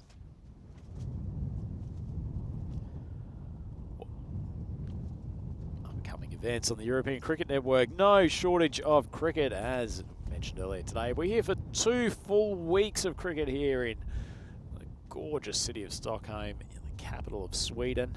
Both this ECS tournament and also the internationals coming up. So no shortage of top quality cricket across these 14 days. And then the team's off to Romania for a little bit of an Eastern European swing. Really an improving cricket nation on the European scene, Romania. Had some reasonable performances in the ECL the last couple of years. Certainly some talented bats coming out of that part. Some talent with the ball up here in Sweden as Ruda coming in for his second over. 1 wicket for 3 in his first.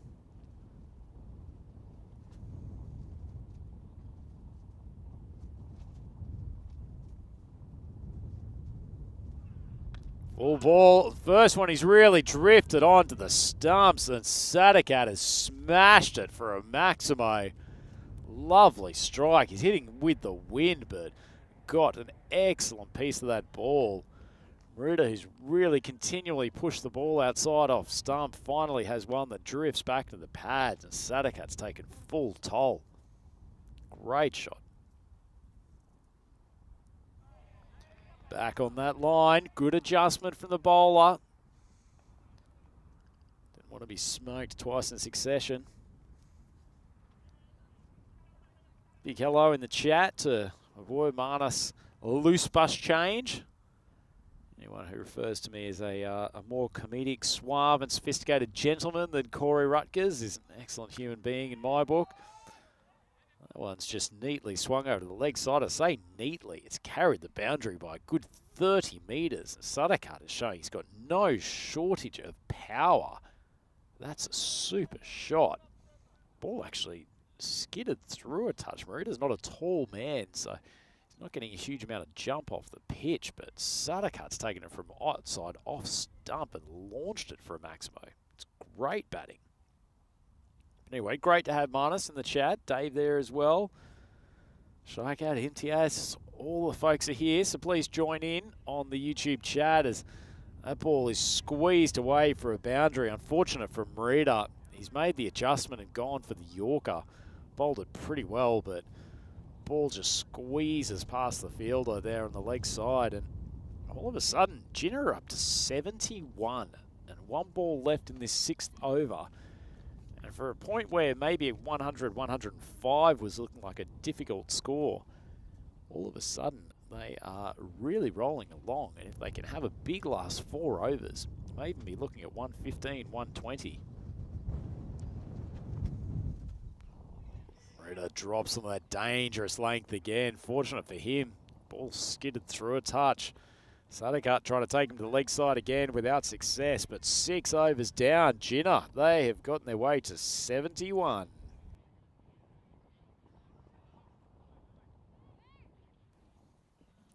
Batting card looking far better than it was at one stage for Ard Chaudhry. He's been there since the start. Hasn't had a huge amount of strike the last over and a half, but he's 32 off 15, played some very good shots, and batting partner Sadaka come in, given the score. Nice little kick along. See the elegant physique of Corso coming on to bowl. Much taller man than Marita, so he'll probably extract a bit more bounce. Well, he might have if he wasn't just floating up little in-swingers. Chaudhry's taken full toll. It's a lovely shot through the covers. He's got easy power, Chaudhry. Doesn't try to take big, hefty swings at the ball, just uses his timing. And his placement's been exceptional today. There's a lot of protection out there on that area around cover. So they've got this unusual fielding position. It's a man almost in between deep cover and long off. And he's gone in that general direction, or at least tried to again. The ball's flown on the outside edge of the bat. Goes away to backward point boundary. So falls raining here at the Marshall Cricket Ground. Chaudhry all of a sudden up to 40 off 17. Jinnah Cricket Club, just as they did in game 2 here today, have managed to come back from a sedate and slightly rocky start in this game. All of a sudden, they are in charge. Late signal from the umpire. 6. We'll get that checked on the official score, but Causa, he's in trouble regardless, and sprays one down the leg side. Keeper can't take it cleanly, so they will shoot through for an extra.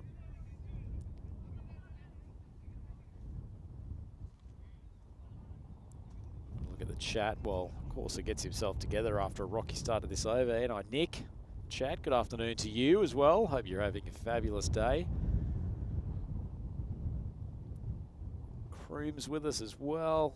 Great to see you in the chat. Causa, another one down the leg side. This is a very difficult start for him. Bring board on just at the time in which these two Jinnah batsmen were really established. Partnership up to 55 off 19. It's both the runs, but the speed at which they have scored at. That's a much better length ball. Finally hits the spot outside off stump and sends that one through with a little bit more pace. In the early balls, like he's been trying to get the in-swinger to work with the help of this breeze. Once again, oh, that's superb timing. Sadakard picks up a ball that was almost Yorker length.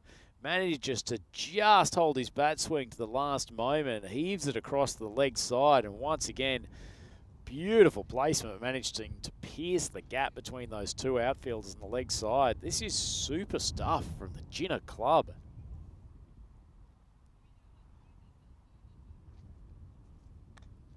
Wide ball outside off stump, has a crack. It's a great grab on the boundary, one-handed.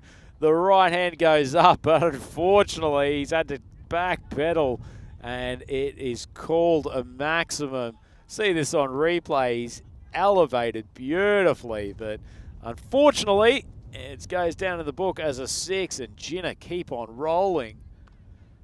Another big strike down here to long off. Well, of course, has gotten through his over quickly, but he's been smashed to all parts. He's gone for 24. Another huge, huge over for Jinnah Cricket Club. 95 on the board. Still 3 overs to go. And this looks like being a hefty target for the Tigers to chase down.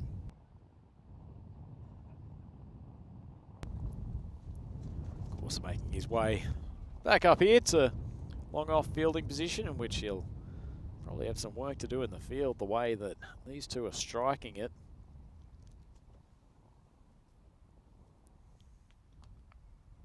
Islam coming on to bowl. Decent ball just outside off stump, but the timing and the placement is exceptional again from Sadakard. That is wonderful batting, just rocks onto the back foot. Wasn't a bad ball at all from Islam, particularly considering where they have been hitting over the last couple of overs, but he's been cracked to the backward point boundary. Jinnah, 1 off the century. Sadakard, 36 off only 16 balls. Short ball just asks to be pumped, and Sadakard obliges, taking him over the deep mid-wicket boundary. Another Maximo, and this is going pear-shaped for the Stockholm Tigers. Beautiful strike, clean off the bat, Sadakard. That's the one area I definitely would not be bowling to him. Identical, 42 off 17 for both batters. That's going to be no ball, already called, and gets pulled to the square leg boundary. Akash, who started with a good first pill, has just lost it completely. Free hit coming up, and Jinnah Cricket Club are racing along. 112 on the board, still 16 balls to go in this innings. Group on the chat just loving this. Dave's even thrown out that they might get up to 140. Well, certainly if these two can stay in, that is well within reach. Some free hit coming up. Going around the wicket. Another full toss, and he's been pumped again, unceremoniously dispatched to the square leg boundary. This is tragic bowling, and it just feeding Sadakat, who has launched his way to a half century. The bat goes up in acknowledgement to the crowd. 54 off 19, and this is getting out of control for the Tigers. Look at that wagon wheel from Sadakat. Strong on the leg side, but he's played a couple of good shots through the offside as well. Gosh, keeping this line of going around the wicket. Good ball on that occasion. Really has turned this game in the last 3 or 4 overs. A couple of 20 run overs. Decent ball outside off stump, but he's been struck down the ground again. This over's gone past magical. He's up to 29, still 1 ball to go. And Sadakat is absolutely feeling it out in the middle. He's got 60 off 21. Partnership up to 95 off 29 balls. Stunning hitting. Gets outside of stump. What a way to bring up the century stand.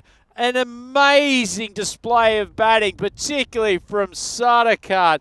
And Islam has been pumped again. That is a wonderful display of batting from these two. The 100 partnership up in only 30 balls. Jinnah Cricket Club have raced along to 130. Still 2 overs to go. And this looks like being a massive score on this master ground. The boys from Jinnah have turned this around in the space of 4 overs. Some absolutely stupendous striking. And look at that run rate worm climbing up. It's up into the 15 range now. And boy, oh boy, the Tigers, they are under attack. Farouk Ahmed bringing himself. Bowled very early in the last game, but has chosen not to go with any spin to date in this innings. Chaudhry on strike, full toss. Lucky that one wasn't launched into orbit as well. Farouk gets away with just a single, but magnificent stuff from these two. Sadakat 66 off 22. Chaudhry only faced 9 balls in the partnership, but he's managed to take 29 from them. Farouk doesn't get hit for a 6, but once again lucky to not get taken to the boundary. Swung around, has got the defensive fielder there at backward square. Just allowed everyone to catch their collective breath here at Master Cricket Club after the brutal assault from these two that has transformed this game. Short ball, that's been launched. That's the biggest strike of the day. It's gone over the ECN boundary. It's gone over the Swiss cricket boundary. It's gone over the fence. That is a ginormous strike. Farouk Chaudhry, that is incredible. A motorcyclist coming by at the time probably thought he was in some danger of getting a grizzly on his head, and a full toss that Chowdhury's decided he doesn't want to run at this stage. That ball's called no ball, and this is going from bad to worse. How an off-spinner manages to bowl no ball almost above shoulder height outside off stump. Oh, Chowdhury's gone again. He hasn't even got a decent piece of this, but it's carried the boundary by about 10 metres. And they are obliterating the Tigers bowlers. This stunning display of hitting is incredible to watch, providing some astounding entertainment for the crowd that's here at Master. Full ball. Just shoots through a little bit. Chowdhury unfortunately doesn't get a great piece of it. Brings some control to proceedings for at least one delivery. Partnership up to 117 of 36. Ahmed, final ball of the over. Wide ball outside off stump. Well left from Sadakat. This is not just ruthless hitting. Using their heads, both of these young men. Chowdhury just having a rest on his bat at the non-striker's end. He's done plenty of work so far. Well, that's decent ball outside off stump. Drew the false shot. But as it is, it's still gone flying away. Kept inside the boundary. Pretty nifty bit of work down there at deep third man. They managed to scoot through for 2. And that leaves Jinnah Cricket Club just one short of the 150. They are 149 for 9. So a 1 over to go, and this has been a sensational partnership. Look at those bowling figures. Start after a couple of good overs from Rita. It's been Muqtadir go for 22, Corsa for 24, Islam for 35, and now Ahmed for 19. Just brutal hitting from Jinnah.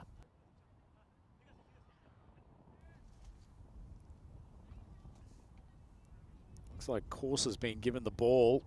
He was smashed in his first over. It's like bowling options for the Tigers. Not many, certainly not many that haven't been beaten to a pulp by these two batters. Chowdhury on strike to start the last over. Outside off stump, beautiful shot. It's actually not bad bowling, but look at that pose as he strikes yet another Maximo straight down the ground. Beautiful shot from Chowdhury. He is in some form. Partnership now up to 126. Of course, a full ball.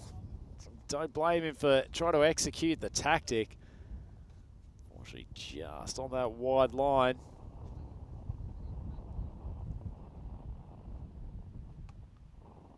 Be surprised nonetheless if he tries to keep that line for the rest of the over. But Chowdhury showing he's got the capability of hitting all around the ground. That one's flown even wider.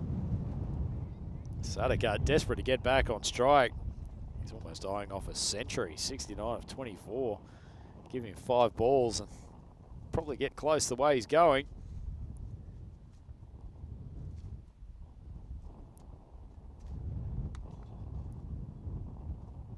Full ball, asking to be pumped. That's probably going to be a no ball call. Surprising it wasn't launched for yet another Maximo. Umpires will check this. Felt like it was certainly waist high or thereabouts, so probably in a free hit situation here. It's now called by the umpires, so Sadakat gets his wish somewhat. He's got 5 balls to try to get himself within reach of a century, but free hit to start with. Short of a length, gone high in the air. Fielder running around from backward square. I'll keep that to 1. Jinnah CC now up to 160. 4 balls left in the innings. So they cut up to 70. If anything, it's been Chowdhury the last couple of overs who has been doing most of the damage. Of course, it could be looking at a half century himself. Still 4 balls to go. He's gone for 35 so far. Chowdhury is waiting to see the field change. Partnership of 131. Oh, the ball's in the slot. Chaudhry smacks it, but manages to pick out the fielder. It's there in the cow corner area. Of course, it probably had his heart in his mouth at one stage.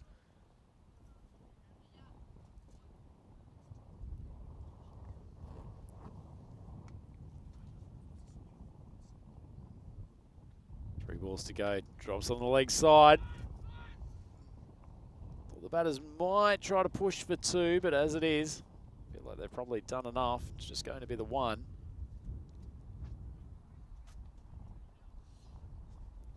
Cricket club, certainly in a commanding position. Not sure tactically what the two batters are having a yap about at the moment. Of course, are changing the deep fielder around to fine leg instead of third man. Almost gets coat hanging by the umpire as it stops him in his tracks. Probably wouldn't mind being taken off the field with an injury the way the bowling figures are looking at the moment. None for 37 off his 10 balls. Bowls that wide of off stump. Signalled. Good call from the umpire. Tough times for the young man with the ball. Chaudhry showing great patience. He's not chasing everything.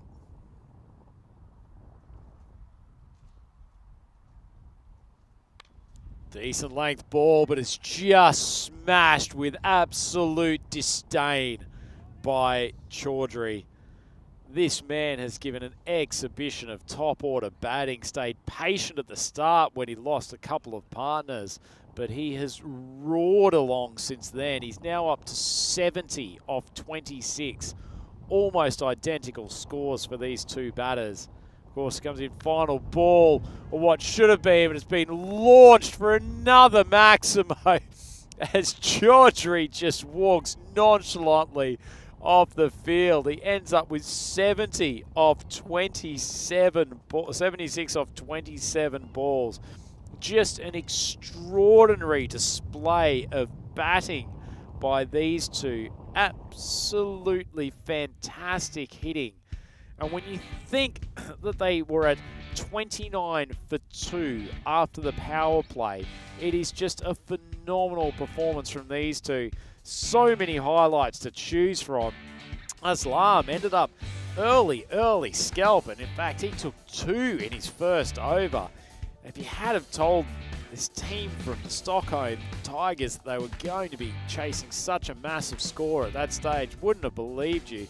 Really, this excellent left arm over the wicket bowling. At that time, you thought they were in complete control, but Chaudhry was having absolutely none of it. He was the man who stood firm while the rest of his teammates were collapsing around him, and he showed great patience to pick the right ball to go at, and he found a willing partner who was able to come in and, in the form of Sadakat, not only stabilise the innings, but absolutely rocket along, as it just felt like every ball was being smoked to the boundary.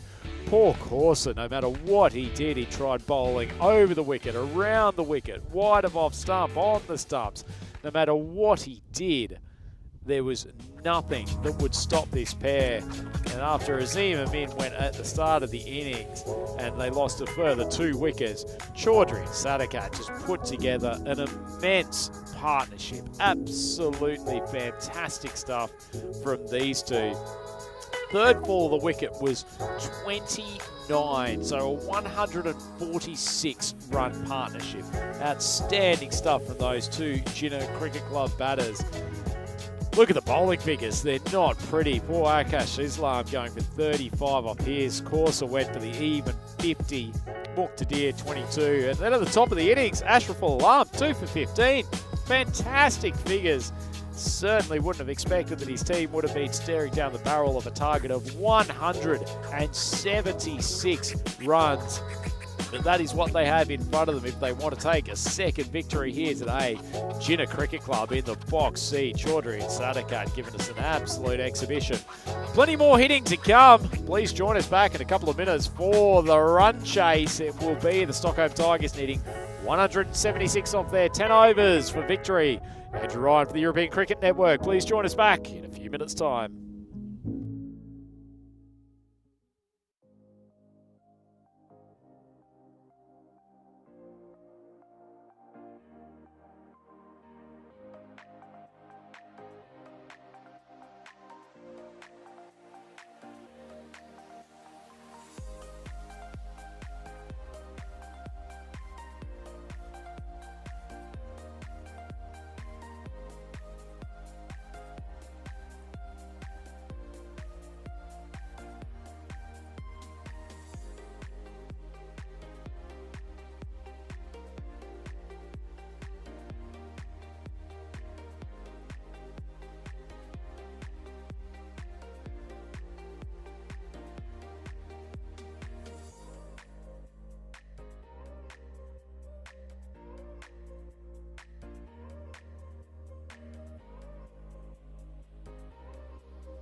European Cricket Series is proudly brought to you by HCL Software, FanCode, and Grizzly Bear Sports.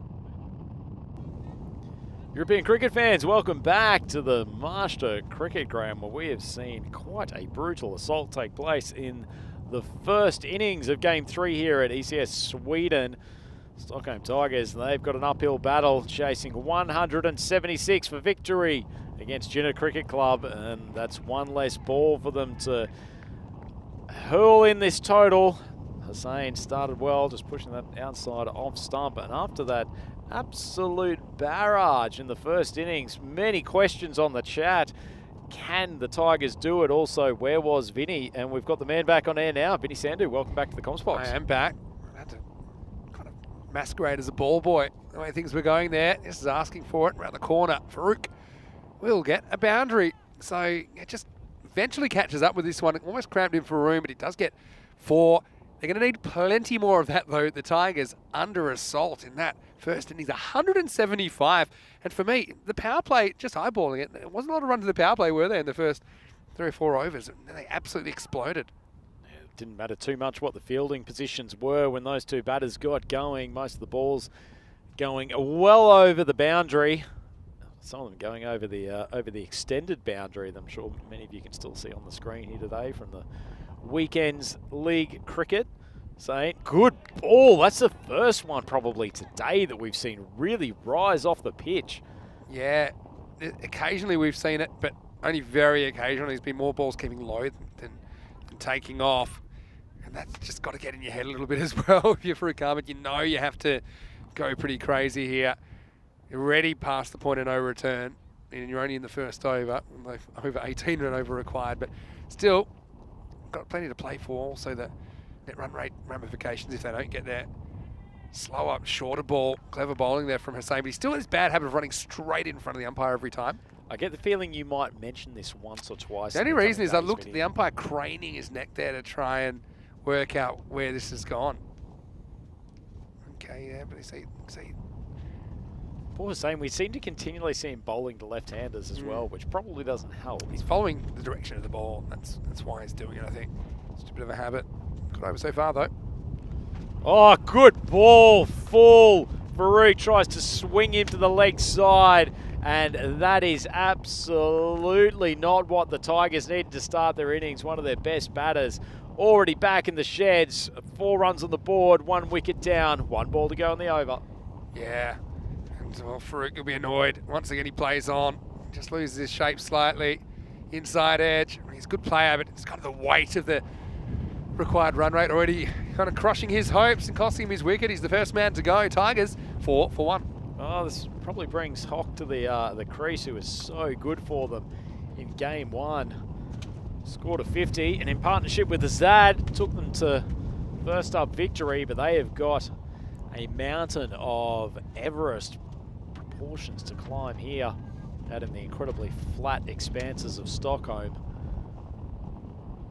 176 their target. Doesn't seem to be a man who's too flustered by anything though, Hock.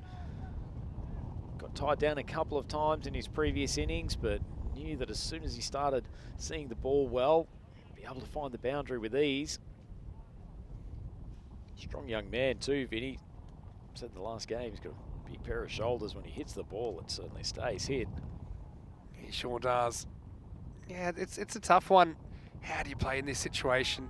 Do you kind of put all your chips on the table and gamble and just hope for a miracle chase? Or do you kind of give up on the win and just try and put together a good innings? What would Captain Maximo do? I think that with this, I'm not too far away from not worrying about the target and just trying to bat as if we're batting first and get as many runs as I can, because we've seen tournaments where net run rate's been super crucial in deciding who stays and who goes. So charging in, nice ball, full length outside off, particularly for Hock, who likes to get going. Swing to the leg side, that's a great line, and the end of a super first over from Hussain, 4 for 1. Yeah, I mean, having said that, you know, if you can get a magical second, you might be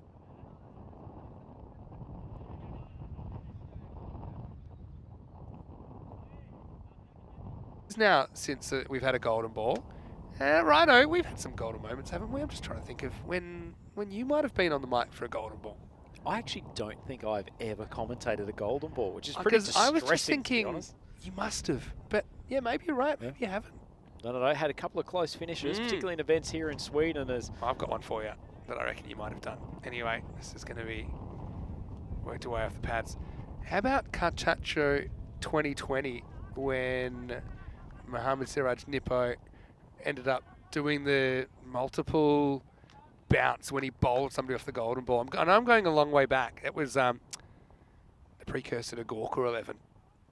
Let me get back to you on that. Okay, let's check that because maybe my memory's not as good. I think you might have done one because you did that Portuguese series in 2020. Wasn't Am I right? Wasn't that a series with Andrew the Cat Goulding as my co-commentator? Probably the first man to eat a cake live on an ECN broadcast. Hope you're first but not the last. I think we've been doing a fair few live food chats since then. Bilal, that one just squeezes quite low. Umpire calls him for yet another wide, but that's probably worth checking. That was a close event, that Qatar show tournament back in 2020. I mean, one of our favourite homes in the European Cricket Network tour, going out there in the spot just outside of Lisbon. Yeah, incredible hosts there. Good ball from Bilal. That one just shot through. That one's popped off the pitch. And it seems as we go throughout the day, we're just seeing a few more balls play tricks on the batters. Maybe this ball's got a bit more rubber in it. I don't know. I mean, it seems to have taken off a couple of times. I think late in the innings we talked about balls shooting through a little bit. Maybe early with a new ball, get the occasional one to jump. Well, Hawk, as he prefers to do, just wait for a ball short of a length and pulls it with ease for a boundary. Much needed one for the Tigers. Fun etymology fact, the word hoik actually derives from hock, which is a Latin word for to swing a good length ball across the line, and that's exactly what he does there. Sure, there will be Latin scholars who will be double checking that. Plays his namesake shot. That's tries it again. Good length ball from Bilal. I think he's actually a pretty impressive bowler, Bilal. He's got good location capabilities, knows how to bowl the Yorker effectively. Talented young man. I've liked him. He's been steady. That one's in the block hole, poked away over the offside. Bit of elevation from Hawk, but just to keep it away from the field as they consider the two. But Corsa, who's been leaning on his bat for the better part of this over, the non-striker's end, he manages to scurry down and wants to keep the strike for a ball. Last ball of the over coming up. Oh, it's short of a length, swung down the leg side, and Corsa, after being punished by that Jinnah batting lineup, manages to extract some punishment himself that goes for 6. Tigers 18 for 1 after 2. Yeah, so get something out of that. You cannot bowl leg side with this wind at the moment. It's quite a fierce cross breeze, which is favouring the right of screen. And so, yeah, you get it, any piece of it, you get it in the air and it's going to fly. Tigers trying to make it 2 out of 2, but so are Jinnah CC. Well, they've got a crunch match coming up. They're going to take on Hammarby in the 4th match of the day. And so Shista don't want to go none for 3. Just saw in the chat that the robot and Paolo Butchermats are in the car driving to Porto. Loving the old Cartacho stories. Yeah, I think that you did this golden ball. I'm going to, not right now, I'm going to go find the archives and I'll hear let's see if we can get the dulcet tones of Andrew Ryan there. I do remember Siraj Nippo's one memory that I do have him in that game was, I think, the semi-final against Marlow Cricket Club, in which he was, say it after this ball, decent ball, sort of fullish, and swung around to the leg side. That's actually a pretty good shot from Hawk, who continues to find the middle of the bat. Sam doing the fielding. The fielding off the field's been very good today, I think, from everyone concerned. He's a class player, Sam Williams. Yeah. Very, very adept over in that administration. Tempered Siraj Nippo, final ball of a game against Marlow.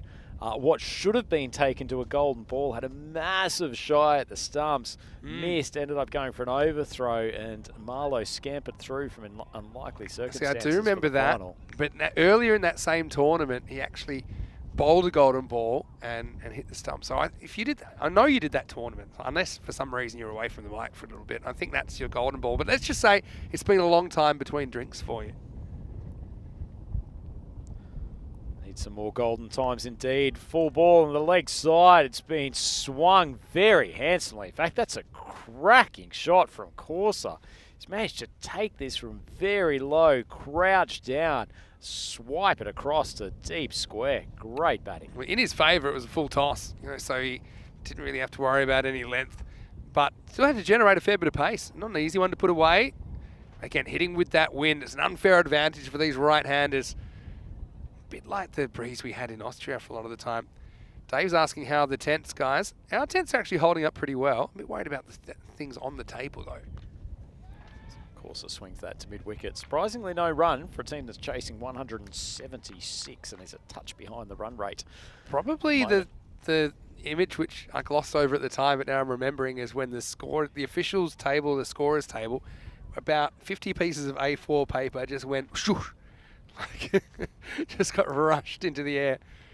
Looks like they've composed themselves now, though. Of course, a big swing across the line. Nice piece of bowling from Sadakat. He'd be happy with his work so far in this game. He's gone for a few runs in this over, but sensational innings from him with the bat earlier. Yeah, well bowled. Remember, that whole ball has to be inside that wide line, which it was. That was fine. Ball's gone down, way down the leg side. Keeper, some difficulty, not surprising. Pretty ordinary delivery. Signalled wide. Yeah, it's a rare one, but you can imagine a few balls being lost down leg side because of this wind as well, which it's kind of dragging everything to right, including most of the temporary structures that have been put up around this ground. Well, that's a decent ball. Sadakat fires it just short of length, flies through to the keeper. End of the over. The Stockholm Tigers 31 for 1 after 3. Yeah, so nowhere near kind of where they need to be. Yeah, so well, the robot said Oerash versus Gorka golden ball in 2020. I don't recall an Oerash one, but let me go to the archives, have a look at this. I mean, it's not the worst power play ever. We're just kind of so far behind where they need to be at the moment, which is the issue. So now I think you just take your medicine. You say, look, let's just try and put a good score on the board. If you can, get 120, 130, at least it saves your net run rate for taking too much of a hit. This is actually where I'd like this. You probably don't know about this, but we're tossing up maybe having a bit of a bonus point system where the team batting second, I'll explain it from the start if that makes sense. First, here's Nasir coming in. He gets too short and he gets punished. And so that will be 6 Maximo. Corsa, he's loving those balls angled into him. Well, you missed some of it earlier today, but Corsa got absolutely pumped off his 2 overs, Vinny. I think he went for 50 in the last innings. He's extracting some revenge on these bowlers. Just to be clear, yeah, I was already talking about that golden ball. It's Gorka 11, then known as Rossio versus Oerash. So that's the golden ball I was talking about. The robot was and that was in the Korean. Qatar Show tournament. It was. 2020. It was. There you go. Exact date. It was the 5th of September 2020. That one's just shot through a little bit from Nasir. Pardon me. 23rd of September 2020. Good times. Good times. A lot's changed since then. Geez, we got fed well out of that Qatar Show tournament. I swear I put on about 4 kilos in the space of 2 weeks. It's so easy to do. In the air, well, this should be an easy catch for the keeper, but he has to deal with the wind, and he does. So pretty well reined in by Cameron Zia. Corsa, he likes to swing leg side, and he tries that time, but it went straight up in the air. Nasir chips in with a wicket. It's 37 for 2. Yeah, decent bowling from Nasir. He got pumped down the leg side, a little bit too short of a length on the leg for a few balls ago, but that one's more well directed. Cramped up Corsa, who actually didn't move his feet well enough to get into position to play that shot. Just top edge and easily taken by the wicket keeper, and another wicket down for Tokos. We love our questions, and Paolo's got a question. He said, for the golden ball, can the batting team captain also choose who the non-striker is? And the short answer is yes. So as long as they're not out in the innings, and they might not have batted yet, doesn't matter. So you can choose any not out batters to be your representatives in the golden ball. So yeah, it's actually a smart thing to do. You don't have to be tied to whoever's batting at the time. If they're the runner, essentially, you want your fastest runner out of those available. And there is one exception. That one's just drifted onto middle and leg. That's another big shot.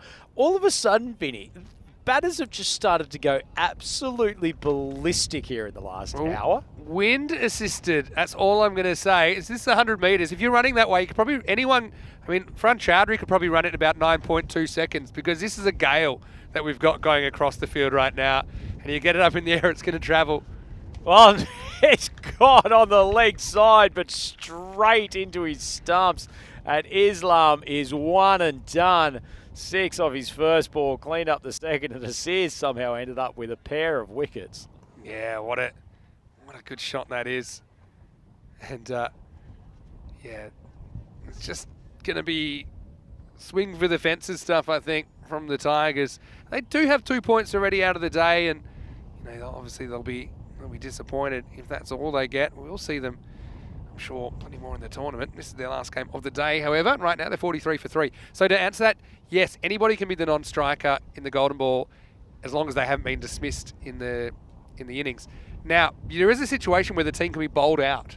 In that case, the not-out batter goes on strike, and then the last dismissed batter is the non-striker, unless there's some sort of injury situation or exceptional circumstances. But for most of what you're saying, Paolo, yeah, you can choose who you like to be non-striker as long as they're not dismissed in the innings. Paolo thinking of injecting himself into the non-striker's position the next time that Awaris take the field in a Golden Ball It's pretty situation. fleet of foot. Now, in my Golden Ball discovery, I stumbled across something. This is the latest of late cuts. It will just be a single. I found this one as we get to the end of the over. It is 44 for 3 after 4. I'm just looking at Golden Balls we've had in Sweden. I do remember we had one in 2021. I know you went with me for that one. That was the Foreign Royals. That was a brilliant game, actually. Super low scoring. I'm going to keep looking up because I think, Foreign Royals, Amir. Malmö versus Helsingborg Royals in 2021. Ah, yeah, you were with me for that one. 5th of August 2021. And it was the one Golden Ball where there was some discussion. It might have been Prasenjit Behera, the batter, who at the last minute after having the Golden Ball explained, I think he might have turned to the umpire and said, so if I get one though, does that mean I get another go? You remember? And then so he pushes one, and then everyone, the fielding team were all celebrating, walking off. He said, hey, what? Don't I get another go? And they said, no. That's not how it works. Maybe this is why I don't remember it, because it was such an un-Golden Ball event. That so was now you remember it, right? hilarious. That was, I knew you must have done one before. And that was also one of the most dramatic collapses ever, I think, in that tournament, where I think it was Malmö at CC. They needed 12 off 18 balls. They were 2 down, and then they lost 8 wickets for pretty much nothing. I think they lost 8 for 4, and they ended up losing. And Yusuf Sahak took 4 wickets in 4 balls, and then there was a run out. Anyway, this isn't getting caught by anybody because this is flying out of here. Maximo Azad. I've liked his approach today. He certainly likes to attack from the get-go, and he hits that one really nicely straight for 6. Well, Manus asking on the chat, why is he down at number 5 again? And it's a pretty fair question from the young man. He has struck the ball beautifully and looks an incredibly talented cricketer with the bat. It's gone down the crease again, lofts that one. Not quite as good timing, so fielder Azim will come around from long on and just keep to the single. Vinny, you just raised the name of one of my favourite Swedish cricketers, Yusuf Sahak. His 4 wickets in 4 balls in that game is still one of the greatest ECN moments. Yeah. So this one keeps down. It goes between the batter and the stump, so no wide call. End of the 5th. The score is 53 for 3. Let's just take a little bit of a moment to have a look at the groups for the upcoming European Cricket Championship. Super excited. Every day is one day closer. Now, how do you feel about your group? It's a bit of a funny one. Group E with England 11 there, but also Cyprus, Switzerland, Romania, Malta. How do you think you'll go in that group? I'll take it in terms of comparison to that. I mean, obviously with the England 11, incredibly strong group. But the one thing I will say about the Swiss cricketers, I think they actually play better against technically adept, well-schooled cricketers. We've seen it a couple of times in the international T20s that they've played in the last sort of 24 months. Actually, it's when they've come up against big sloggers from the likes of Norway that they've actually struggled more than against some of the more, I guess, not conservative, but more traditionally, technically advanced cricketers. Yeah, they think they match up better. The one thing that interests me about that group is, okay, England 11, they're going to be favourites considering they're former champions. They were runners-up last year, so there's no kind of getting around that. Let's wait for this next ball. It's high-ish, but he punches it straight and correctly and true. It's 6. Maximo, what a shot by Azad. Yeah, Azad is striking the ball well again. Marnus had the right call of where was he earlier in the innings. Just such a crisp striker of the ball, and he's got classical technique. Looks like he'd be a very good long-form batsman if he really needed to. Very high elbow, do everything right. Come back to that in a second. Yeah, but I was going to say, so England 11, they'll be favourites, but each one of those other countries would feel that if they played to their potential, they could be right there as well. As this is up and it's beautifully carved away, that's going to be 6 more. Maximo. Yeah, Azad, where have you been all my life? I mean, this game's drifted away before he even really hit the middle of the park, but he's looking really good out there. Yeah, that's what I'll say. That's one of the shots of the day, actually, Vinny. Yeah. That ball didn't have a huge amount of pace on it, a little bit wide of off stump, and he's just opened the face of the bat and carved it over the point boundary.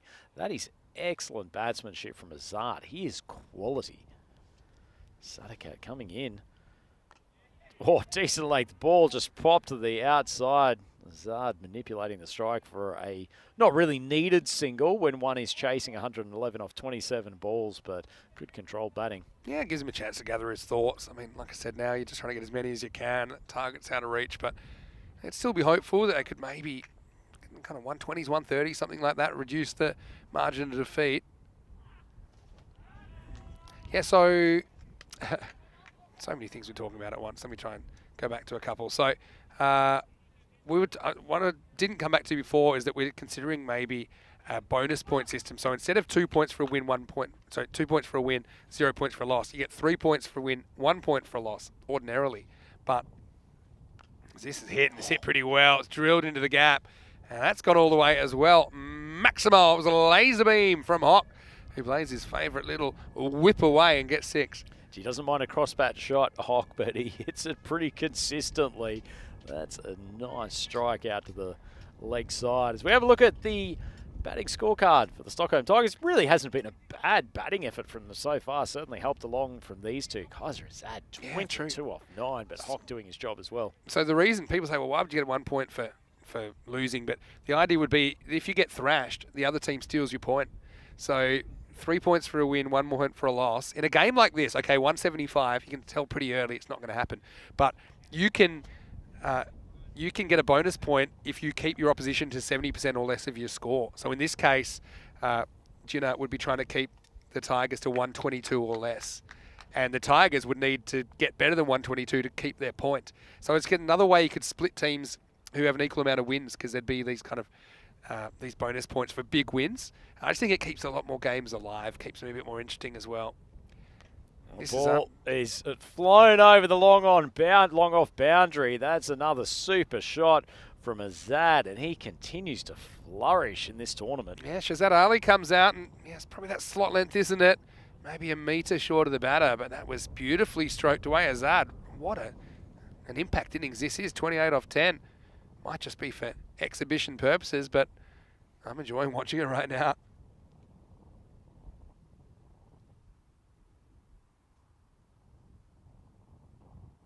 Short of a length, drops onto the back foot, strikes it nicely. Unfortunately, lays it out to Azim. One thing I'll be super interested to see is what the Maximo rate is here. So Maximo rate is basically 6s per 10 over innings on average.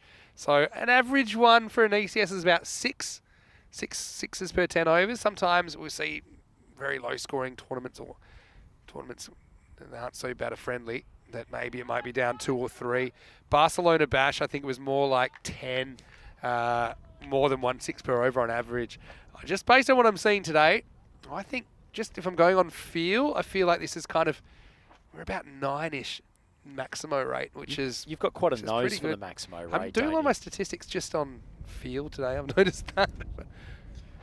Well, that's probably the worst ball we've seen today as Ali charges in and just drags it down the offside. Not too much harm for Gina boys. Still got plenty of runs in the kit bag. 95 needed off these last 21 balls. So the maximum rate in the first game was 10, I'll tell you that much, which is pretty good. Let's see if I can work it out. Flicked onto the leg side by Azad. Just going to be the single. Takes him along to 30 and the total up to 82. 8.5 in the second game, and we're into the third game, right? So, and this game's had no shortage of Maximos in that first innings. We actually saw 17 of them.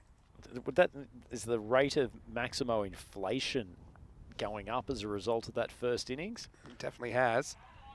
So I think we'll actually, after 3 matches, we'll be around 11 or 12. There was one day in the ECS Barcelona last year that we had the record amount in a day, which I think was 116 Maximos in a day. It was a 4-match day as well. It wasn't even a 5-match day.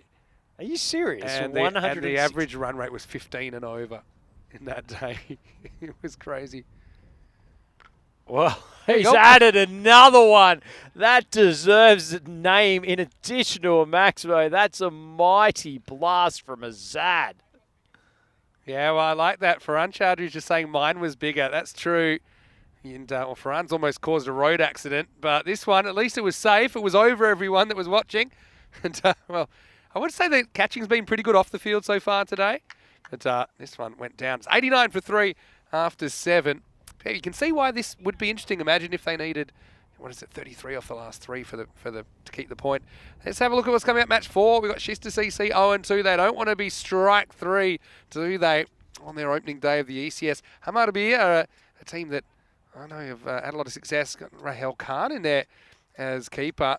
Mohammed Munir, he's a very experienced captain. They'll be leading them out. And that's coming your way in around about half an hour's time right here on the European Cricket Network. Hammaraby, last time we saw them, they went down to Albies Army in the semi-finals. So they did make the top 4, though. As you'd expect, there's going to be quality up and down this tournament. I think we're in for a fantastic 2 weeks, Vinny, if these first 3 games are anything to judge by. Really closely matched teams as Nasir comes in for his second over. Just takes the base off that ball. It's probably a smart option to Azad, who's looked really comfortable against the pace, and he just tries to over-manoeuvre that one. Can't do it. 36 off 14. He's scoring at a rapid rate in this tournament today.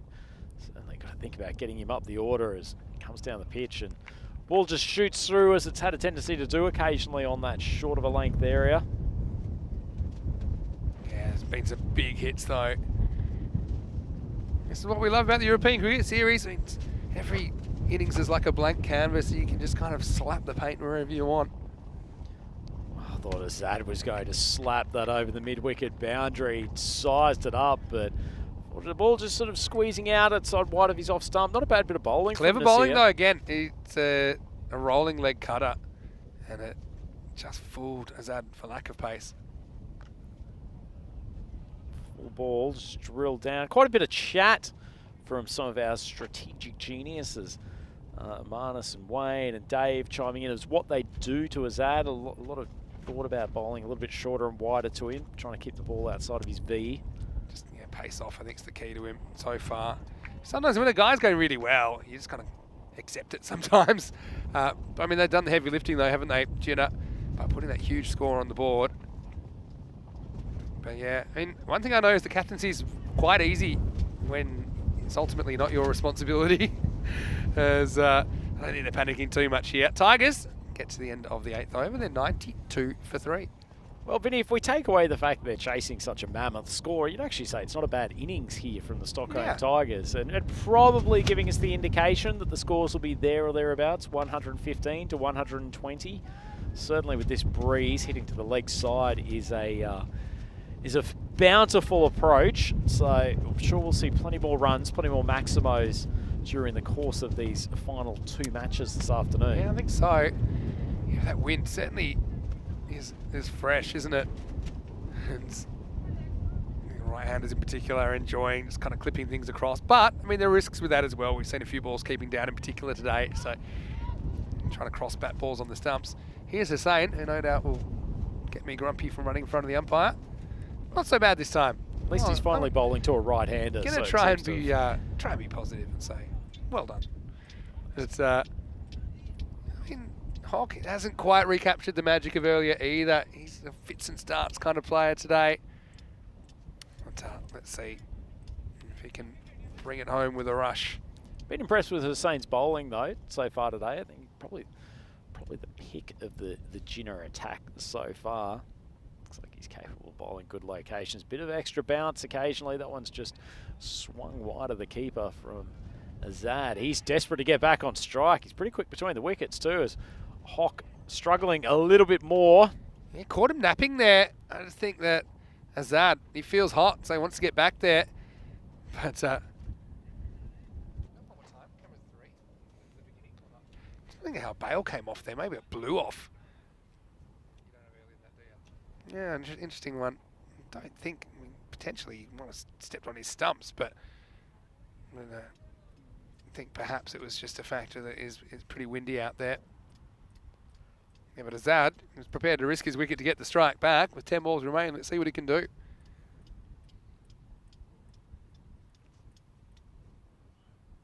Short length ball again from Hussein. Azad's played it pretty well. He's managed to get it fine enough that it's beaten the fielder at backward square leg. Goes for a boundary. It feels like the first one in a little while in the context of what has been a very run-heavy game. Yeah, I mean, this is actually a perfect example of it with the bonus point. It would be quite exciting because now off that last 9 balls, they would need 24 to potentially take a point out of the game. So it kind of creates a game within a game with these games where you kind of know that the win-loss result early in the piece.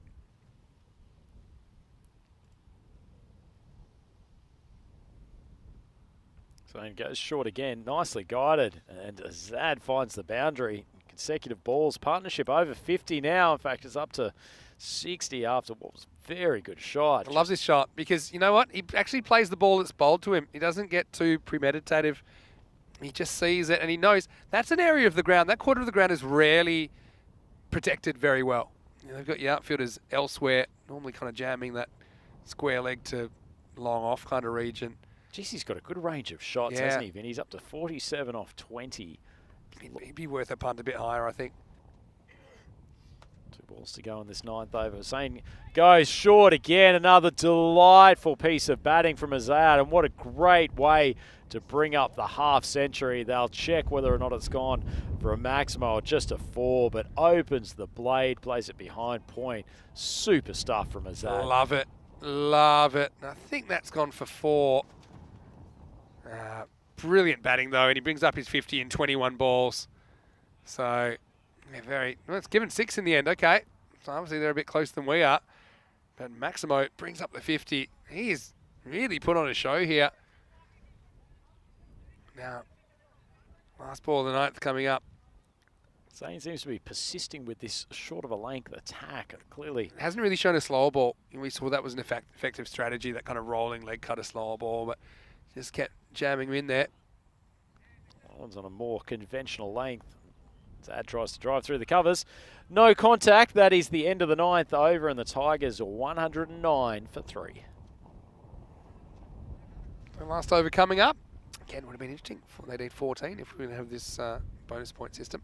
Kind of like it. So the other way is, so you get a bonus point if you can defend a score and keep your opposition to 70% or less of your score. The other way you get a bonus point, if you're chasing, you chase down a target in 7 overs.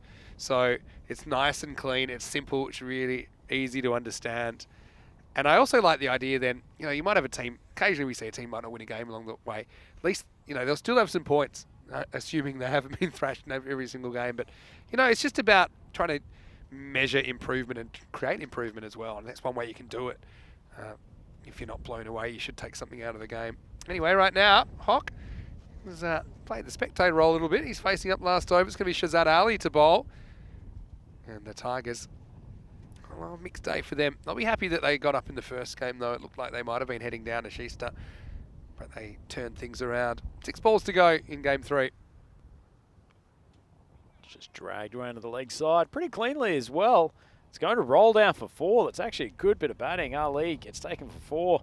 First ball of the 10th, and the Tigers fighting bravely. Yeah, they are. Like I said, in other circumstances, this is a very defendable total. Probably, say around an average total. Maybe, I said kind of 115, 120 at the start of the day. I kind of stick to that. Yeah, maybe it's a bit low, but still a lot of cricket to be played. Oh, it's a nice shot. Swung with a cross bat straight down the ground, but Azim coming in quickly from the long on position. He'll keep it to just one. That does bring Azad back onto strike, though. Yes, that's been fun to watch, hasn't it? So it's a funny one for Jinnah. They'll obviously be very happy that they're going to come up with the points, and in fact, they make it 2 out of 2. So they're sitting pretty at the top of the table. I've always seen a couple of those, we called it the coat hanger or the clothesline. The umpire jumping in as the bowler's running in. Depends how loud those footsteps are behind you when you're umpiring, whether you want to do that or not. Anyway, this is lifted up nicely. Up and out of here. Maximo. I don't know where necessarily if we've seen any tremendously dangerous incidents, but if you look at the direction of this wind and the direction of all the officials' stance, they're going to be under attack this week.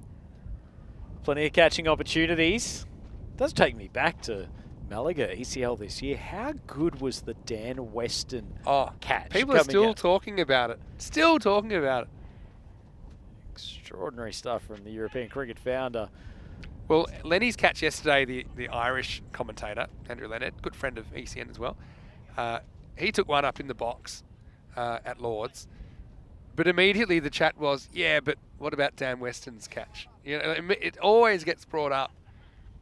And so it should be. As it should be. One of the most remarkable grabs you'll see on any cricket field or outside of it.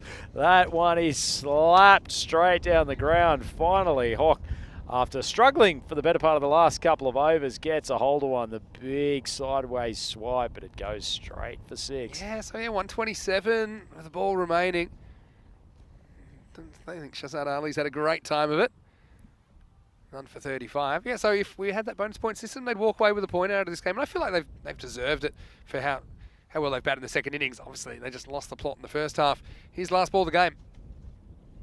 Oh, it was in the slot. Smash again. Hawk tries to heave it over to the leg side unsuccessfully, and that is the end of what was a pretty decent batting performance from the Tigers. Obviously, a long way away from reaching the target, but it'll certainly give them something to build on. And Vinny, as you were talking earlier, you don't want to have a big run rate hit by getting flogged early on, so they've managed to avoid that. They get something out of it. We see over 300 runs in that game. What another thing about the Barcelona trip I was going to say, we had the highest scoring game ever, 403 runs in one game. It was 229 to 174. But anyway, right here, it was always going to be tough with Farouk going early, and the Tigers just kind of knew that they were a bit of a hiding to nothing here, so they had to just concentrate on getting as many as they could. There were some positives in there, I will say.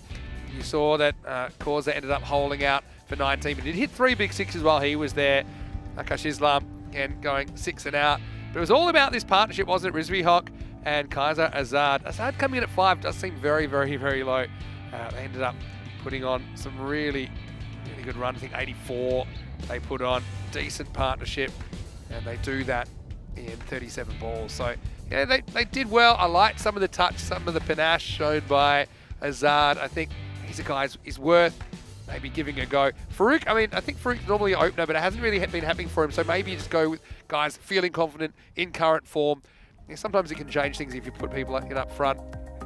But I think, when it's all said and done, they lost that game in the first half. This is what's coming up in match 4. We're just about 15 minutes or so away from rejoining you for that one. Shista taking on Hammarby in the second last match of the day. Hammarby winning the toss and batting first. Rahel Khan and Khalid Mahmood listed to open. Watch out for Azam Mohammed as well. And Shista, well, they'll just be searching for a win at their 3rd attempt. As far as this one went, Kaza Azad stole the show with 60 off 24, but by the time he came in, they needed something like 19 or 20 and over, so it was just a bridge too far. Rizvi Hock with 32 as well, had a pretty good day with the bat. Probably didn't dominate this innings the way he would have liked. Also pretty good discipline with just the 6 extras in that innings as Jinnah finished the job, and they're 2 for 2. Looking at the bowling, plenty of good performers there. Yeah, Tazaruk is saying he's continuing to show why he's one of the better bowlers in this part of the world. He ended up with 1 for 20 and got taken cleaners a little bit in the second over, but Azad was on fire by that stage. Bilal, he didn't do a bad job given his figures were 1 over 14. Jamal Nasir, I thought he actually did a good job in the middle overs, showed some nice slower balls, ended up taking 2 wickets, but ultimately it was all the work with the bat in the first innings, particularly that partnership between Chaudhry and Sadakat, which gave Ginner almost an unsaleable position, and they ended up taking out this game pretty comfortably by 48 runs. And that leaves us with 2 more matches today, Vinny. And really excited because we get to see a couple of teams we haven't seen yet so far. We'll see Hammarby in the next game. We'll see Sikif in the last game as well. But next up, it is Kista searching for their first win against Hammarby. Hammarby winning the toss and electing to bat. So we see you shortly for that one. Vinny, sound to him, Mr. Maximo, with Andrew Ryan. See you shortly for more FanCode European Cricket Series.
The European Cricket Series is proudly brought to you by HCL Software, FanCode, and Grizzly Bear Sports. And welcome back to the Master Cricket Ground here in Stockholm. Time for the fourth match of the day. We're going to see Kista Cricket Club. They are back and they're going to take on Hammarby. The first time we've seen them in this competition. We did see them play in the ECS previously, though. They were actually one of the victims of Alois Zalmi. They lost to them in the semi-final last time we saw them in the ECS. So Tyrone Peters, he's got the two captains. Let's see what happens at the coin toss of match number 4. Hammarby to call. Heads. Heads is a call. It is a head. We want to bat first.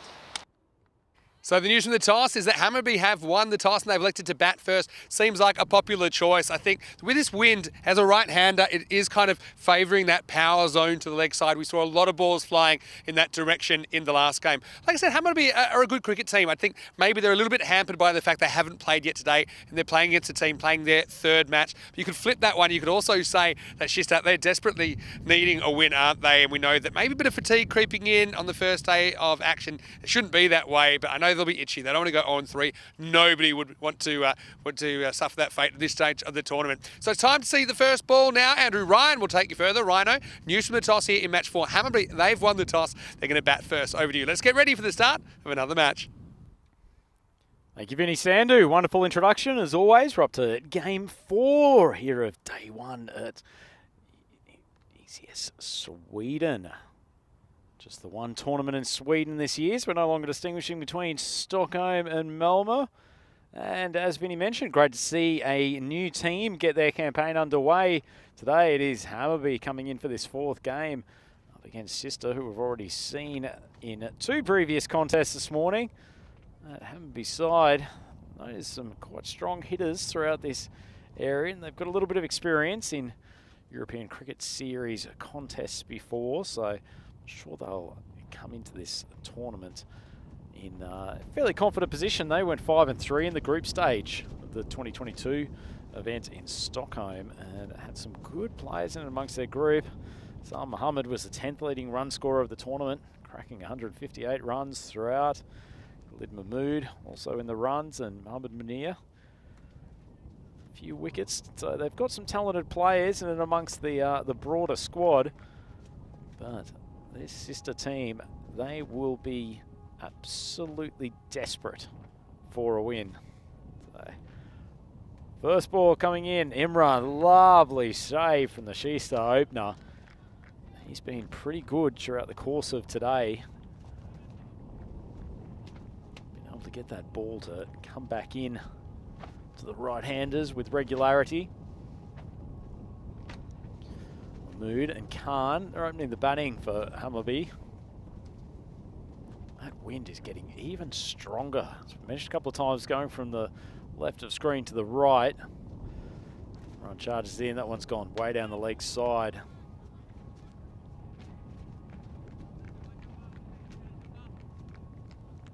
An interesting effort here for Hammarby, having to come up against a team who's already had a couple of contests today. Obviously hasn't been the most successful time for the Kista Cricket Club, but they've been well in both matches.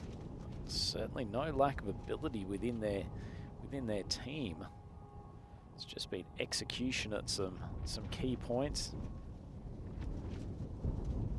That's a good ball, finding almost block hole length.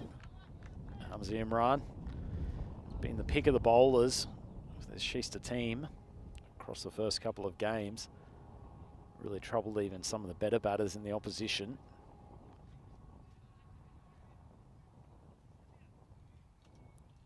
Probably just expect Hammarby to just ease themselves into the first couple of overs. Certainly don't want to go 2 or 3 down in the power play if you can avoid it. No one's drifted on the leg stump, swung away to the leg side. It's going to be the opening boundary. And Mahmood gets himself going in this ECS 2023 event. A little bit agricultural, the leg side, but Hamza put it up. Nice and full, swung back into the pads. Have to take advantage of when those opportunities present themselves.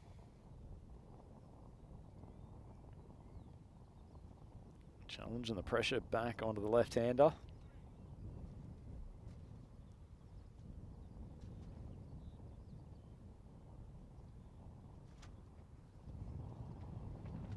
Oh, he's gone through, and well, he has answered the challenge with aplomb.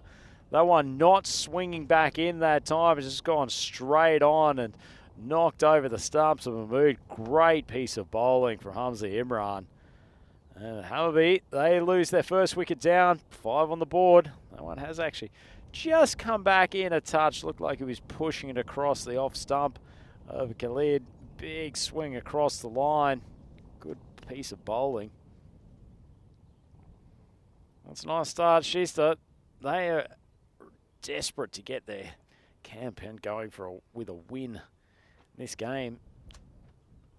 Wouldn't necessarily say they're one of the favourites of the tournament. They were expected to perform strongly, and they've got quite a bit of depth in their team, both the ball and with the bat. So I suspect they'll still be very relevant for the latter stages of this group up here in Stockholm.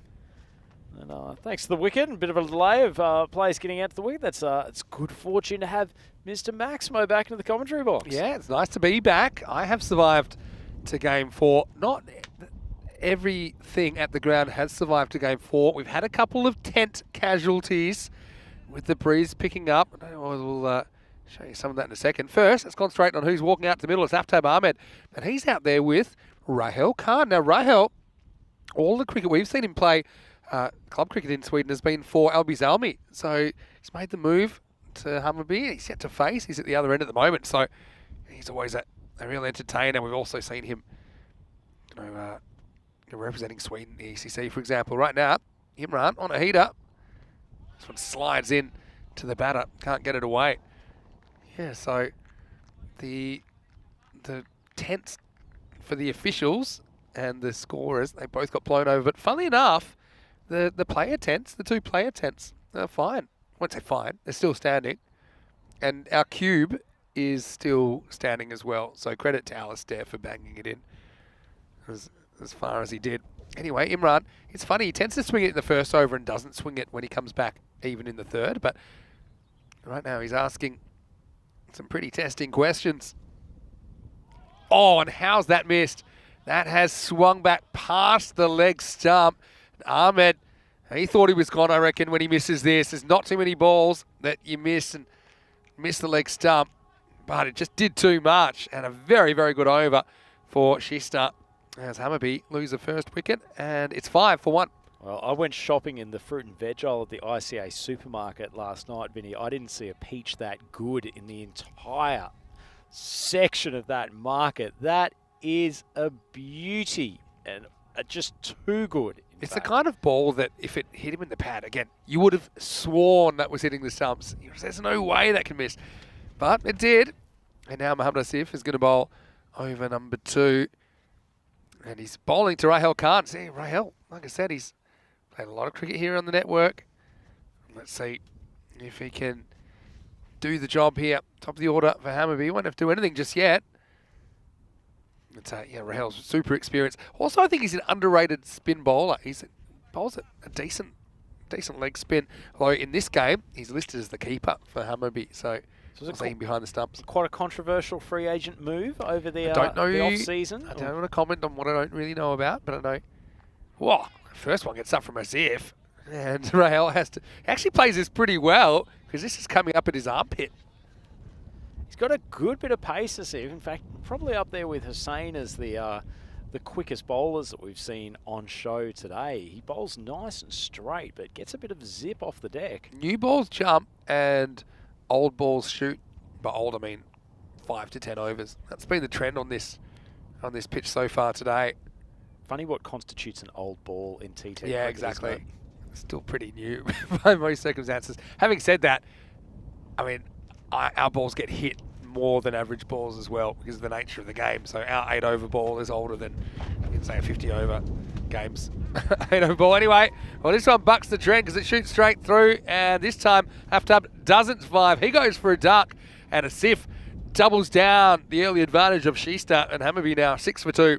Yeah, great start from Shista. Asif talked a lot today about him bowling stump to stump. You don't get a better example of it than that. That one's just scooted through a touch low. The batter's sitting on the back foot, and as it is, stumps are knocked over. Great start for Shista. 2 wickets down already. There's definitely a few gremlins in this pitch. I wouldn't have picked it As Derek, he seems to have had a pretty good couple of weeks off just feeding. I know he was pretty active in Bulgaria, but he's going to follow the batter off. He had a real close call. Tough, didn't he, in the last over? This time he doesn't survive. Derek definitely hasn't been for his summer holiday down in Malaga this season, though, is he? Looking a little bit pasty on that last viewing. That's true.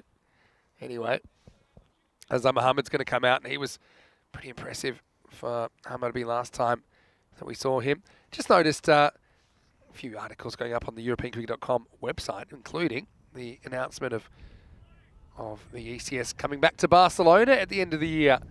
So that's going to be, it looks like a 4-week series. Probably the last ECS we'll do this year. So that's pretty exciting. It's not a bad way to end the year, is it? Having a month in Barca. We ended there last year. We absolutely loved it. World Cup was on at that time as well. Anyway, Azam faces up for the first time. And he gets a pretty decent ball from Asif. Swings and misses. A nice ball from Asif. Because of the line that he bowls and coming close to those stumps, he actually doesn't need to move the ball appreciably either way to get some benefit. It's just going off the straight and narrow occasionally. But that's a really good line of length, particularly with that new seed just shooting through off the deck a little bit. It's well bowled. James Stewart in the chat saying hello to the both of us. Great to have you aboard with us for this afternoon session, James. That one's just tucked off the pad of Muhammad, and they'll move it through for one. This is a fairly sedate start from Hammarby in these first few overs. Yeah, certainly asking some good questions early. Manchester looked like a team too good to not have a point after about 4 hours of cricket. But they have been close in both their games. Hammarby just need to dig their way out of this one. Yeah, James watching from Estonia. Hopefully you're well. Not too far away from here. He likes it, but I don't think there's an edge here. It's good movement. The wind's coming and going. So this one actually, if anything, it breaks away, but I think it's more off the pitch than anything else, than genuine swing. Again, good delivery. Well located as well. Rahel has had a couple of decent ones to deal with so far. Cricket's one of those games, sometimes it just seems too easy and sometimes it seems impossible. Right now, certainly these top order batters being put to the test.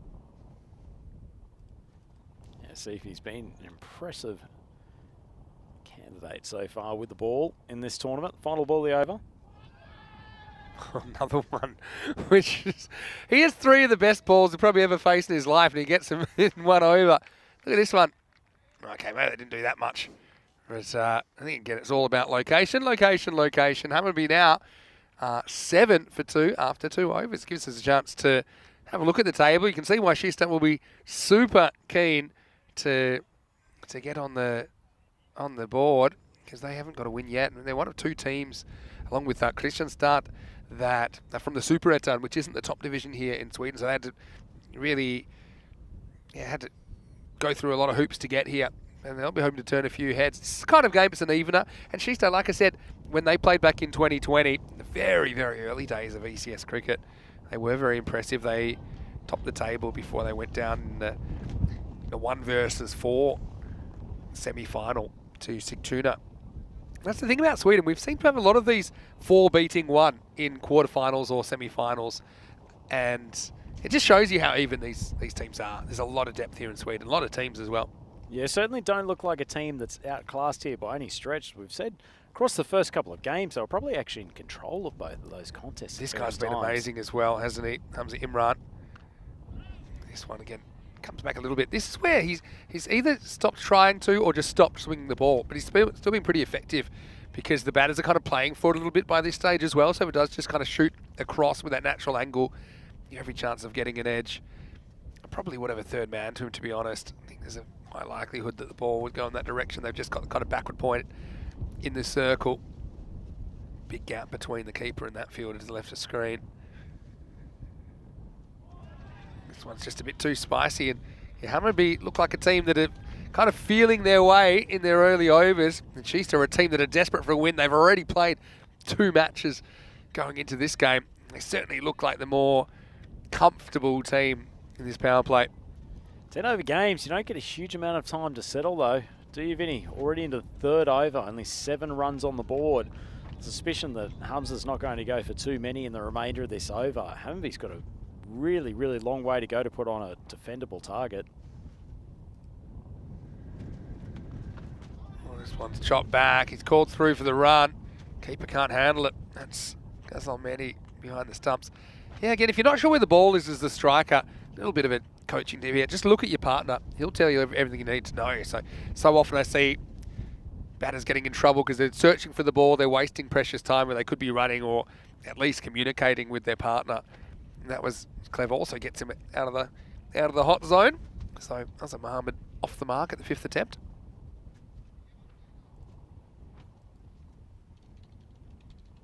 Three more balls for Hamza Imran. He'll be searching for another wicket in this power play. That's how you do it, or do you? Because he's mishit it, it's flying, and it's caught. Well, finally, this was more of a Rahul Khan kind of shot, and I thought that when he stepped and hit, it was probably flying over the boundary, but it was down low on the bat. He couldn't quite get there. Nicely taken as well. Makus comes up with the catch. Imran does get his man in the end now. Hammarby, nothing happening on the board except for wickets. It's 8 for 3. No, you're right, Vinny. When he first struck that ball, I thought that was a candidate for going up near the camera position, but as it was, didn't get a good piece of it at all. And 3rd wicket down for Hammarby. And credit to this Sheester lineup. They could easily have fallen in a heap after a couple of those disappointing defeats earlier this morning, but they look like they've stayed really positive. Their body language is great, and the bowlers here at the top of the innings have really done a job. Yeah, look, they do have Azam Mohammed there. He was their leading run scorer last year. But, I mean, they did struggle for runs at times last year. That was the issue. He scored 158 runs, the top score of 46 not out. And yeah, that was one of their issues. No one actually scored individual 50 for them. So despite the fact they made it top 4 of the tournament, you know, they kind of lacked a player that could put a big score on the board. Having said that, Azam Mohammed, he did pass 30 on 3 separate occasions. And anyway, he's facing a guy with his tail up, Hamza Imran. Now, doesn't make the adjustment, left-hander out there. And Aslan Ali, well, he had the 2nd top score last year. He scored 43 not out against the Stockholm Mumbai Indians. Again, great team name. Yeah, he scored 97 runs in the series, so I suppose he contributed. But like I said, they were probably hoping with the pickup of Rahul Khan, they could really get their batting moving, and maybe he will. Still early days. Right now, this is a disastrous power play. And when you win the toss and elect to bat. This is a nice shot, though, by Arslan. He just glances it away, and that'll be 4. So Imran just struggling to make the adjustment to the left-hander. That's a badly needed boundary, just the 2nd boundary of this innings. Tell you what, Vinny, I think he's almost gotten overexcited with that last wicket. The last couple of balls, he's really sprinted in hard and probably just tried to bowl it almost a little bit too quick, and his direction's gone. Arslan's just moved inside, flicked that ball down to fine leg. Nice boundary from the new batter. Yeah, just composed. And in the end, you know, you can still bat well, maybe get that 100 plus, and then take some key wickets early, put the pressure back on Sheester. Last ball of the power play, slip in place, searching for that wicket.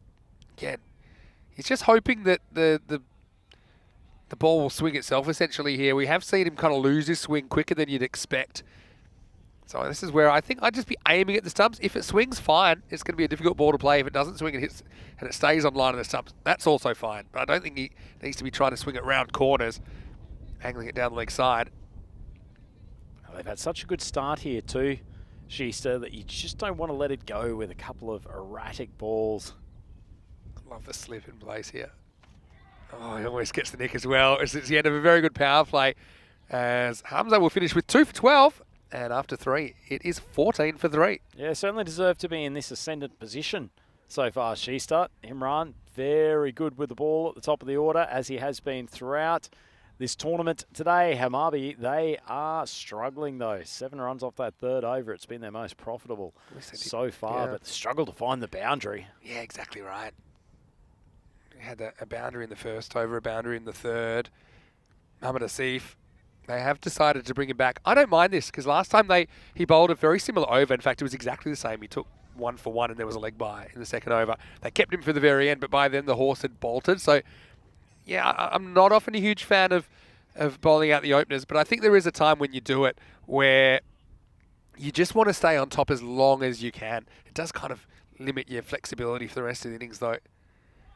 First one goes under the keeper. Well, luckily, they prepared for that eventuality. It's a good old-fashioned backstop. Keeps the damage to 1 bye. That's one of the better fielding positions that I've seen. He must only be probably you would give him almost first slip position. He's just about 35 metres too deep. I know the game's changed and all these things, but if anyone put a backstop to me, I would have been having some words about it. I used to even hate it when I used to keep up to the stumps to the medium pace and they'd move the fine leg a bit finer. Well, you check it out now, Vinny. He's now for the left-hander. He's basically in the same position at the finest of fine legs. Just see him at the top of the camera. This one ties up Arslan. I like the polite inquiry for LBW there as well. Well, I can't even see who that is because keeper's in the way, but yeah, backstop.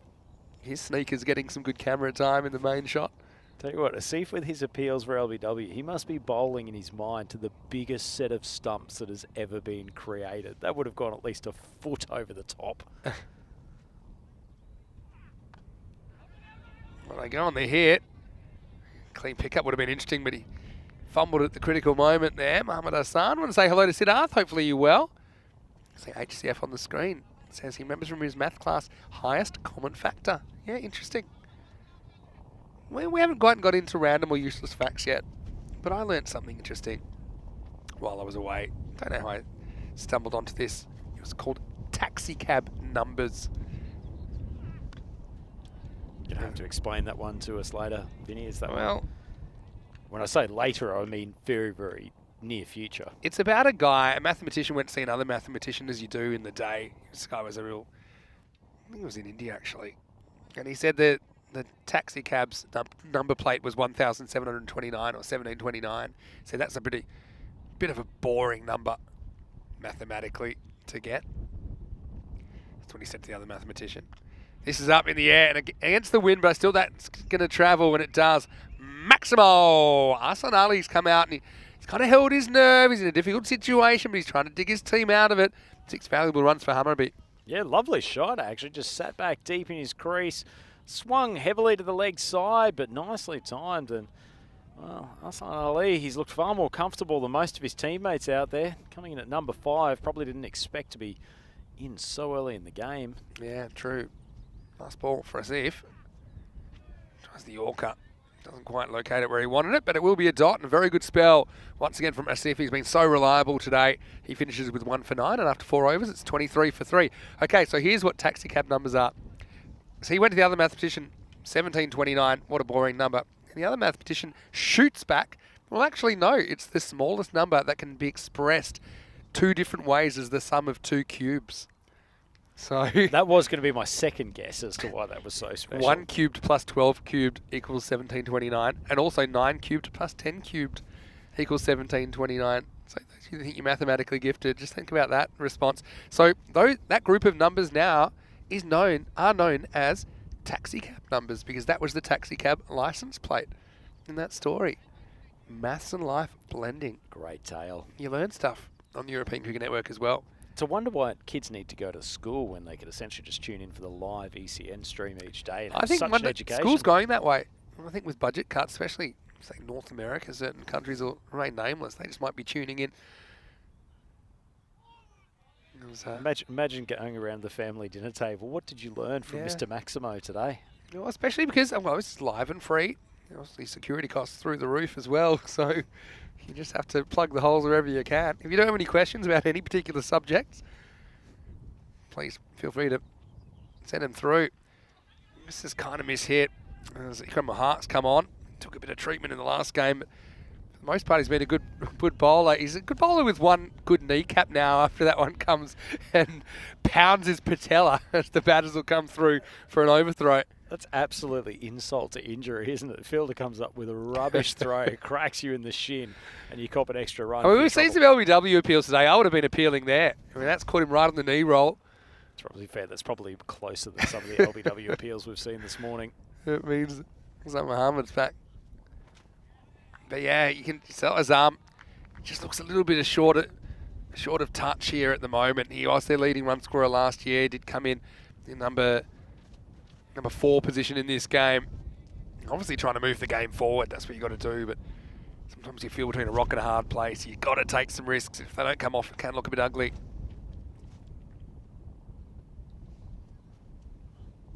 And now he's bowled. Similar kind of shot. And Ikram, he likes it.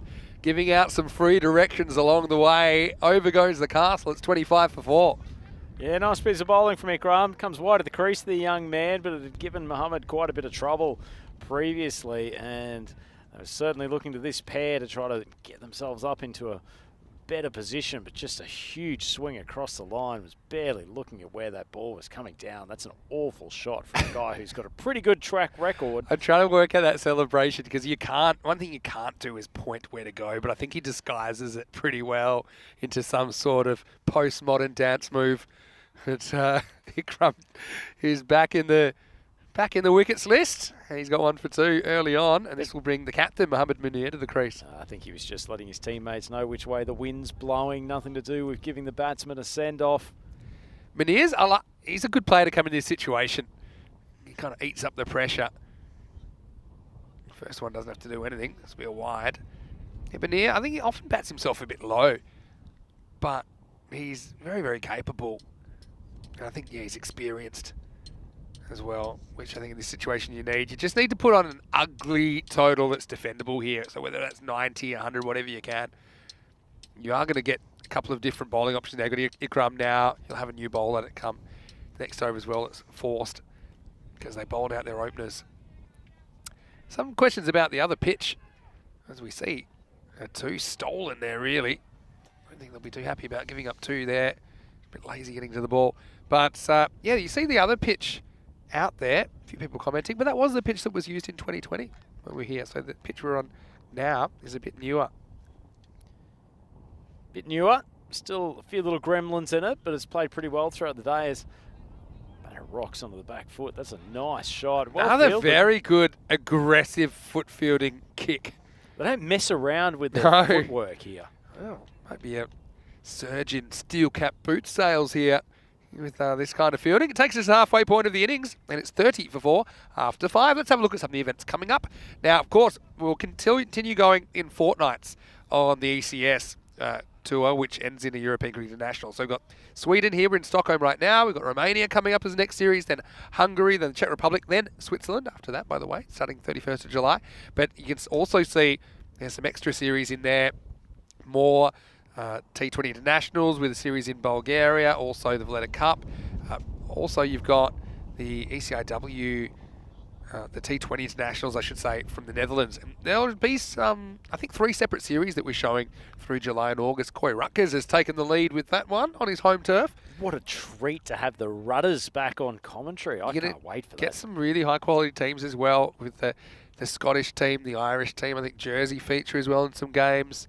So, yeah, I think that's going to be really great. So at one point, I think that week of the 10th of July, we'll have 3 games simultaneously. This gets past everyone, including the keeper. And I think that's going to roll for 2 buys. Any advances? No. It's a pretty good stop. Again, this is a classic case of the keeper just spectating, not really covering the line of the ball. Sneaks past, they get a couple of extra runs. I'll take what they can get at the moment, Hammerby. Looked like a dangerous ball for what was essentially a nude spinner from Khan. Yeah. Yeah, true. So Sumsum Khan is back with his little doorknobs. And the keeper, Mehdi, he just couldn't quite find the line there.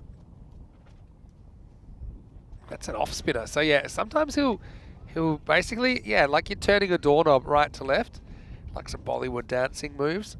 Then the other one, he'll roll the fingers the other way. So that to the left-hander, I think he looks like more likely he wants to bowl a few more of those offies that'll break away.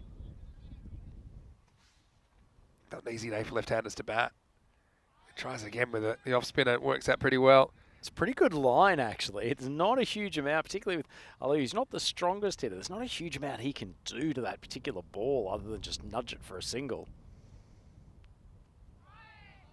Yeah, this one not going too far, half a chance. He goes for the behind, the through the legs tunnel ball style, but I'm just as scared about, I think it was a direct hit, but I'm not quite sure what it hit. Rhino, talk us through this one. Let's have a look. He's fortunately avoided the I'm tree happy stump, but that it slipped out of his hand because I think that was heading for the undergrowth. Mania. See if he can get going, skip up. Doesn't beat the bowler, who almost wears it. In fact, he might have worn it, you know. Well, I'm glad his ball isn't hit harder. Looks like these cricketers, by the way, they're pretty tough, but I say get your body behind it. I suppose your head's part of your body. It's one way to rough up the ball, get a bit of stubble behind it. Now he's stumped. And so Yemenia tries to get the game moving, and in the end, he just basically runs past one. So it's pretty good over. That might be a maiden, you know, because there were just a couple of buys in there. So it's a fake maiden, 3 buys. And let's just have a look at this last ball. Yeah, he just kind of leaves home without a plan, doesn't he? And smart work that time by Ghazal, who takes off the bails. So Munir again looks a bit short of a gallop. He is the 5th man to go. And at the end of 6 overs, Hammarby are 33 for 5. Yeah, I know they're playing their first game here, Vinny, but they've looked pretty ordinary so far, Hammarby, for a team that comes in with a pretty good reputation as far as Swedish cricket up in this Stockholm area. Got some good players in this side, but whether or not it's just tactically not really thinking their way through some of these situations or just not executing well, they really have looked all at sea against a Shista bowling lineup. And so now we're going to see Ikram coming round the wicket over number 7. And Arslan's had about enough of this. He takes on the field and he wins Maximal. Well, not easy conditions for left-handers. He's fighting the breeze, but he backs himself to get it over, and he does. Good contact. Hammarby fighting back at the start of the 7th over. He's a pretty stylish batsman, Arslan. Got some nice shots, particularly out to that square area on the leg side, and Ikram put it right in his hitting zone. For them to get up to a half-decent total here, he's going to have to face the majority of the balls that are remaining. This one shoots through. They should get a bye. They will. It's a tough day to keep because you've got to judge your distance you want to be back. So because you have some balls staying low, it'll draw you 4, but then one will take off and kind of beat you for pace. I think if in doubt, you're better off keeping a bit closer. I just think you'd rather have more balls reaching you on the full. Look, if you're not able to kind of get there quick enough, then fair enough. Now, Shub looks like he's doing a bit of a sizing, running repair job on Faizan. Thought he was doing his best impersonation of Stan Ahuja, the tailor there, for Yeah. a moment, just sizing up the batter for a new shirt. Because Faizan is listed as number 111 here. My guess is he's got one of Arslan's spare 11 shirts, so they've just had to make the change. Also, they've touted it. Yeah, this is the thing. So he comes forward a little bit thinking, okay, I don't want to get, and then we see Manny wiped out by a caterpillar. I don't know who came off better in that collision. Yeah, right in the end of the fingers, and then wait for it. Oh, yeah. It's a bit of a sniper's nightmare, the wicketkeeper Ghazal Mehdi, isn't he? Hasn't been able to keep his feet too often in the last few overs. You're not wearing the normal spiked shoes you would in a turf pitch either. Vinny always coming up with an excuse for the wicket-keepers. Yeah, all the shoes were under incredible pressure there. There's Ikram. Keeps this down to 1. So, yeah, it's certainly been entertaining, put it that way. Described him as one of the great characters of Swedish cricket earlier today. Ghazal Mehdi certainly provided some entertainment for us. This is punched away, well fielded. I like the pirouette, but he goes for the extra twist, which means that they're able to come in for the single. I mean, what's their best case scenario here? It's hard to say.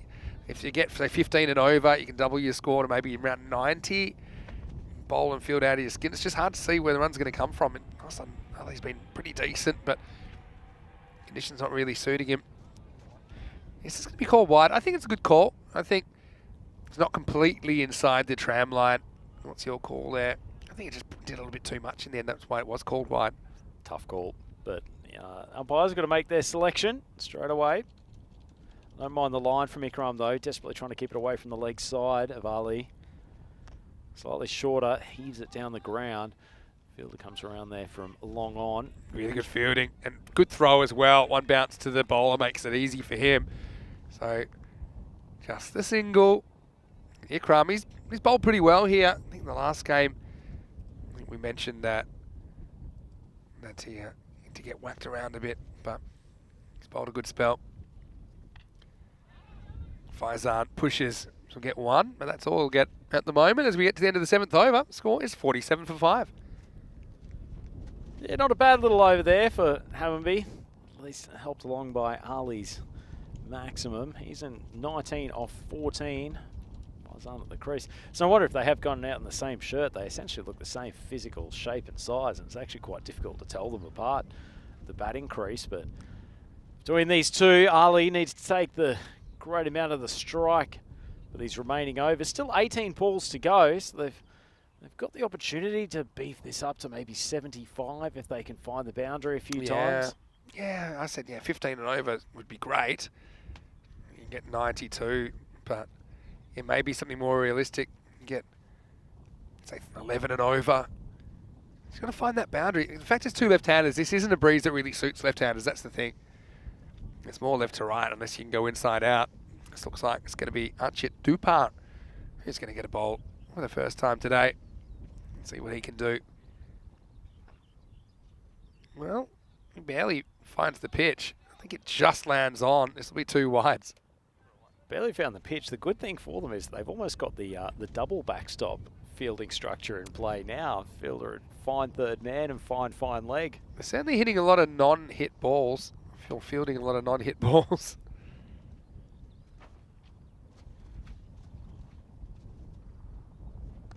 That's the shot. That's where you want to be. And well, Alistair, who has dropped some sitters this year, he's rolled the sleeves up, the guns are out, and he's in that shell of a tent. But that's a really nice shot. Brings up the 50 as well for Hammarby. Maximal 6 over cover for Arslan Ali. So I've got 2 things. First and foremost, does Alistair actually cut the sleeves off that shirt? I think it's very possible. And secondly, if that ball hit his abdominal region, I'd be scared for the shape of the grizzly bear ball. He's been doing hard labour today as well. Now he goes with the angle, and this will be 4 more. It might have actually been 6. We'll have to wait in the call. But yeah, Ali certainly, I like that he's playing the ball that's bowled to him. This time he kind of just goes with that natural in angle, and Dupar having a bit of a rough time early. Certainly is. A couple of boundaries in succession, and Hammarby, wouldn't say they've got things back under control, but they are scratching their way up to at least a passable total, and that has gone for 6. That's 6, yeah. That's 6 runs, so yeah, Maximo time. And this is just the rebound that Hammarby were hoping for. Dupar staring down a magical over early in the 8th. Miss-hit this though in the air. Fielder comes around, gets there quickly and takes a wonderful catch. That is fantastic fielding.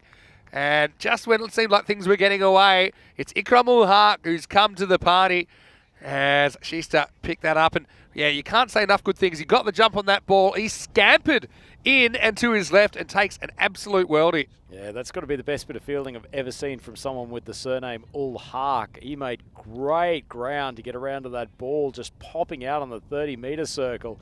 He's pretty happy about it too, as are his teammates, because that man was doing a fair bit of damage, and just as Hammarby looked like they were recovering in this innings, really important wicket. And Ali's back in the sheds, but a pretty good innings from him. Leaves Faizan out there to partner with Javed for the remainder of this inning. 6 wickets down already, still 2.5 overs to go. And Dupart, after a walk down struggle street to start this over, gets a wicket, sends the main man back to the pavilion.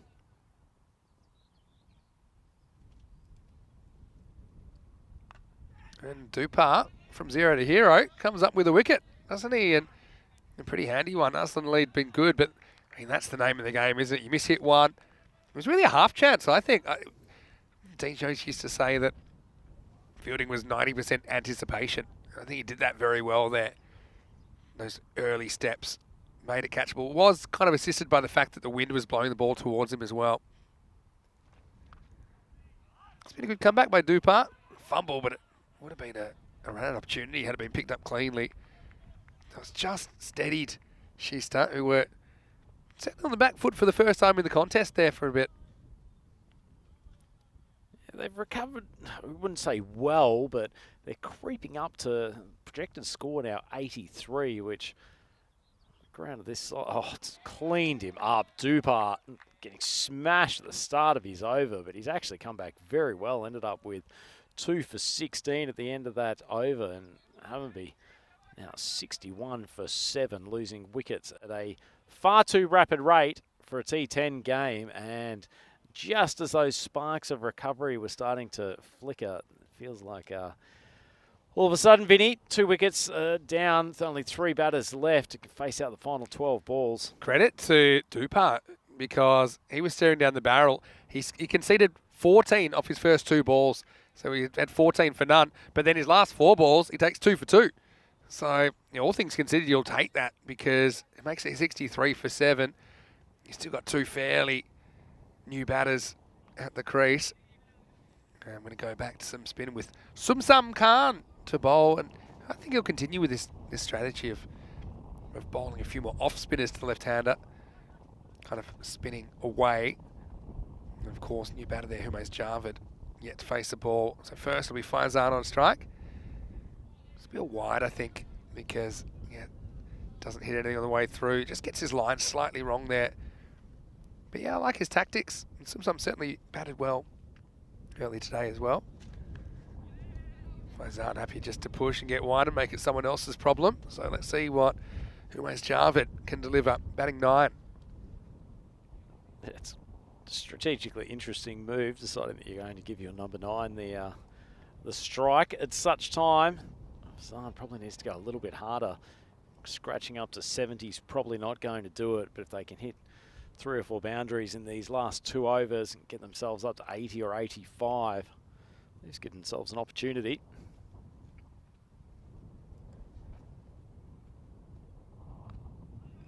This is just dragged down the ground for 1. Yes, I mean, it's hard to say what's defendable because I suppose anyone could implode. We know that a lot of these teams, they're super attacking, so you're relying on taking a lot of wickets quickly, but we have seen these kind of scores even defended. It's just hard to see in these conditions something like 80s being enough. That's clever bowling. Oh, he likes it. Takes a long time to get the bails off. I think he's either fumbling it or he was waiting for the batter to overbalance out of his crease. Oh, I reckon this is pretty tight, Vinny. The foot doesn't get back. You see him slam the bat. It's almost like a tight. Let's see what we got here. He's out. Oh, look, takes a while to reach.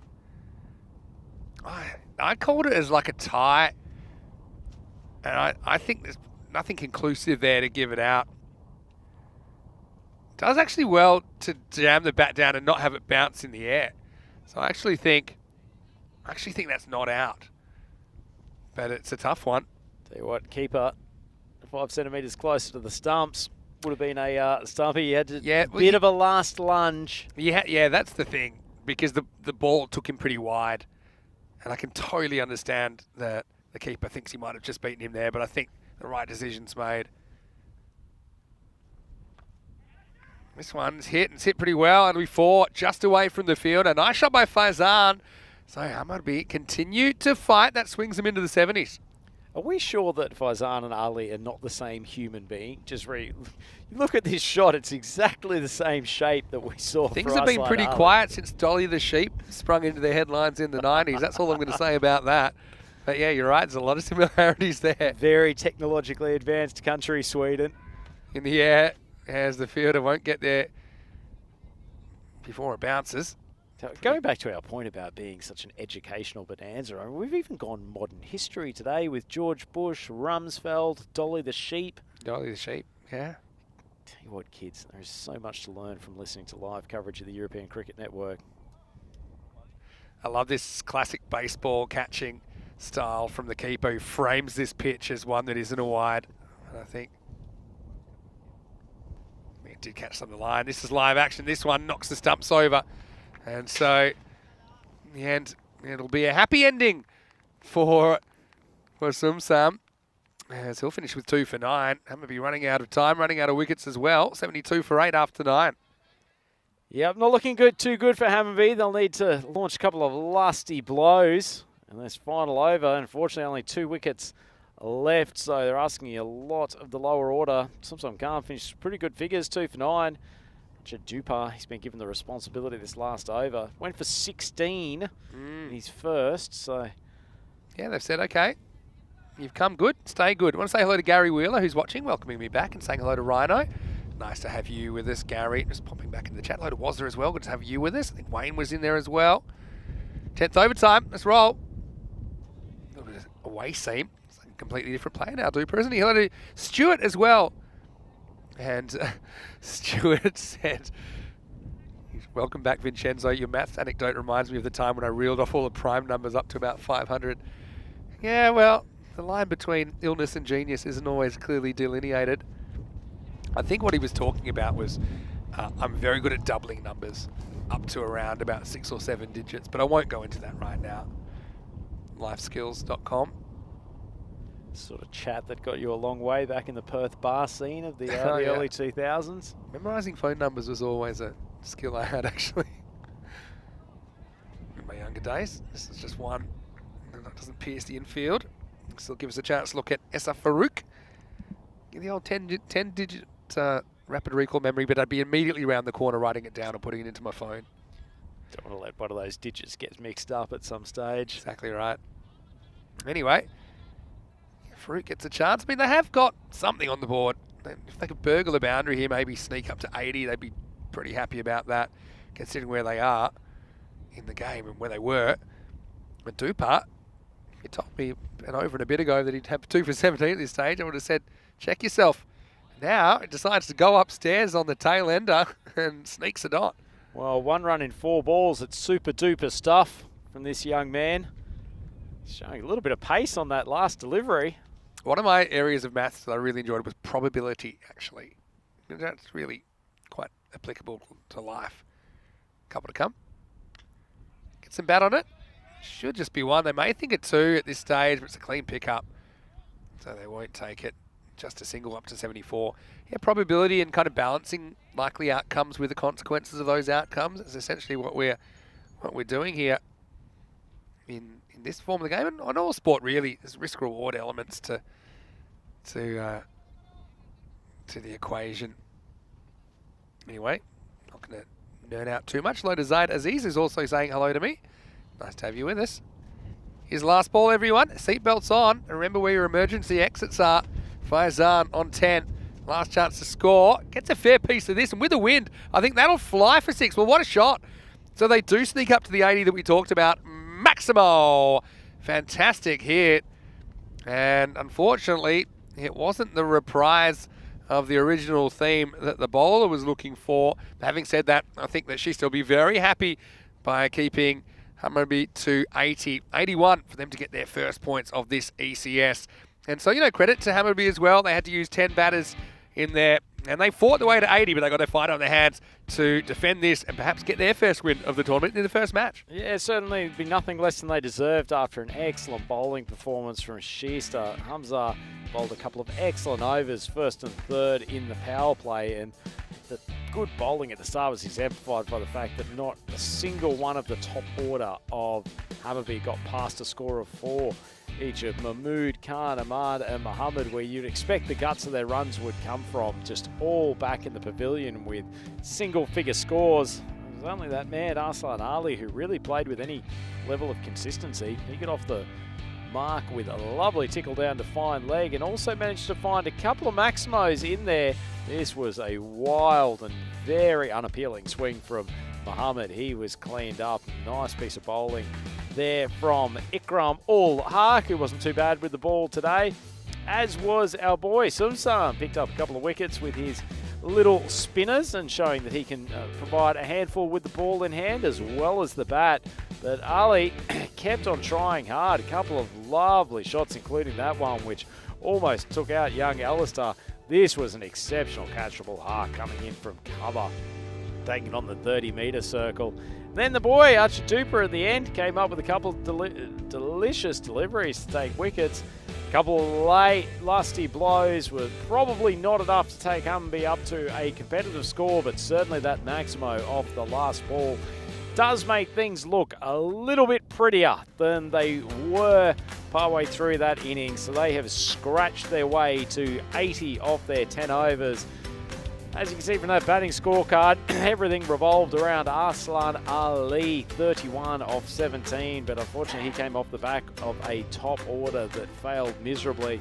Given some decent sport by Saeed Faizan, the other little left-hander in the batting lineup. He ended up with 16 and 11, and the bottom order just contributing a couple of singles, but too many wickets falling with too much regularity. Good performance all round from the bowlers. They just went with the 5-man bowling attack this time, and Hamza Imran and Mohammad Asif, they were both very impressive. They were bowled out by the end of the 4th over, and there were plenty of wickets down by the time they finished their respective spells. The rest of the bowling lineup did pretty well as well, in particular Sumsum Khan with his little spinners taking 2 wickets for 9. So Hammarby 80 for 8 in their debut here at ECS Stockholm 2023. It's going to be a tough job for them to defend that total, but we've seen stranger things that happen, and I'm sure their bowling lineup will be ready to tuck in to this Shista batting group and see if they can take out a few early scalps and send some nerves running through their side again. So please join us in a few minutes' time. It's Andrew Wright for the European Cricket Network. I'm here with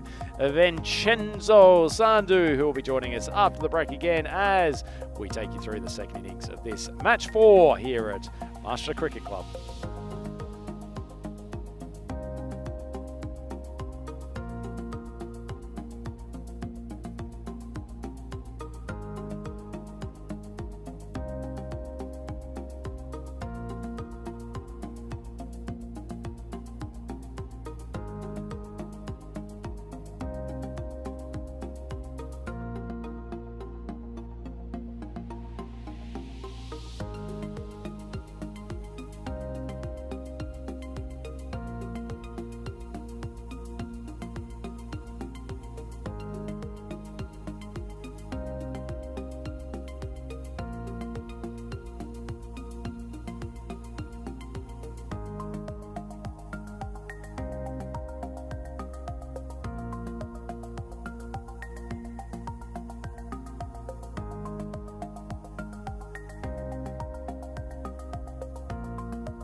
European Cricket Series is proudly brought to you by HCL Software, FanCode, and Grizzly Bear Sports.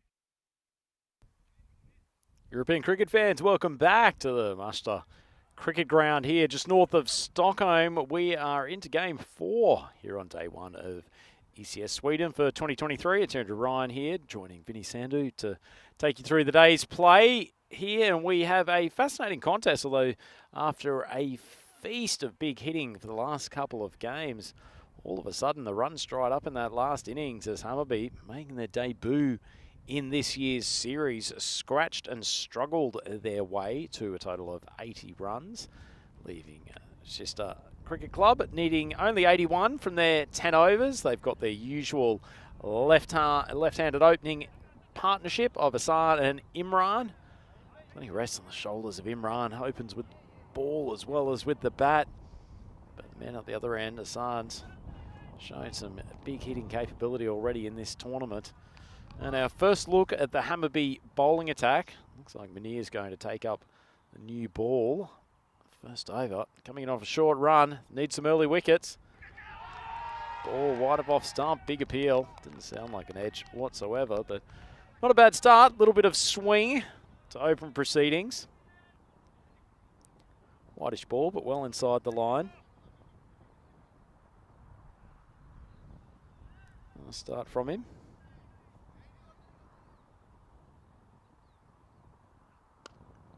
One just swings back into leg stump, driven down the ground. It's only going to be a single out there. Tab Ahmed, who collected it cleanly. It kept it to 1. So Shista Cricket Club off the mark. Don't need to go at a great rate of knots, but they also certainly don't want to fall behind the rate and start putting some pressure in the later overs. On the leg stump, missing leg stump by a good 1.5 foot, but doesn't stop the B team appealing. They probably need to go up for just about everything here.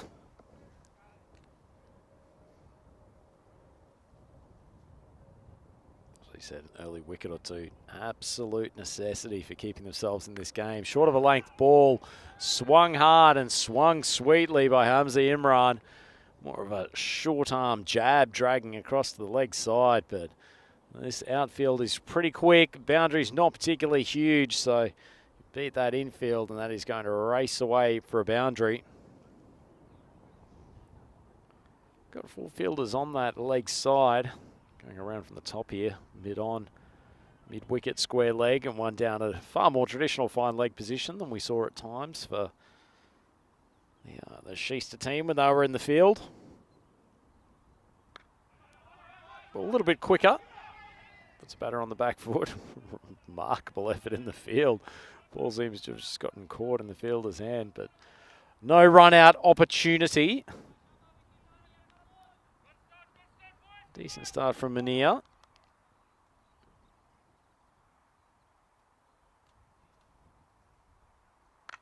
Decent length balls popped up. This has to be caught, and Aftab sends Imran back to the pavilion. Pretty ordinary shot from a good batter. That length from Munir just a little bit fuller.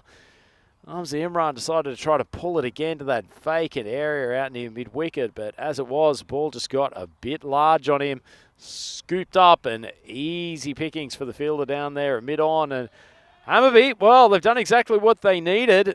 Early wicket to finish the over, not leaking too many runs either. Not sure the golden ball's got a great chance in this one, but you never know, especially Shista with a couple of losses early on in this tournament. They've put themselves into a great position to pick up a first win here. 5 for 1 after the first. Just don't want nerves to start creeping into that batting lineup. Hammarby, you've just got to think that if you can get into the middle order early, particularly while that ball's still swinging around, and just start to put some questions in the head, those middle order batters, there's still a route to victory for them. So calm. Come out to join Hassan. Ball from the man who took the catch down there at mid-on. Ahmad Just drifting down the leg side, but Hassan, he has a little bit of a habit to do. The legs get squarely outside that leg stump. Gets himself in a little bit of a tangle.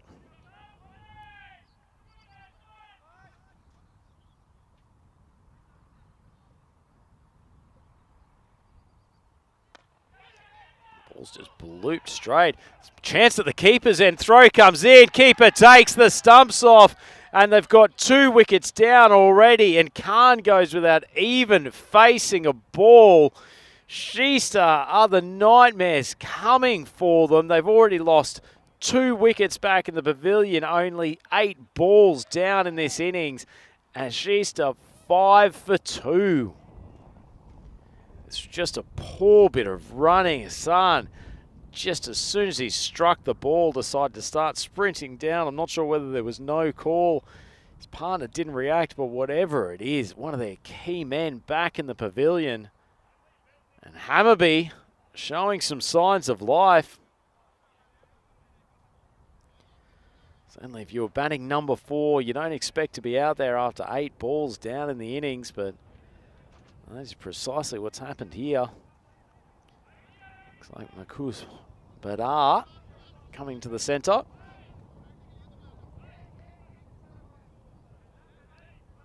Wasn't a great ball from Aftab, but thanks to a nice bit of fielding. Looks like Khalid Mahmood down there at mid-off who's affected the run out. Good bit of work from the wicketkeeper, Rahel Khan. Took it cleanly, sprinting up to the stumps. Well, Somsam Khan, he was well out of his crease. There's some rebuilding work to do for these 2 Shista batters.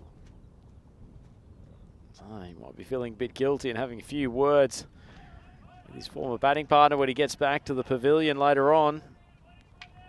Well, just drags that down the leg side. Defending target of 81. Really have to minimise the extras as much as possible.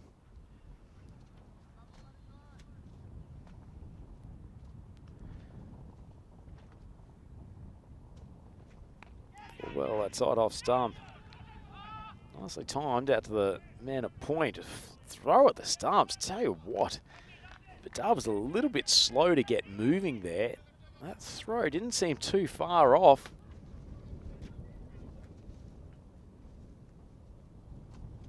Keeping things nice and tidy here in the inner ring of Hammarby. They've been effective so far.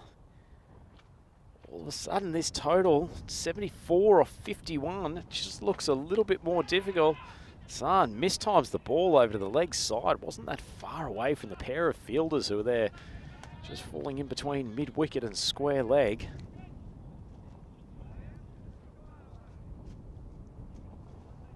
Hasn't got his timing in this innings at all to date, but he'll need to start finding the boundary occasionally because a couple more overs of this and they really will be falling behind the required rate. It's driven by Badar straight to the fielder, coming in at extra cover. One ball to go in this second over. Shista, 73 runs required. They've only managed to knock off 8 so far.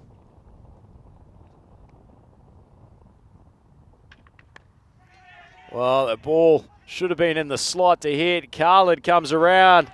He affects his second dismissal. And what is happening here? Badar has just lofted what should have been smoked for 6 straight down the throat of the fielder at mid-on. Khalid comes in and takes a very comfortable catch. And unbelievably, you would now have to say that Hammarby are favourites in this game. At the end of the second over, Shista, 8 runs on the board, 3 wickets down. Absolutely remarkable scenes here.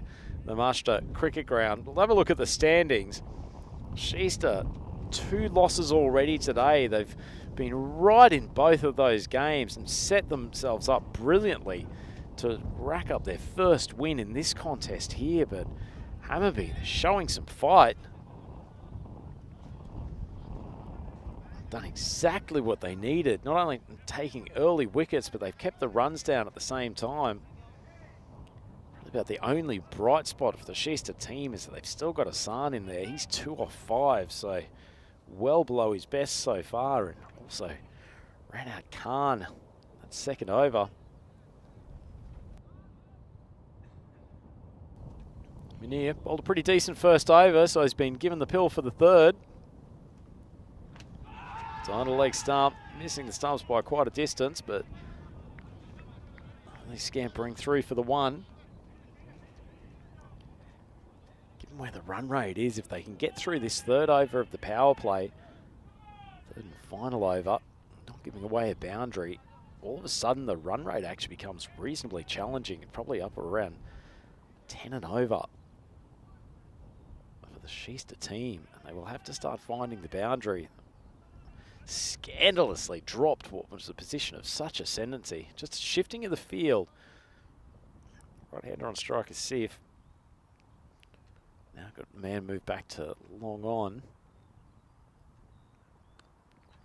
Nicely played. Drifts onto his leg stump and swung away in between fine leg and backward square. It's a good shot from Asif. Man, he's done so much with the ball for this Shista team. He's now got some responsibility with the bat, but shows he's capable in the last couple of games that he can hit some runs.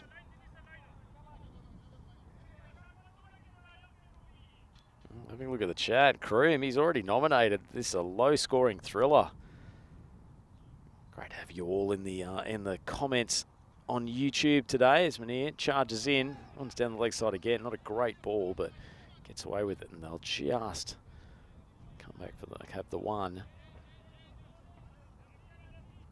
This is showing once again that sometimes these low-scoring games can produce such drama within the European Cricket Series.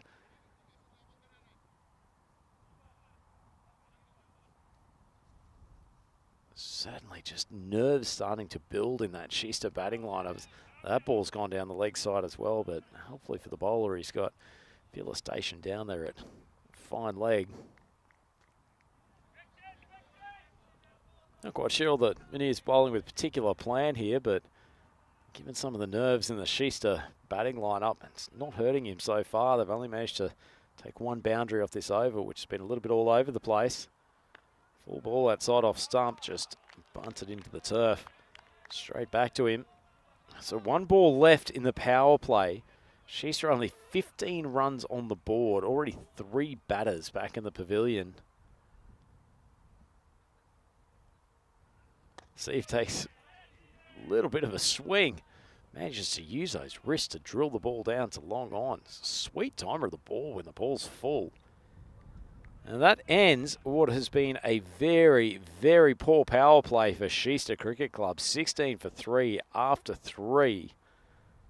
As it is, this game is, say, evenly poised. Hammarby, as long as they got some bowling to come through these middle overs that doesn't leak an over of 15 or 20, sitting in a pretty decent position at the moment, and one more wicket and you're really into the teeth of that middle order.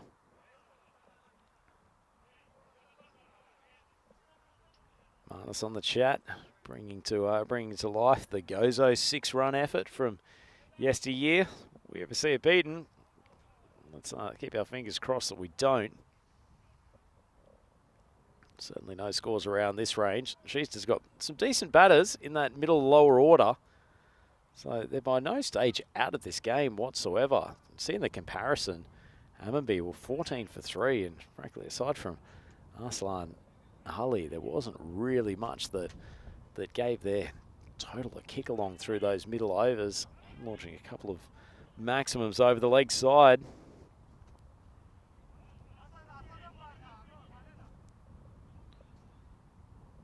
A lot of tension around this ground. You can understand why there's so many field movements. It's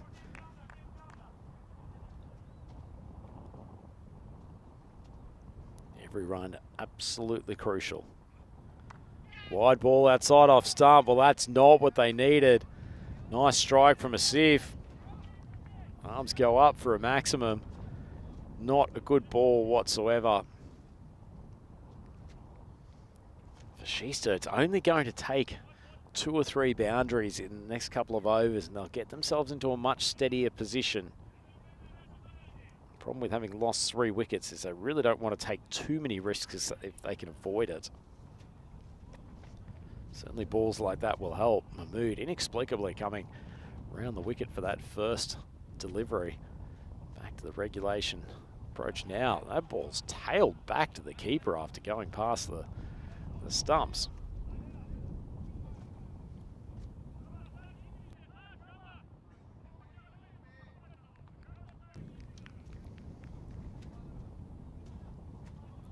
Desperately trying to manoeuvre his field to cater to the strong shots of Asif. Clearly don't want to bowl too much in his hitting arc full because that's where his strength lies. So probably short of a length attack coming in. Like down the leg side, it's really not their best move. And for a team that's defending such a paltry score, you cannot afford to have your bowlers give away 5 wides like that. It wasn't a great effort from the keeper nonetheless, but shooting the ball down leg side. Well, how things can turn. Schuster, the end of the power play, weren't looking so good, but boundary off the first ball and then the 5 wides there. All of a sudden that score's looking a little bit prettier. And even better now, what a shot from Asif. Just no foot movement to speak of, but just whipped it around his front pad and struck it beautifully for a maximum. That's sensational striking. Showing that he's just as capable with the bat as he is with the ball. Been very good in the opening overs.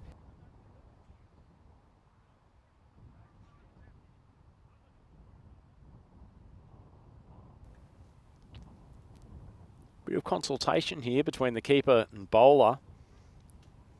A pretty good bowler for them. Mahmood, previous years, getting taken apart here by Asif, and has certainly not helped himself by some wayward bowling. Schuster's effectively doubled their score in the first half of this over as the ball's finally been retrieved. Still a decent wind blowing across to that square leg boundary for the right-handed batters. Managed to get some elevation on the ball heading out to that side. There's no shortage of assistance.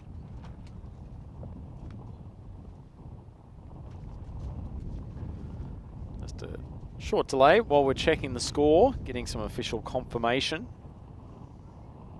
Certainly in the context of this game, it's been a savage over from the batters this particular one. Sadat Siddiqui in the chat, trying to give some props up to get Hammarby home.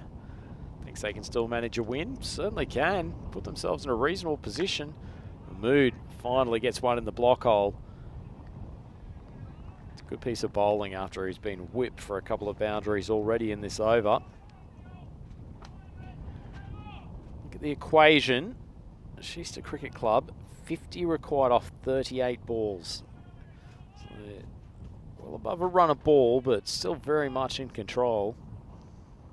Said today, very fast outfield as well, and once the boundaries start flowing, they become hard to stop. Well, that's another one that was almost in the slot, particularly for Asif's preferred hitting area, but whips it across, and fielder comes in from deep mid-wicket. Keeps it to 1. Brings Hassan back on strike. Hasn't faced too many balls in the last couple of overs. It's been all Asif. After a shaky start, Mahmood would love to get out of this over with just dot ball or a 1.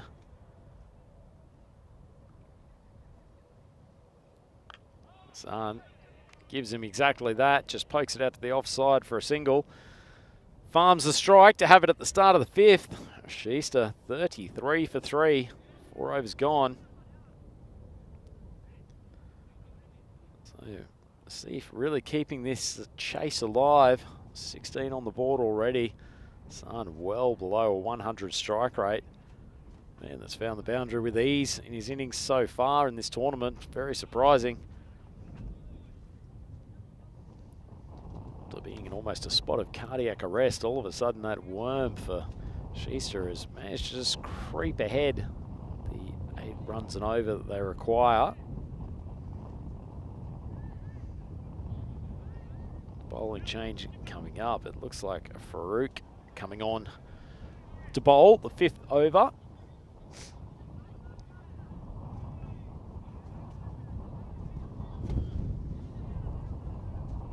Come right arm over the wicket to the left-hander. It's on 3 off 8 so far.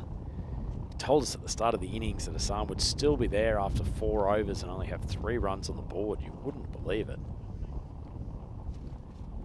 So 48 needed off the last 6. Farouk outside off stump. It's clever bowling.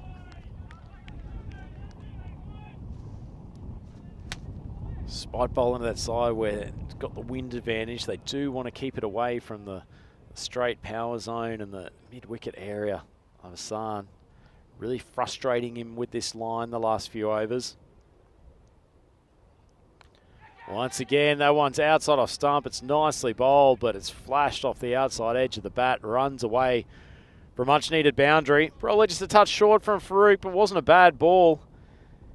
Quite often in these T10 competitions, you see a lot of runs scored through that 3rd man area, but actually probably showing the fact that this pitch is a little bit lower and skiddier than many of the ones we'll see on the European Cricket Network. There haven't been too many runs flying through that space over the previous 3 games.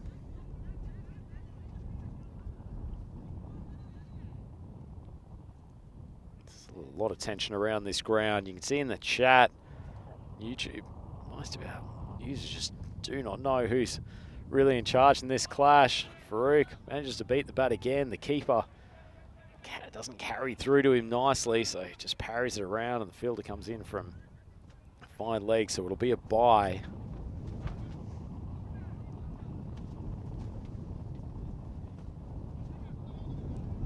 Not a bad over from Farouk so far. Bit unlucky that single boundary coming off the outside edge.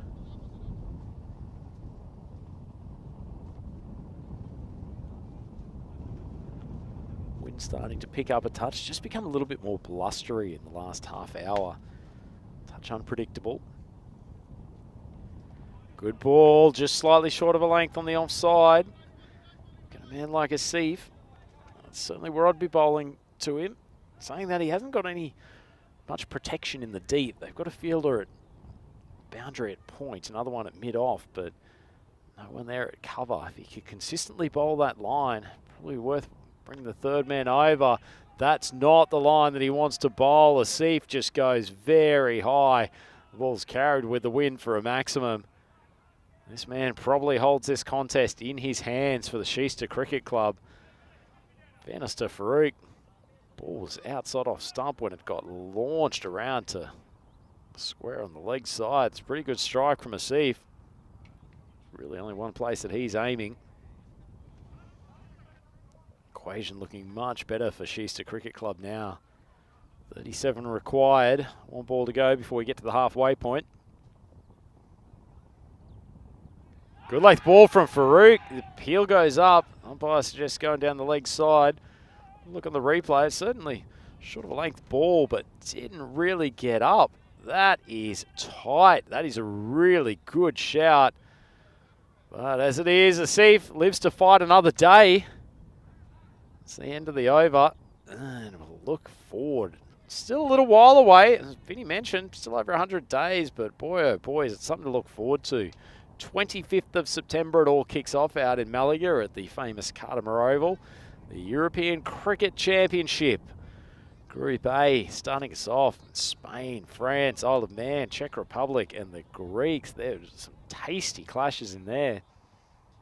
Spain, under the tutelage of very own Corey Rutgers, will be one of the favourites, both in that group and for the entire tournament, for that matter.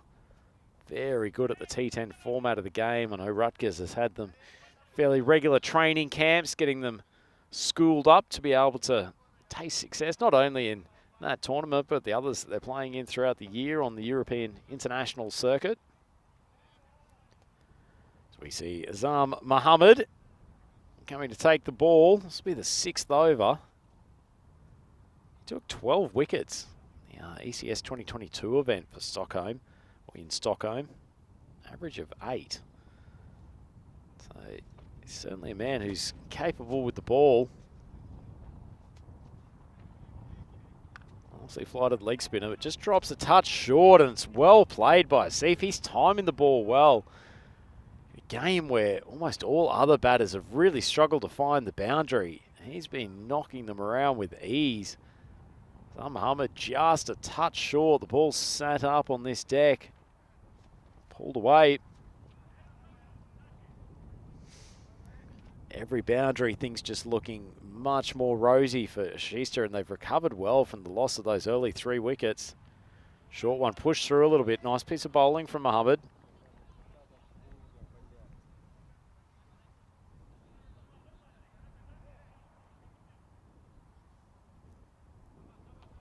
Just moving around his field, wants to bring in the man who's deep on the boundary, putting another one back out to deep point. Doing that, he's going to have to keep that slightly short of a length location outside off stump. Manages to do that, but it's drilled straight back down the ground. That's a super bit of batting from Asif. He's managed to pick precisely what his arm's doing on the base of those field movements, but he's called his bluff and just drilled almost a straight pull shot. Fast outfield managed to bisect the 2 fielders that were straight. Even Aftab here down on the long off boundary. Couldn't get across quickly enough. Equation down. It's basically a runner ball now. Slightly more flighted, a little bit slower. Nice piece of bowling from the leg spinner. Really having to mix up their pace on this artificial deck. Not a huge amount of side spin at all.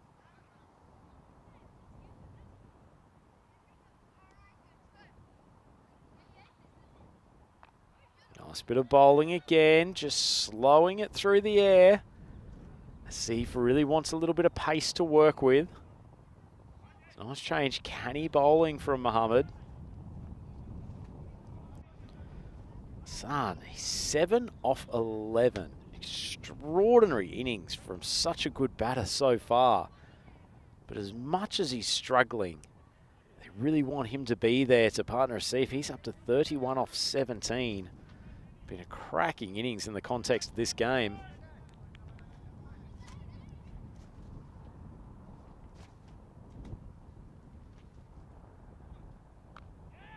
Lights it outside off stump. Does get a little bit of side spin on that occasion. Fielder coming in, manages to miss field. Somehow they get through for a second. Partner not backing him up. That's disappointing for Muhammad. Because not only does that mean that Hassan scoots through for 2, it also means that Asif is back on strike for the next over, which is precisely what they didn't want. These games you're defending a low total. It's the end of the over. 56 for 3 after 6. Those little things make a big difference. You managed to get Hassan, who is absolutely struggling, back on strike, maybe keep him there for 2 or 3 balls. As it is, you've got Asif coming back onto strike. If he launches this first one, then you'd have to say that Schuster Cricket Club will feel that it's not all downhill from there, certainly, but they will be well on their way to taking this game.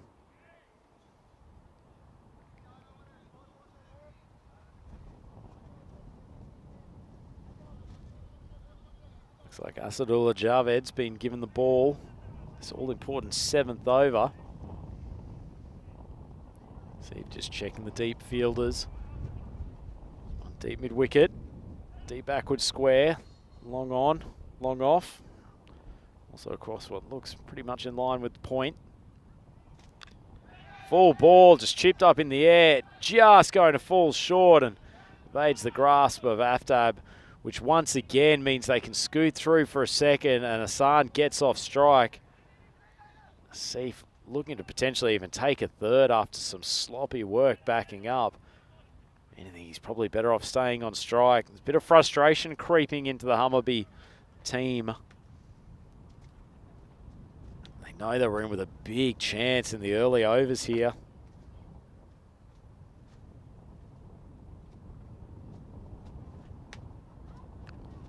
Foolish ball, not great connection from Asif, but swing hard and things will go your way in this format. Ball goes flashing past where 3rd man would have been on the circle. fairly fortunate, but that's 4 in the book. Nazadul Javed really needs to be having a word with his captain. He's going to bowl that good off-stump line then. You have to say, presence of a fine leg as opposed to a third man. It's probably not the smartest move. See, leading a touch of a charmed life, 37 off 19. Full ball, gets it high, gets it very handsome. Aftarb's going to have no play on that going out to the long off boundary. And Asif continues to score with ease. That ball just a little bit full, not quite block hole length. He managed to take it into the wind. Great shot. Scored 43 out of their 68 total to date. And the leg side almost swung himself off his feet. That's a completely unnecessary shot. The stumps from the wicket keeper. But the only upside of it is that it takes a Asif off strike, brings Hassan back on. But that's just not particularly intelligent cricket. Very little chance at a run out. Absolutely no one in position to back up. At least got to take advantage of this and try to keep Hassan on strike with a couple of balls to finish this over. Only 12 needed from Schuster. Wow, he's finally found the middle of the bat. Hassan swung it high over the leg side into the teeth of the breeze, but gets himself a Maximo.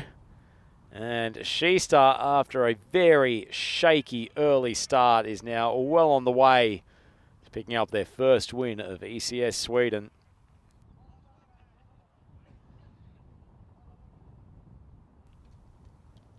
Only 6 runs needed. See if Hassan can finish this off with a big blow. Certainly wanted to. He's hit that very high, and once again, not too far from our commentary box. But that's a fantastic way to finish the game. Consecutive maximums. And he finds form just at the right time. Hassan, a couple of balls in the slot and swings very nicely.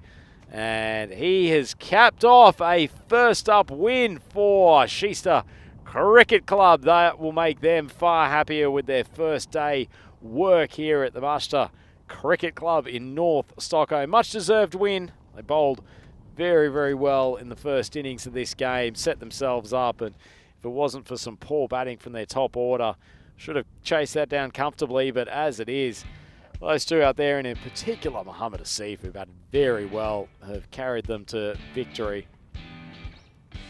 Have a look back at the highlights. Hamza managed to pull one for 4 to get the total moving. Lovely shot out there to the deep mid-wicket boundary. Unfortunately, he managed to mistime a pull, caught by Aftab down at mid-on. The first sign of a few shakes. This was crazy stuff from Hassan. Just charged down the pitch. Caused Khan to be run out. Didn't even get to face a ball. And there's no sum slam this afternoon before he was back in the pavilion. That was a 3rd wicket just scooped up, and Khalid came around. Took a pretty good catch. And there you go. It's already 3 wickets down, but Mohammad Asif played flawlessly for a man who came in with the score in a very difficult position. In fact, the loss of another wicket might have sent them to a crushing defeat, but they batted very, very competently. In particular, Asif just continued to find the boundary with regularity. Even managed to hit a 6 into the teeth of the breeze that went probably a good 70-odd metres. Then in the end, Hassan, he also managed to find the middle of the bat on a couple of occasions and finished off the game with a pair of maximums, and that's a great win for Schuster Cricket Club. No more than they've deserved, in fact. They were pretty good in their first 2 games as well. But that does lead us into the final game for today. Sikif up against Jinnah Cricket Club. Jinnah Cricket Club coming off a fantastic last performance where Farhan Chaudhry and Shadil Sadakat managed to biff the bowlers to all parts of the territory. They're 2 highest fantasy scorers for that team at the moment, but it's also a great opportunity for us to see Sikif in action for the first time today. Quick look at the batting scorecard. Mohammad Hassan, not out 21 off 14. Those last 2 maximos certainly helping his batting, whereas Mohammad Asif, by far the man of the match. game where most batters struggled. His 43 runs was certainly the star innings of the game. Pretty good effort for the bowlers at the top. Aftab Ahmed, Mohammad Munir, 2 wickets between them. Only 13 runs given away in their 3 overs, but unfortunately it was the over of Khalid Mahmood. Came on, went for 17 in the 4th, and from that point on, Shista really had a bit of momentum. And Muhammad Asif has played an excellent innings to carry them to victory. So they end up beating Hammarby by 7 wickets to take their first scalp of this ECS Sweden 2023 event. We'll be back in approximately 26 minutes at 5 p.m. Central European Summer Time for the final clash of today, Sikkim versus Jinnah Cricket Club. It is Andrew Ryan here on behalf of the European Cricket Network. Please join us back for the final game of today in about 25 minutes.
The European Cricket Series is proudly brought to you by HCL Software, FanCode, and Grizzly Bear Sports.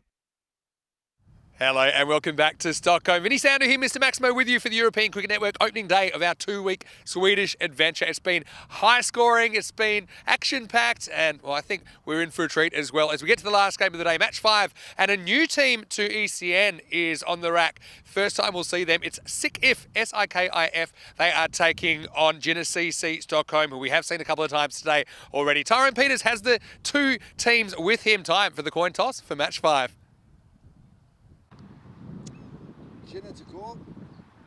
Heads. Heads is the call. It's a head. We'll bat first.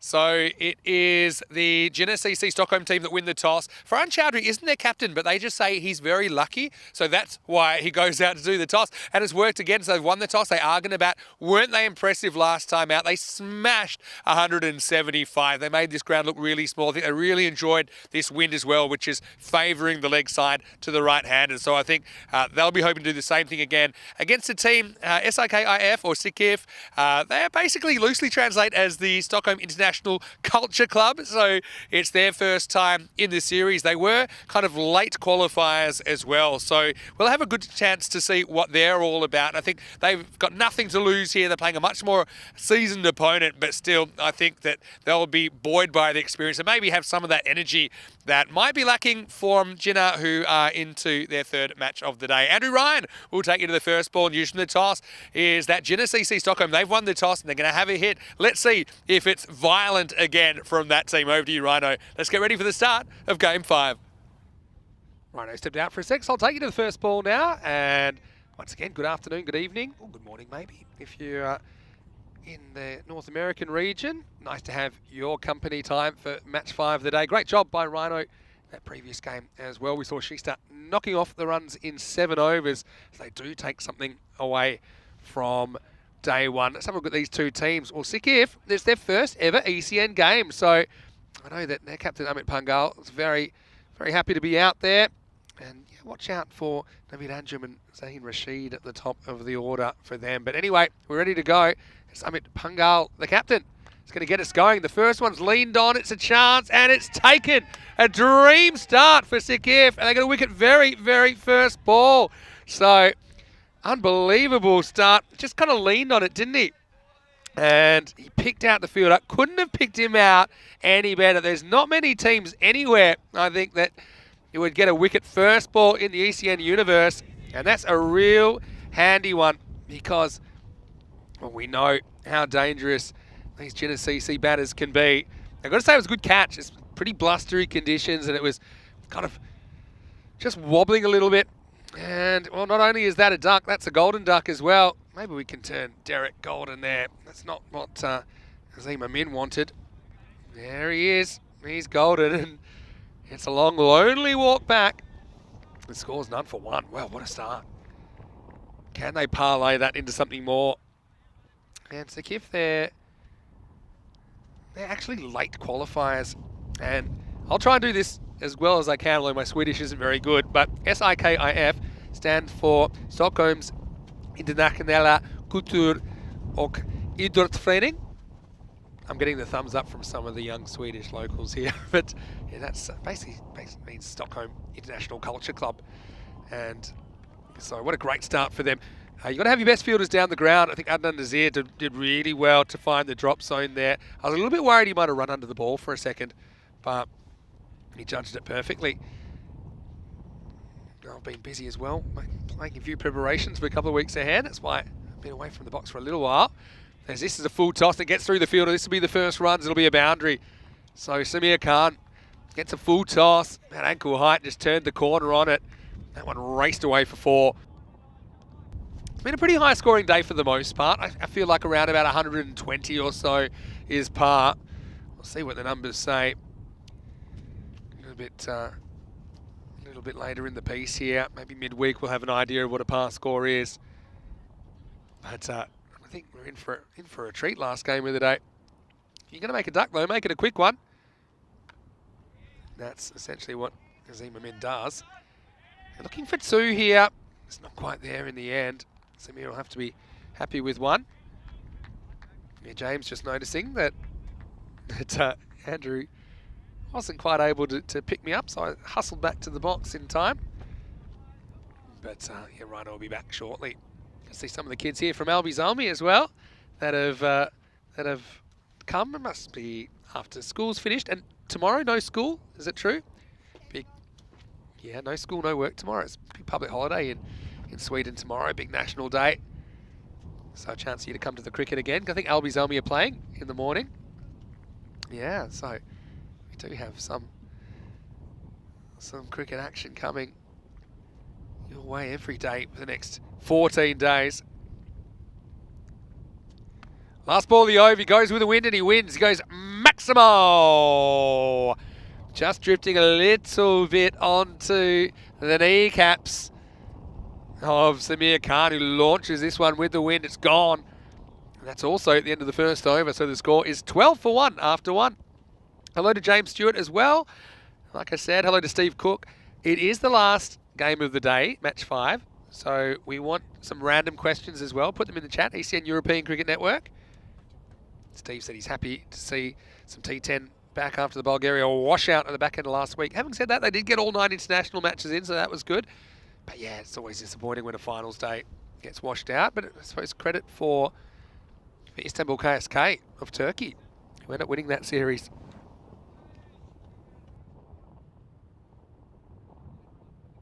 So it's going to be the man that took the first catch, Adnan Nazir, who's going to bowl over number 2. Certainly a confidence booster to hold that one early. Well, this is hit in the air. It's going back to the line, and it's 6. Yeah, so actually he didn't realise, but he just stepped back over the line anyway. So it was 6 the moment he touches the ball. Maximo! Farhan Chowdhury, he was dynamite on steroids. The last time we saw him, he scored 76 off 27 balls.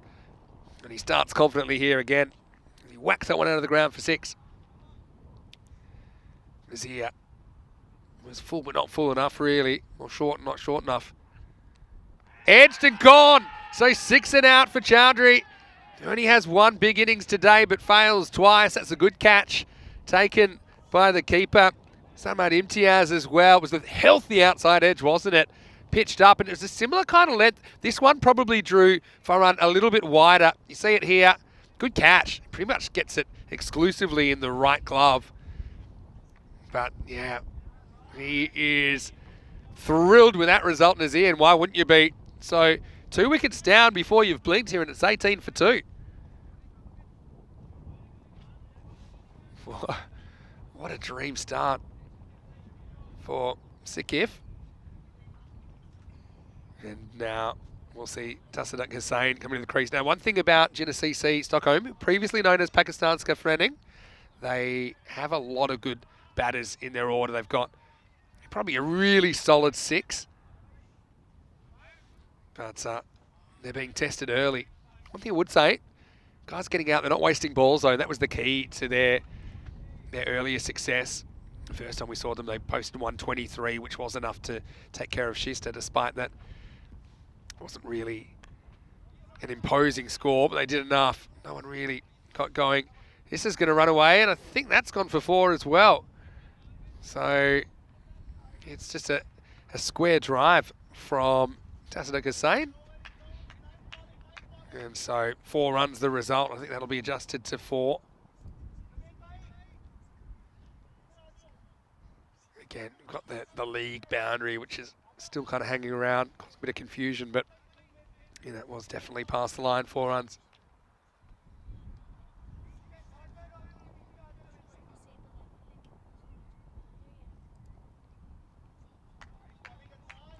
Not a bad ball, though. You've got to get these big fish before they can hurt you. 22 the score. This is a good one. Sneaks past the outside edge of Hussain. Good comeback. Adnan Nazir. Well, Rhino's has popped out of the box, but we've got how many of the youngsters? We've got 4 of the youngsters here. Nice to see you guys again. I'm liking the Albi's Army tops as well. Keep calm and play cricket. And there's also, I think, keep calm and support Albies Army tops as well. Of course, Albies Army made the European Cricket League in 2022, making it all the way to the top 5 clubs in Europe. See them tomorrow morning. So we're bowled again, testing on line and length. And Hussain plays down the wrong line. So a few close calls early in the piece.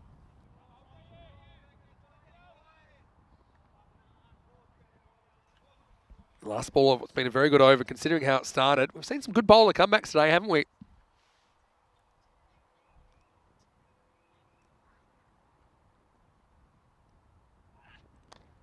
That's a low full toss. It's a really good square drive from Hussain. This is about as close to a Yorker as you can get without it being a Yorker. He just leans on it, and that was all about the placement as well as the timing. So 4 to finish the second over. Nazir does get a big wicket in there, but he bookends it with boundaries, and the score is 26 for 2 after 2. I don't mind him missing full, though, even though he pays the penalty. Having a look at this, you see that 3 of the 4 teams we've seen so far today have points. It's Hammarby going down, not scoring enough runs to be competitive in match 4. But for Genesee Stockholm, they'll be eyeing an opportunity to establish themselves at the top of the table. If they can go 3-0 and be 4 points clear, it puts them in great position, even though still early, we know that.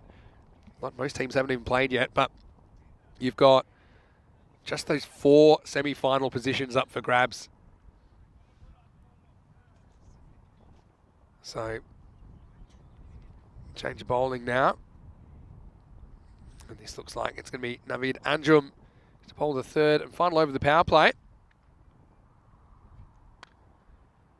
He just rocks in with some medium pace. He gets driven away for 1. I think Genesee will still be pretty attacking. When you look at some of the batting they've still got to come as well. I think Jamal Nazir is one guy. He's really impressed me with his ability to hit boundaries from the get-go. And he's still to bat. So, yeah, you've got every opportunity to still put on a good score. Driven, just leaned over cover, and that's going to run away. 1 bounce, 4 runs. So, yeah, good shot from Hussain. What I like about this shot, it's pretty uncomplicated. He knows there's no outfielders back on the offside, so he just leans on it, gets 4 runs and moves to 12, joins Samir Khan on that score. Yeah, so pretty healthy power play. I'd say around about the 40 or so is where teams would like to be after the power play. Hopefully more, of course. Good little adjustment there from Naveed. It was a bit short, a bit close to cut and play that comfortably. But yeah, we're loving the skills on offer today. One thing is this breeze continues to be pretty stiff left to right on your screen. Because if you drift onto the pads, it normally doesn't end well. It's well bowled again. Again, accuracy more than power from Anjum. And gets it through for another dot. He's got that old school frame for a pace bowler, doesn't he? He's running and banging it in, trying to draw a false shot out of the batters.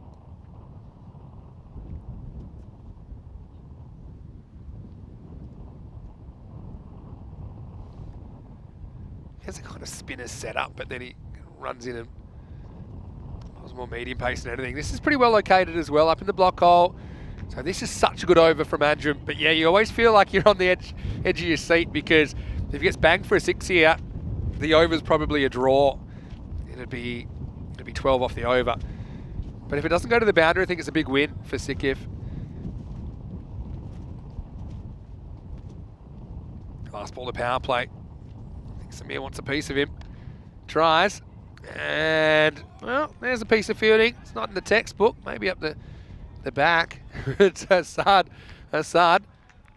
He stops it with the hoof. Kitty up. It's the old stomp job, but he does keep it to 1, so it's a great over from Anjum. Only goes for 7, and the score is 33 for 2 at the end of the power play. Well, something for everyone in that power play. 2 good overs to start off, but a lot quieter in the third, Jinnah. And as far as Sikif are concerned, they got a wicket very first ball of the game, and then also a wicket in the second, although the second did cost 14 from Adnan Nasir.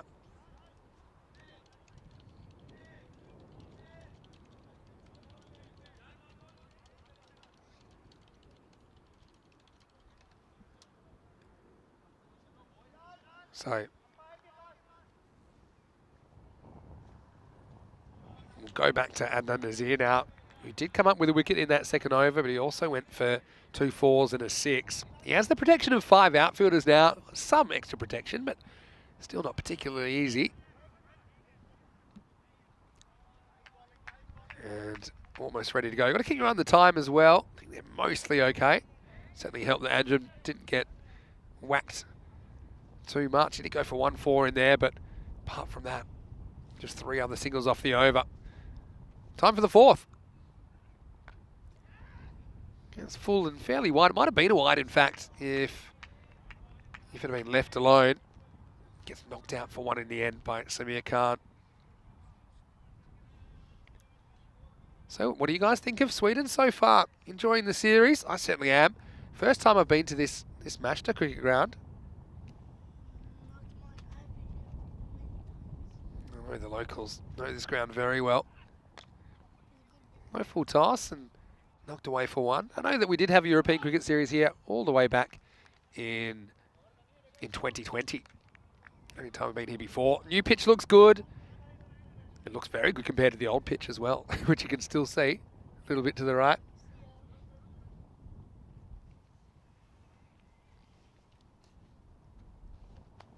Adnan searching for this second wicket, to his figures at least. Now he might have a run-out opportunity, and he's gone, I think. He's going to keep on walking. Tasnuk's run out.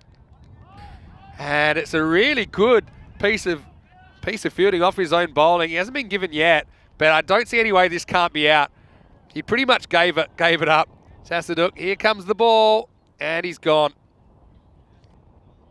So he's kind of spoiled for choice here, the bowler, because he could have gone bowler's end. He decided last minute, look, I'm going to go keeper's end, and I think Tasnuk knows the writing's on the wall, so fielding's important, and that is a wicket from nothing, really. Tasnuk run out for 14, and the score is 35 for 3. There's the decision. He had to kind of throw against his body from a kind of front-on position because his momentum was taken to the left, so he kind of slings it sidearm. And, yeah, Sikif impressing us in the field. Started with a very good catch, and there's a direct hit. Wasn't quite as easy as it looked. Tasnuk could be feeling like maybe he could have put in a bit more of an effort to get there, maybe a dive. It is a very, very handy pickup. New batter coming to the crease is Shajil Sadakat. That's the thing about this Jinnah CC Stockholm batting lineup as well. They've got so much batting. They've got Jamal Nasir still to come. He hasn't appeared in the top 5. He impressed me with his abilities earlier. At run rate at the moment, exactly 10 and over.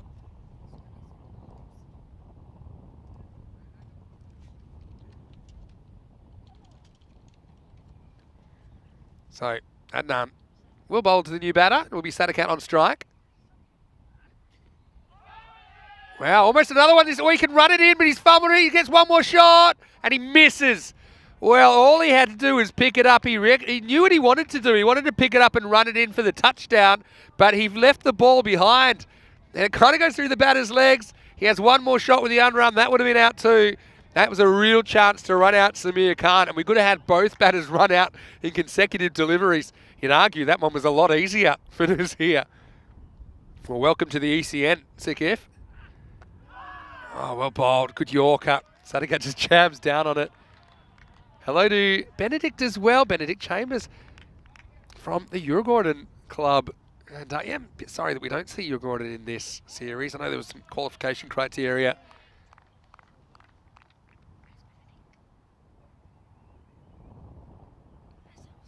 It's been a very eventful over. Nazir to finish it off now. It's a bit of an agricultural attempt from Sadakat, who remains grounded to the 0.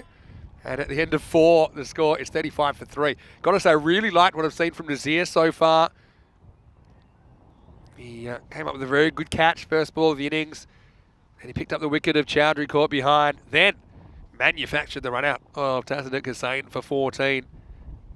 So Jinnah CC, been caught in the hop a little bit. There's always this thing about the enthusiasm of your first game, not just your first game of the day, but first game ever on ECN. And you balance that against a team that is playing their 3rd match of the day. But right now, Sikif have not missed a beat. Great to be back in Sweden, of course. So much cricket here. And a lot of clubs that would love to be here as a part of this ECS that unfortunately only room for 11 in the series this year. And of course, just this Stockholm series not making it down to the kind of Landskrona, Malmö, Göteborg region.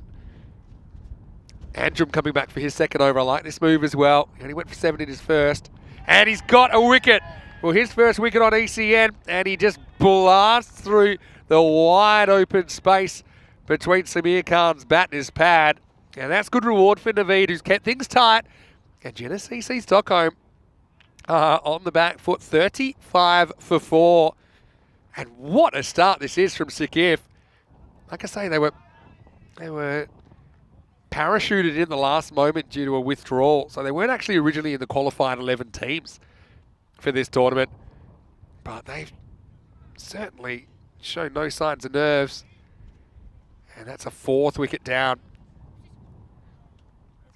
Well, you guys liking what you're seeing so far from Sikif? I certainly think that they've brought a little bit of culture to proceedings, of course. I'll try and say it again. Stockholm's Internationella Kultur- och Idrottsförening. My Swedish accent, I'm sure, isn't very good, but the Moose is here. He's giving me the thumbs up. Basically means the Stockholm International Culture and Sports Club. So, yeah, really excited to see new teams all the time, really, on ECN. And of the 11 teams playing in this tournament, they're the first team. Well, they're the only team that haven't played ECN before. Here's Nasir. Got 6 overs to work with, pretty much. Oh, that's close. That's really close. Oh, not out. Oh, I reckon he's super lucky to get away with this. The umpire will probably say it's missing leg stump, but for me, he's caught on the crease. Yeah, it's coming in a bit. Oh, touch and go. It's probably a fair enough decision. It's definitely pad first. Yeah. It's a very, very close call on 0. Maybe umpire's call on hitting or not. Now we're wide. So Nasir. If he'd been given out, I don't think he could have had too many complaints. May not be crashing into the middle leg stump, but I felt like it was going to take a piece of it. Having said that, we have seen a few balls today missing by a hair's breadth. Nasir does like to go big early. He just tries to work this one and misses out. So, Sikif riding the wave at the moment. Let's see how long it lasts. Loving the enthusiasm. I like the fact that their fielding has been a real showcase of what they're trying to do in the first 5 overs as well.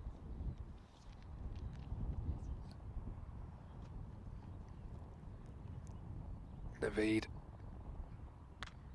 gets hit back. It's almost crashing into the non-striker, but they will get a single. Well, Steve, a little while ago, was talking about a game in a 50-over match where things turned around very quickly with batters 8 and 9 at the crease. They went from only scoring 7 runs in the previous 10 overs to getting about 100 off the last 11 or so. Man, that's cricket, isn't it? Can turn around pretty quickly. One's called a wall. He does take a step towards it, but I don't think he steps early. I think this should have been a wide.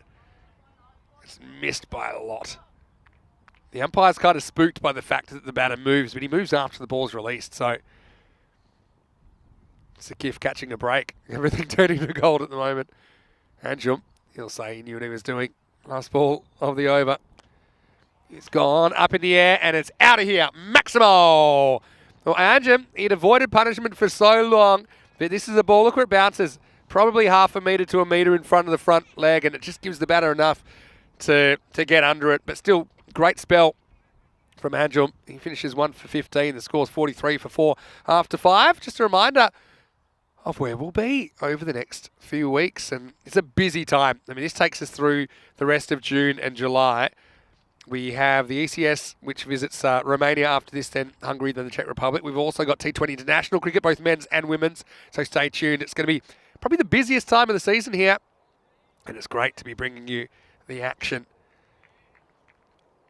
free as well on the European Cricket Network. But once again, shout out to all of our subscribers that do pay a small monthly payment to help us do what we're doing. Change of bowler now, and it's Zahid Rashid who's bowling over number 6. Yeah, Kroom saying Sweden looking good. We'll say the wind's died down a little bit. It's already knocked over 1.5 tenths. But yeah, maybe not as pronounced the right of screen as it was earlier. Oh, this is hit hard straight down the ground. Field set pretty straight. I think that's smart. You pinch your long on and long off.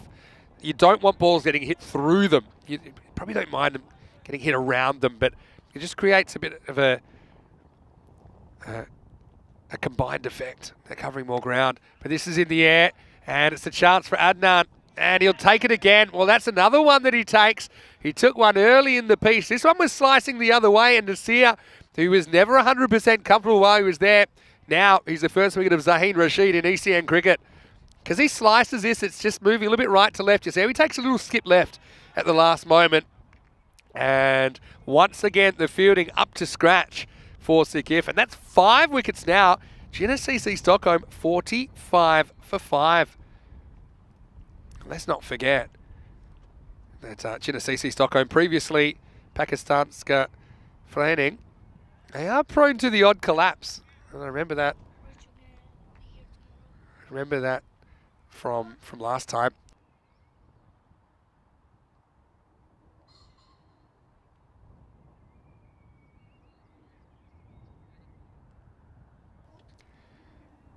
So here's Rashid again, ready to come into the new bat. It's Taj Hussain. Probably more for his bowling, but he can handle it. He doesn't get any of this. Now we got a chance. If he hits, he's gone, and he misses. Well, that's probably been the only Achilles heel of Sikif so far. There have been a couple of opportunities missed at the bowler's end. And yeah, Taj, pretty lucky to get away with that.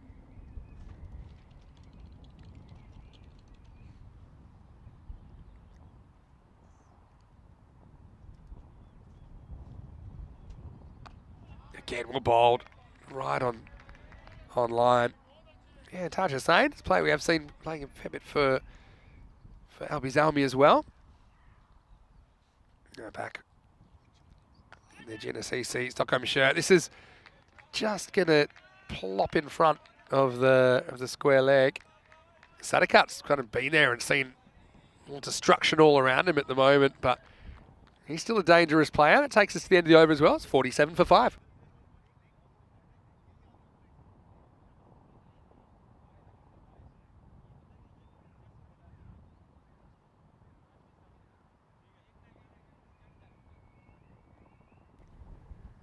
So, ready for over number 7.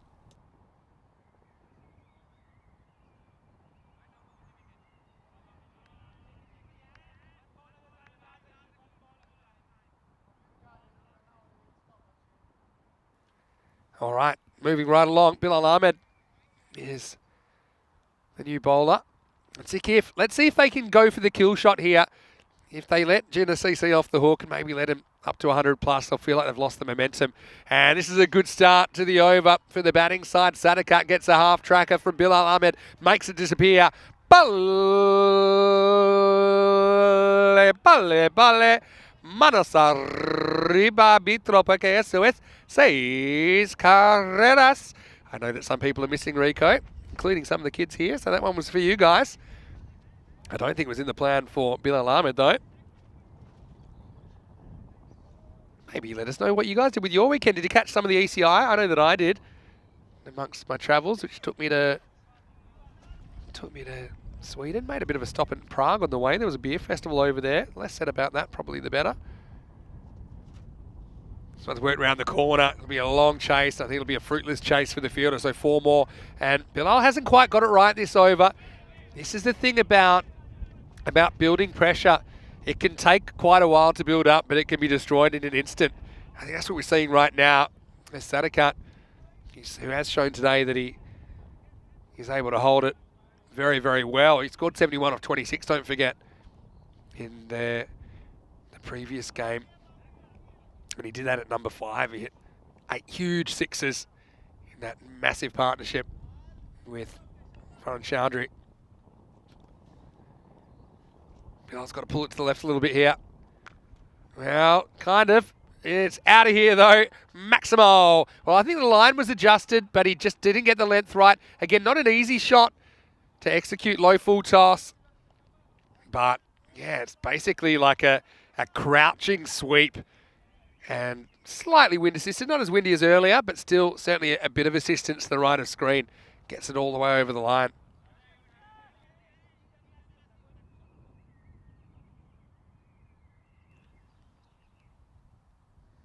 Bilal in the eye of the storm. Now this is muscled over extra cover, and that's 6 more. Maximo! As this over the 7th has gone magical. In fact, every single ball has gone to the boundary. All except one have gone over. And it's Sadakat who kind of watched the carnage. Now he's trying to reverse the narrative. And the score in the last 4 balls has ballooned from 47 to 69. And now they're up over that 10 and over pace again.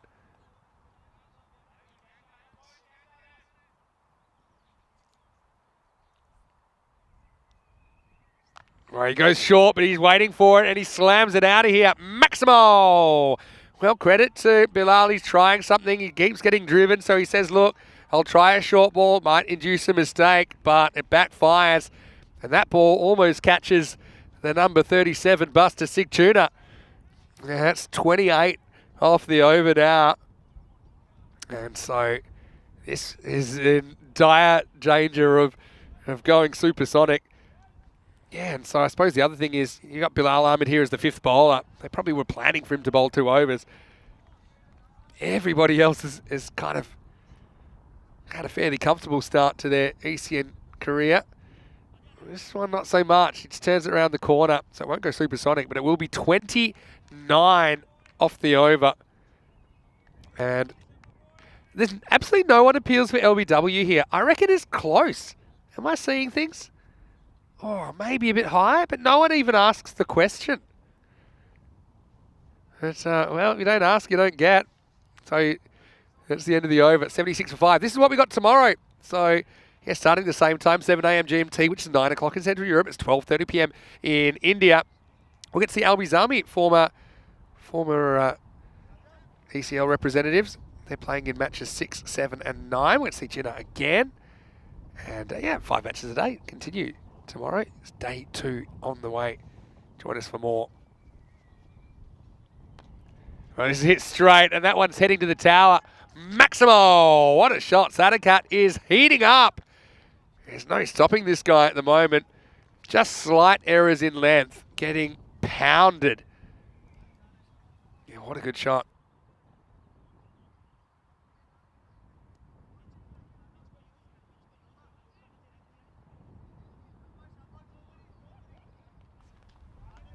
So, Rashid gets a bit of a reality check there, doesn't he?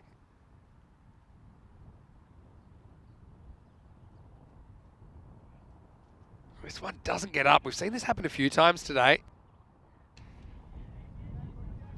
Just doesn't rise to the occasion. He wants to cut that. He already realizes he's going to miss it. Now another missed cut. Yeah, I think the batter's saying, what am I meant to do with that? Bit of variable bounce. Sadakat comes back to earth, and now flat bats one. Gets a bit lucky. He doesn't hit it well enough to get it down to Adnan Nasir, who's we've already got plenty of evidence that he's a very good fielder.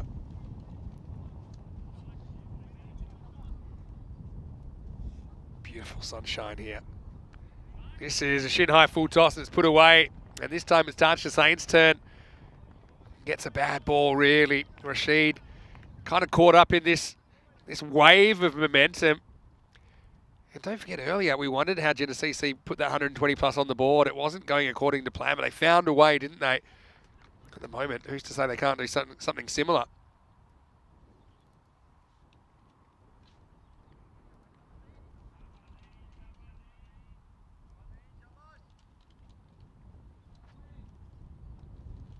So, Rashid has had mostly a good time.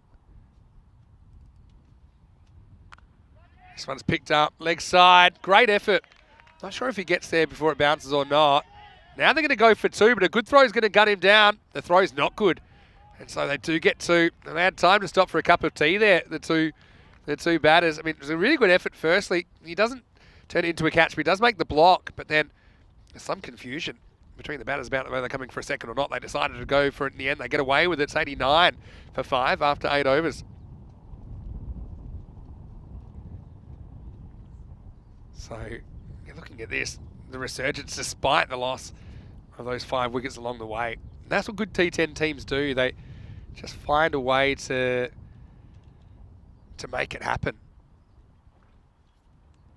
You can't always expect your batting to go the way you expect it will. So you've got to find other ways to win, I suppose, essentially.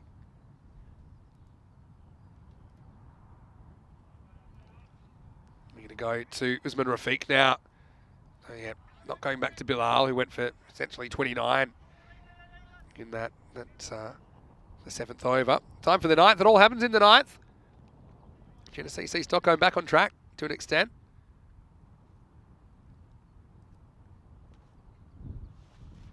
Wow, it's a real sling job there, but it's a bit too wide. Well handled by the keeper. That's Imtiaz who gloves it. Oh, I like this. It's more Jeff Thompson, I think, than Malinga, this sling from Rafiq. Really trying to create that angle. That's well bowled. Yeah, that's awkward. It's certainly very difficult to hit leg side, which is where most people are looking to go kind of with the wind.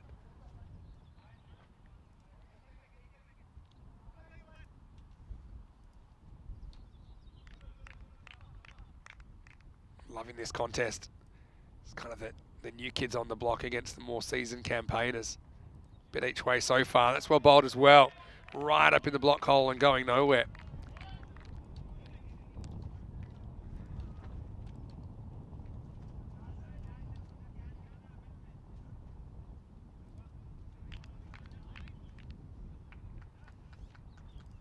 What sort of score are they going to get up with here?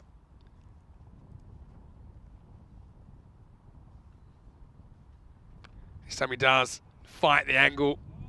And he'll get away with it, but he'll still only get a single.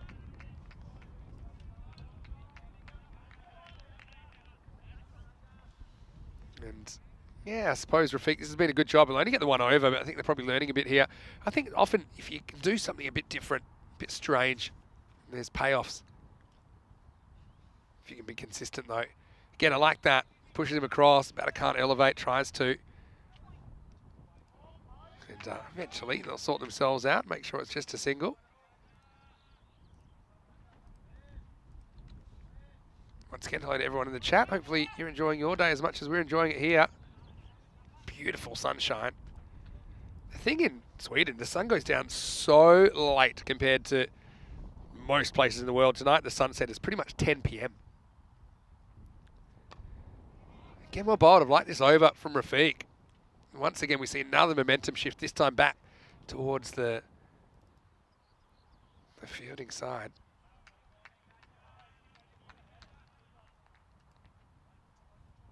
Been a great over. It'll be okay for time. Most teams have been pretty good with time today. This has been a bit of a problem sometimes.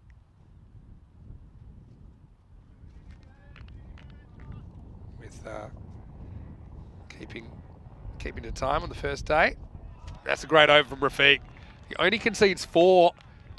And just like that, Sakif, they get a bit of their mojo back. It's 93 for 5 after 9.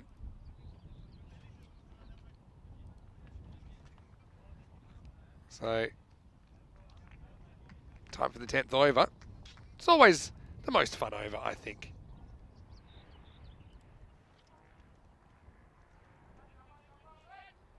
Certainly looking forward to an exciting conclusion. I'm sure Ryan will be back probably for the second half of this one.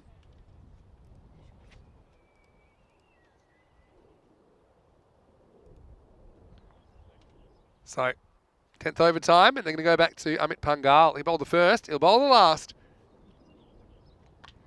And he gets hit down the ground. This is going to take the fielder right back, and he takes a great catch.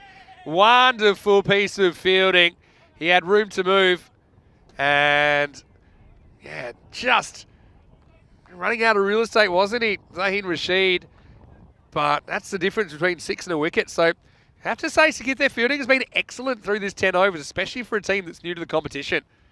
And you can see there, was able to deliver some fancy footwork.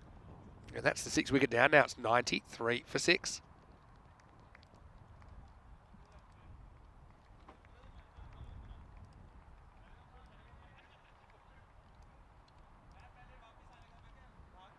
Sadakat, though, 45. Very useful innings from him.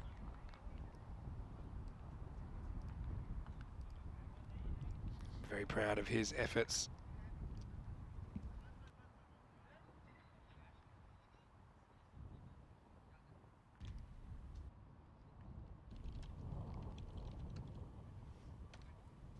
New batter out there is Waka Hassan, the captain. Oh, this could be gone. Maybe. Couple of questions here. Is he out? I think the answer is yes. Does he have the ball? Probably. Let's have a look on the replay. Oh, yeah. I have my suspicions because is there anything grounded behind the line? It's a good take. Oh, I think it's... My suspicion is he's out, but I mean, is it conclusive enough to give... I think they'll probably end up giving this what the umpire thought at the time. Because if you think he's in, you've got a case. If you think he's out, you've got a case. So I think they've decided in the end it's not out. It's not a perfect angle. But, yeah, sharp keeping. In the end, it probably doesn't matter too much. It'll go down as a dot ball.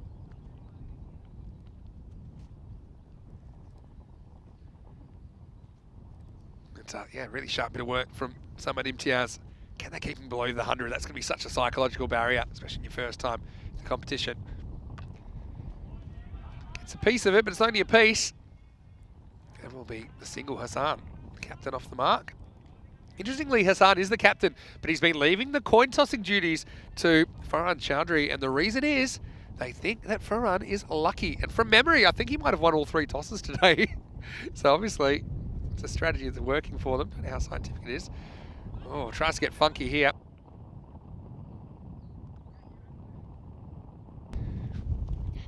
And, yeah, add to the total.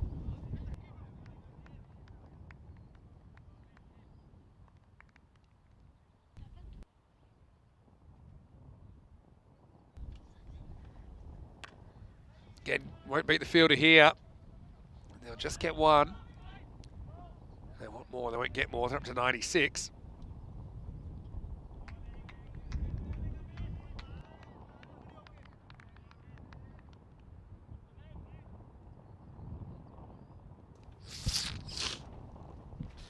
Not really sure. Wow, goes for this. It's a catching opportunity. He's have to hustle in here, Adnan. He probably just wants to stop the 2 now. And they will get the run out. So it'll be 1 and out. And just checking, because we had a few of the systems go down there, whether that's the end of the 10 overs or perhaps there's still a ball remaining. But yeah, I think there might still be 1 to come. I've got that 96 for 7. So, yeah, people tend to disagree. We'll just wait for that to come back. I think we might have had a slight power issue at the ground. So, well, I'll leave you a little bit early this time. We'll get on top of those technical difficulties. We'll see you for the second half of this game. But Sakith certainly were impressive early, the way that they were able to kind of take what came to them, but also create a couple of things. I think that was pretty impressive as well. And I just think for a team that was fairly inexperienced, not in this level of competition, but I suppose with the scrutiny that goes with the European Cricket Series, they really performed pretty well. But yeah, it was a funny kind of an innings, really, in that it had a few fits and starts in it. But I mean, at one stage we saw the score 35 for 4, 45 for 5. It was a good partnership though between Sadakat in particular, and also, to a lesser extent, guys like Tash Hussain. Particularly Sadakat though was the star, wasn't he? He hit 6 sixes and a 4 in his 45 off 23 balls. And just, he's the reason they've got something on the board. So yeah, the final score just confirming he's 97 for 7 off the 10 overs. So it was always going to be a challenge for Sikif, but I mean, they passed most of the challenges. One of the issues was, yeah, the big, almost supersonic over. The 7th went for 29, and Sadakat just completely went crazy. They did pull it back pretty well with only 8 in the last 2 overs, though, so credit where it's due. Looked like they were going to be chasing maybe something like 120s. In the end, they took under 100, so 98 will be the victory target. Looking at the score, well, Sadakat, 5's his lucky position, isn't it? This time he follows up this 70 in the previous game with 45 off 23 balls. 6 sixes and a 4 in there for him. Had a couple of support acts. Samir Khan early in the piece, 14 off 9. Exactly the same for Tassadaq Hussain, but he was run out brilliantly by Adnan Nazir. And they ended up with that 97. Just the 5 extras as well. I think Sikif, they're bowling. You got to give them credit where it's due. They were pretty disciplined. Yes, there's a 1 over. It all went wrong. Bilal Ahmed went for 29 total, in fact, in his over. Apart from that, everyone had economy of 8 or less. I think someone like Rafiq coming on and covering in a 6 bowler was important. 2 for 15 for Pagal, but also wickets for Adnan Nasir, who also had a catch and run out for his trouble. Anjum bowled well, 1 for 15, and Zahid Rashid, 1 for 16. We will take a quick break. We'll be back very, very shortly. And when we do, we'll see if Sikif can make it a dream start to their ECN career. They'll need 98 for victory. Otherwise, it'll be a perfect 3-0 start for Jinnah. Vinny Sounder here, Mr. Maximo. Back shortly for the last innings of the opening day right here in the FanCode European Cricket Series Sweden.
The European Cricket Series is proudly brought to you by HCL Software, FanCode, and Grizzly Bear Sports.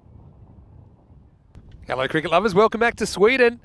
One thing about Sweden, the games might be short, but the days are long here in the FanCode European Cricket Series. We're approaching 6 o'clock local. We still have about 4 hours of sunlight still to come. We're having a look at that. Looks like our scoreboard was stuck on the first innings, but it is correct. It was 97 for 7 scored by Genesee Stockholm. And so now we'll see Sikif on ECN debut nonetheless, coming out trying to chase 98. This is going to be tricky. And they're going to have to deal with Tastuk Hussain first up. So everyone, get ready for a thrilling finish to the day. It's Saad Assad. He starts by getting a little glove away, and this is going to run away for 4. So a very good start for Sikif.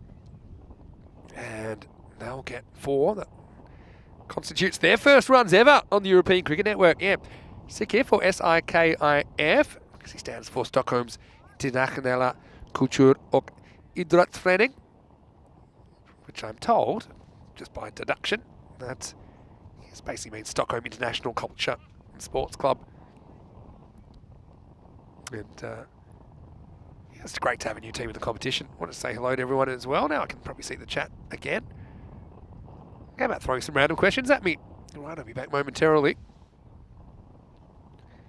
Oh, that's shot through and he's gone. And he knows it as well, doesn't he, Assad? And this pitch has a few little gremlins, doesn't it? This is probably the biggest shoot through of all day. Because you think this is going to bounce probably top of the pad, and it bounces top of the ankle.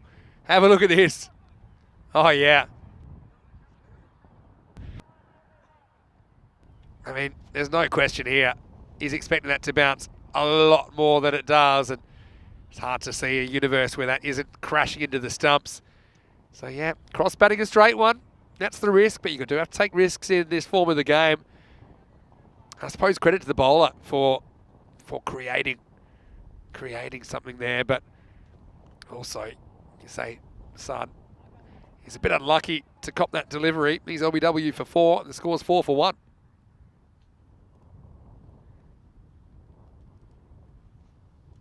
So, not the start that they were looking for. As Rashid is out there. Got Naveen Andrew at the other end, who I think bowled pretty well.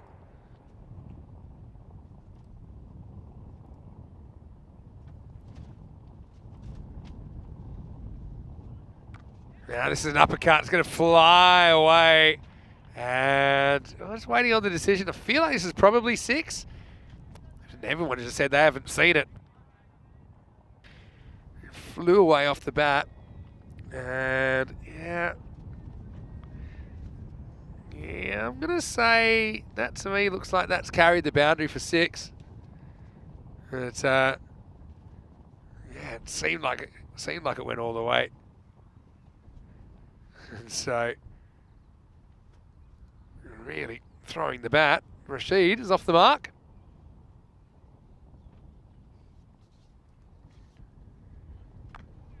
Yeah, pretty good shot as well, but he picks out the fielder, so he won't run.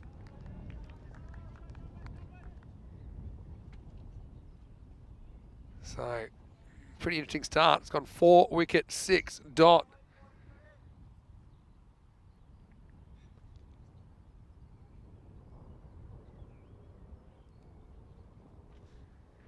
Hussain, does he go full and straight here? He's giving him a good look at the stumps.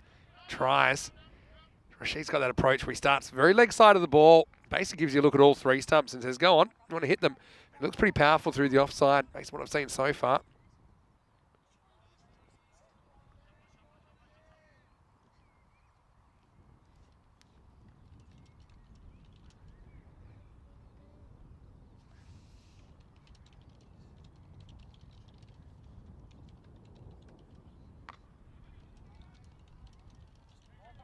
So this one just blocked back at the end of the first over. So they get what they need out of the first, but not without a few dramas.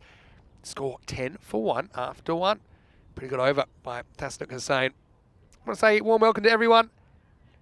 And 50 matches. Let's raise the bat. 50 matches since we've had a golden ball. Last time we had one was in Bulgaria. And, well, I feel like we should get at least one here in Sweden. Just I think there's going to be so many close matches. That increases the chance of a tie. So Nick had a question, a random question. Did I ache after my indoor cricket performance? And I've had a few people ask me about this. There was this 6-on-2 exhibition match in indoor cricket last week. I was in Australia, but only for a few days. Only visiting a bit of family and friends. Played a bit of cricket while I was there as well. And it always takes a few minutes to get the rust off, but I certainly had a great time. And indoor cricket in Australia is a different style to indoor cricket you have here in Europe. This is driven away and they won't get a run. That's Azim Amin doing the fielding. Says Mohamed Bilal coming on for over number 2. He's steady, isn't he? He's normally pretty accurate. Yeah, so yeah, the weeknight social cricket in indoor cricket in Australia is basically 6 aside and you bat in pairs, so 6 overs a pair, 18 overs in total, and you bowl 3 overs each. So everyone bats and bowls the same amount. It's off the pad. It's going to run away for some leg byes. Can't really tell you how many. Probably just the one, assuming that does get stopped in the end. So 1 to the total. Left-hand, right-hand combination out there at the moment. So they're doing this thing recently that they asked me to want to play an exhibition match where you play kind of a regular social indoor cricket side, but instead of, so they have 6 players, but you only get 2. So I was paired with Cooper Connolly from the Perth Scorchers, who actually had a really good performance in the Big Bash final earlier in the year. So it's driven by Rashid. He said he got his own kind of style that he drives the ball. Yeah, so myself and Cooper, we had to alternate bowling. So I had to bowl 9 overs, which wasn't my plan, because I said, why don't I just keep all 18 and he can bowl. He's actually a pretty good fast bowler. He bowls left arm spin actually in top level cricket over there, but this is worked away straight to the fielder, cleans it up, just the 1 run. So yeah, we actually had a good time and we're a bit lucky. I had a ball that swung and that's why I was able to pick up a few wickets, and it was a cool experience. But then we had to bat the 18 overs in a row, which was crazy. It was a bit like a beep test. So we faced 18 overs in a row. Luckily, there were only 5 ball overs, so that helped a little bit. But I was pretty exhausted by the end of that. I had a question about how many maximos did I hit. I hit 13 maximos in that innings, and Cooper, in the same amount of time, only hit 6. So judging by that, if I'm hitting twice as many, it means I would have probably got 70 in the Big Bash final if I'd been given an opportunity. But no, it was great to reconnect with a few of my old teammates down there and some new ones. I hadn't met Cooper before, but he's really into his indoor cricket. This one is worked away, and I think that's going to go the journey. That's gone for 4 runs. So just pitching inside. Bilal just gets a little bit short on this occasion. Pretty compact shot from Anjum, though. I mean, this would be a big scalp for Sikif if they could win their first game. Anyway, thanks for the question, Nick. And any other questions, feel free to shoot them through. Right now, it's the end of the second over. It's 18 for 1. Let's have a look at the table. Of course, we have 6 sides we won't see on day 1. And you can see them kind of bunched in the middle. So Albi Zami, as well as Stockholm CC, as well as Mashta, Kristianstad, Seaside and Huddinge. But yeah, 11 teams, only 4 make the semi-finals. So it's a lot less forgiving than the previous series we've had in Sweden, where typically 8 out of 10 would make the knockout stages. This time there'll be 4 that are parachuted into the semis. And that's just to save us a day, if you like, with no quarterfinals, and it allows us to fit in those internationals Saturday and Sunday before we leave. This one is this one's just going to beat the outside edge.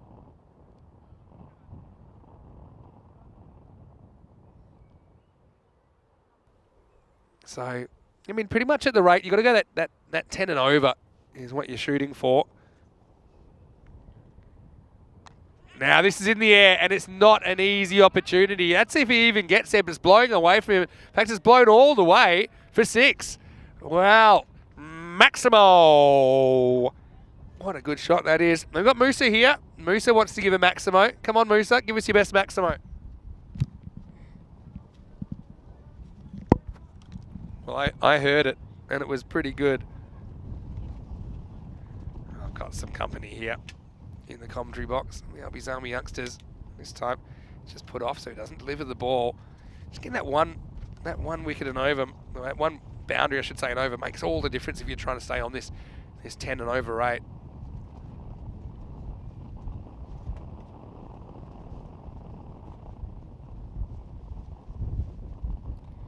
Well, he goes after this, takes his chances and he gets away with it. Well, what a shot. Maximo. And here we go. Here's another Maximo. Maximo. Oh, you guys are on fire. It's Azan there who's giving us the Maximo. Let me just ask. You want to have a bit of a chat with me, Azan? We'll have a quick chat for the rest of this over. Okay. Just quickly, because you seem like you're in the mood for a chat. Well, now this is in the air. It's sliced up. Keeper wants it now. He doesn't, and no one's going to get there. He gave up on it a bit too quickly, in my opinion, Cameron Zia, because it was always going to blow back towards him. But this is certainly an opportunity. It's an opportunity missed as Rashid slices this one. Cameron, it wasn't going to be easy for him. He was probably thinking it might be easier for the fielder. But, spoiler alert, it wasn't easier for him. In fact, he couldn't even get a hand on it. So, well, I'll just wait another delivery. I'll have a very brief stint with a guest commentator here. I'll wait for Rhino to come back. It's well bowled. So, from the Albies Army, it's Azam, right? Yes. And so, hello, how are you? And are you looking forward to Albies Army playing tomorrow? Yeah. Yeah. And is it exciting to have ECN back and all the TV, all that kind of thing? Yeah, really excited. Really exciting. And how old are you? Tell everyone. 9. 9 years old. All right, here's the last ball to power play. And well, it gets through one fielder, but they don't get a run. And it'll take us to the end of 3. It's all the 3s, 33 after 3. 1 wicket down for Sikif. So you're 9. Tell us, at what age did you start playing cricket? 5. At 5. So, okay, so you're pretty experienced now. And tell everyone, what do you like doing? Do you like batting or bowling? Or Bowling. Okay. And I've got a question. Were you watching, I know that Moose is here as well, when Albies Army won the match that took them through to the finals of the ECL? Were you watching all together Yeah. that game? And what was that feeling like when you saw that? Really good. Yeah, really good. We had some videos of you guys jumping around. I know. And so Albies Army are playing tomorrow. How do you think the team is going to go? I hope they win. And who's your favourite player? Azam. Azam Khalil. No surprises. Okay, well, Azam, I'm going to say congratulations. Now you can say you've commentated on ECN. Okay. Yeah. All right, I'm turning off now because we have to get back to the action here. Sadakat is going to bowl a second over. No, not yet. We can't yet because he just bowled that one. It's going to be Nasir. Jamal Nasir who's coming on. Time for over number 4. This is the only thing about Rashid's technique. He does stay leg side of the ball, sometimes probably too much so, especially on a field where the breeze is favouring his leg side. He's trying to go inside out quite often. Just look where he starts there, and he never really shuffled across that time. And now he's gone. So Nasir gets it right second time around. He doesn't miss the target. And Rashid, a handy little contribution of 21, but he has to step aside now. Skip loses a second wicket. It's 33 for 2. Clever bowling. One thing about Nasir is he's got a pretty good change of pace. And yeah, he's got these little subtle changes of pace. That's one that kind of rocks out of the left-hand side of his hand and slows up a little bit. But I mean, you can't criticise the intent of Zaheen Rashid. He does strike 3 sixes on the way to his 21. Not a bad effort on debut for him. It'll be the keeper, Samad Imtiaz, to come out at number 4. So this game's on a knife's edge. You feel in these situations, you often probably favour the more experienced team. But, you know, as far as the numbers are concerned, Sikif are ahead of where they need to be. Pretty confident looking shot as well. Yeah, one thing about Sweden having a lot of clubs, you know, if you look at the whole of Sweden, we're talking something like 70 cricket teams. But the other good thing is that the talent is fairly well distributed amongst a number of teams. So we're even seeing, teams from the Super Ed, which is the slightly lower division, competing pretty well in this European Cricket Series. And I think I love the fact they play different formats. They have the Swedish Cup, the T10, that's also played quite often. I think it just shows you how much the players love this format of the game. It really tests your cricketing IQ and your skills. This one's a little bit too quick for Andrew. He tries to chop down it, but he's too late to get there.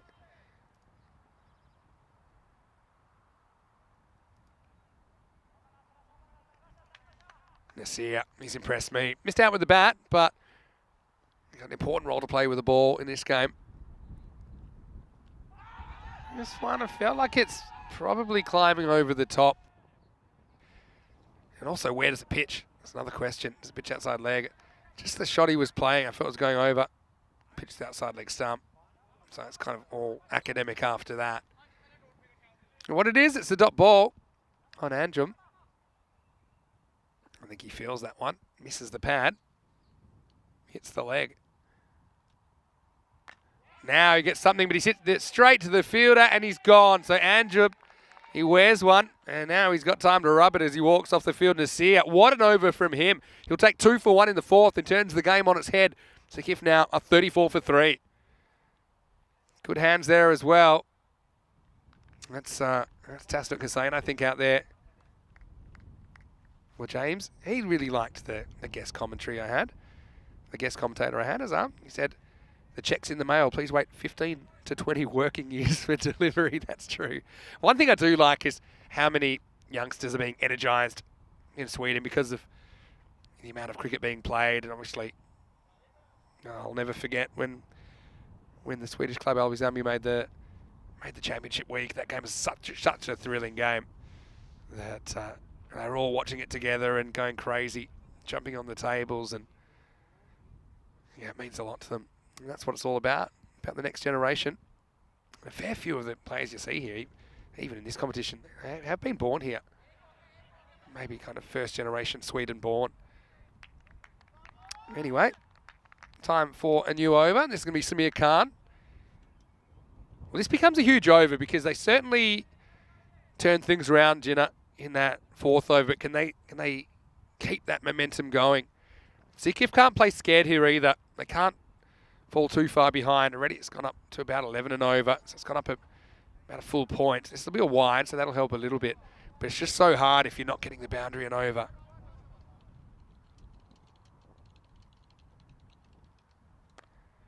Worked away. Zane's off the mark. You'll get one. Sakif, for all their impressive forms in the field, still got to stand up with the bat if you can win games off field. This is a winnable game for them. Be a great one for their confidence. A bit of a late square cut there for Imtiaz, just gets one. So yeah, Benedict has been in the chat as well from your Gordon. I think I mentioned him a little bit earlier. Dave's wondering, will this be a golden ball? I guess you never know. Anyway, this is up and it's out of here. Maximo! That was required, wasn't it? From Sakif. Without that boundary over, it's going to be tough. Hello to Sam Downs as well. Sorry, I just missed your comment, but hello to you, Sam. Hopefully you're well. It's nice to be back. A few people welcoming me back today. Hello to Cricket Lover as well. Anyway, this one is up in the end. This one's out of here as well. Maximo! Back to back. Hussain flexes his muscles. And this storyline changes again. It's been a day of wild momentum swings. And Sakif looking good. Back to back from Mubarak Hussain. That brings up the 50 as well for Sakif, who's suddenly back on track. Now he goes straight as well. Fielder's there though, and he'll take a brilliant catch. Oh, it was knee-high to a grasshopper, and Azim Amin, he takes it no problem at all. Gets the fingers under it, and I think that Mubarak Hussain's kind of in shock there that carried. It was great work low down. I mean, he couldn't really do any more, the fielder. He got himself into position to catch it. Look how he goes to his knees just to get his eyes a bit lower and to keep his body square on. But that was top-class fielding. And it's also the end of the fifth over. It's 50 for 4 after 5. Just a reminder of what's coming up on the European Cricket Network. Super busy time. Yeah, we've got our fortnightly European Cricket Series and European Cricket International combo. So in Sweden here, we'll have Sweden, Germany and Estonia playing in that one at the end of this 2 weeks. But yeah, we'll be in Romania for 2 weeks. Bulgaria T20 International will be a pretty interesting series as well. Charlie Hunt will be taking you through that. That's 3 days, and then he'll join up with Rico in Hungary. We've also got some T20 International action, women's action from the Netherlands, and also the Valletta Cup, which I should be taking you through Valletta Cup this year. Something a bit different. Always like the opportunity to watch international T20 cricket as well. That's normally a very good series. It'll be hot as well. Middle of July in Malta. Not the worst.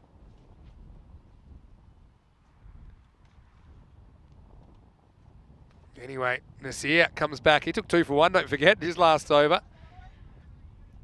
You can't play scared here if you have to keep taking your chances. Okay, remember Akar saying you go 6-6 it out, but you probably take that trade-off. That's probably better than just having 3 dots there, because at least it moves them forward in the game.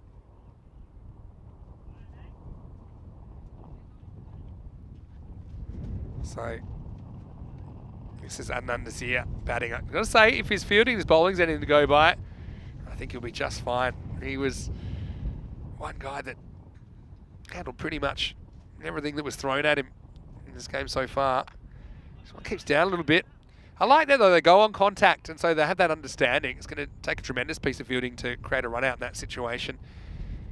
Yeah, probably the only thing that Nazir messed up was when he had a run out opportunity after another run out actually, off his own bowling. Couldn't pick up the ball. He was going to try and run to the bowlers, and there was a bit of a mix up between the batters.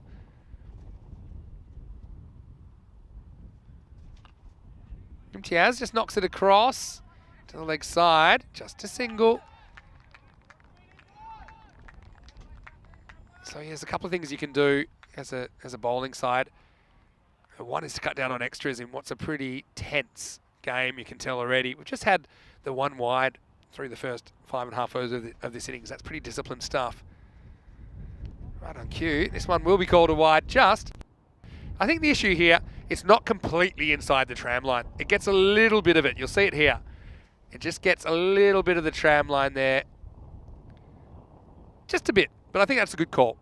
It's harsh, but they are consistent with those. Nasir couldn't believe it. He gets another ball though. So it's Nasir to Nazir for all of you playing along at home. This is Adnan Nazir that gets the single. But yeah, I've been enjoying a bit of time off, but I have been lurking. I was following on pretty closely with the Bulgarian series. This is cut away. There's no one really close to this. And in the end, it's going to be 4. Yeah, it's going to go all the way. So, yeah, Imtiaz will get a boundary, just picks the gap, and you can see that you can't pick it up that easily, but that definitely went past the boundary line. Yeah, so what did we think about the ECI last week? I mean, that was a pretty exciting series. Greece 5-1 ended up winning, and then Turkey sneak into second after knocking off Greece in the last game. So Bulgaria, they finished 3rd on their home turf. They won't be happy with that. Having said that, they did beat Turkey twice and won that mini-series, so I suppose something for everyone. Greece impressed me with their fielding, though, on the weekend, and their application. In the air, and just over the fielder, that'll be 4. That's a very good effort from Tassaduk Hussain, who climbed the ladder. He couldn't have done any more, to be honest. It's a correct shot, though. He picks out the gap in the outfield straight over the head of Tassaduk Hussain, though. It's also the end of the over at 63 for 4.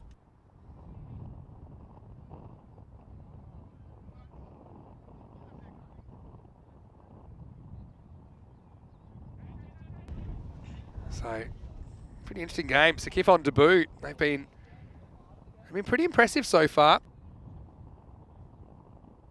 I mean, they got a wicket off their very first ball of the game, and they just created some opportunities in the field as well. It could run out as well. And then Nasir, that's batting right now, he was able to take a catch first ball of the innings, and then he was able to nick off Chowdhury, who's a very good hitter, and then create the run out of Tassaduk Hussain. Now he's got an opportunity with the bat. And although it was just 1 over in that first innings where it went horrendously wrong, there was 29 off it, but apart from that, but then they kind of shut the gate again. They kept Genesee to 97, now 98 required. They've got 63 of them as we head into the 7th over. And good good to welcome back Andrew Ryan back. And, well, Rhino, you've come back at a very good time because it's game on here. Sikif, I mean, on paper, they should probably get home from here, but it's their first game. And sometimes in these situations, experience counts. Speaking of lurking, Vinny, it's been an enjoyable period of just watching from the background, but this has really turned into something that could be a thriller, particularly with another wicket or two. Well, this is up in the air, and that's going to go all the way. Maximo! Yeah, they've kind of bided their time a little bit. Imtiaz hasn't gone after absolutely everything, but he gets off with a bit of width, and he just trusts himself. He's a bit nervous, I think, when it leaves the bat, but it had plenty on it. It just flew over Jamal Nasir's head. 6 runs to Sikif, who firm in this chase now. 28 off 22 required. Yeah, they're probably in the box seat now, particularly with that Maximo. Imtiaz rolling along nicely. Down leg side. Don't think this grabs anything. Or does it? Nope. Wide called. I feel like, especially if they can remove Imtiaz from the equation, you might be able to get, well, you will get guys there that haven't batted an ECN before in a pressure situation. But you can see, what I like about Sikif is, for the most part, they're trying to eliminate dot balls. There's an understanding if they hit the ball, they're both taking off straight away. And that's just keeping things ticking. And they're also just finding that boundary when they need it. Be interesting to see if the skipper from Jinnah actually pulls in a few of those men who are on the offside. They're both right back on the 30-metre circle. No chance of stopping a single. Just going back to that ECI, I was going to say that Georgios Galanis, one of my favourite youngsters from Greece, or as Charlie was calling him, I think he was calling him, not Curious George, he was calling him Fabulous George or something. I can't remember now. He said it a million times, but Gorgeous George, that's right, Gorgeous George. But I always like to see him. And don't forget, Greece are one of the teams that have been added now to the ECC. And so are Bulgaria, for that matter, and Turkey. So it was 3 sides that had never played international T10 cricket playing in a pretty competitive series. I think, yeah, the fielding was the difference a lot of the time. In Bulgaria, they got a bit kind of married to a strategy that wasn't really working for them. Particularly their openers didn't really fire. Last ball, the 7th coming up.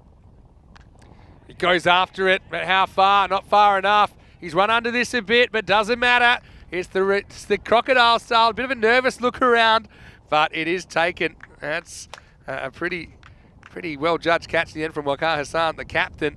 So this game takes another twist. End of the 7th over as well. It's 74 for 5. Yeah, it's amazing what scoreboard pressure will do to a player. Probably just needed to stay there, give Imtiaz support, maybe throw the arms at the occasional ball. That might not have been the particular one to go after, but as it is, another wicket down, and this match becomes even more interesting. Plenty more interesting coming up on the coverage tomorrow, Vinny. Well, tomorrow we'll get to see Jinnah CC Stockholm again, first up against Albi Zalmi. That will be a humdinger. Speaking of a team that sounds like a humdinger, Hoodinger also play their first 2 games of the series later in the day. We'll get to see Mashtart, the host, as well. And Stockholm CC, first time we've seen them.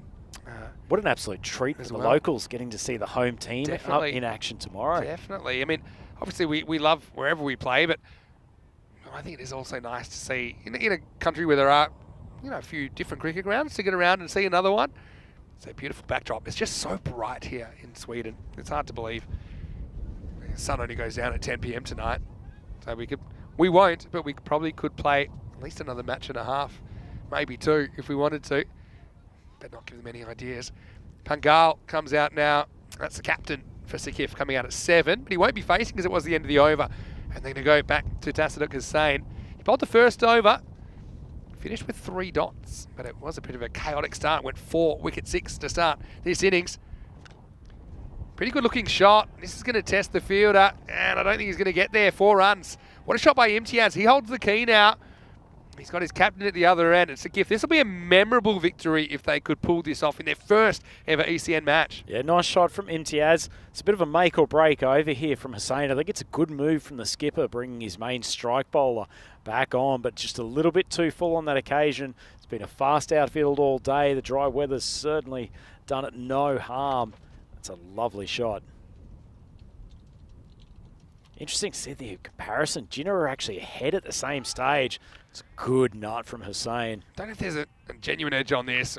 Whistled past the outside edge of the bat, and there was some discussion of an appeal. I think he misses it though.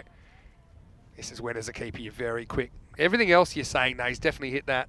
But if you do happen to drop one, you're very quick to say, no, there was no edge on that. Everyone settled down. All seriousness though, good ball from Hussain. That's the length he's got to hit.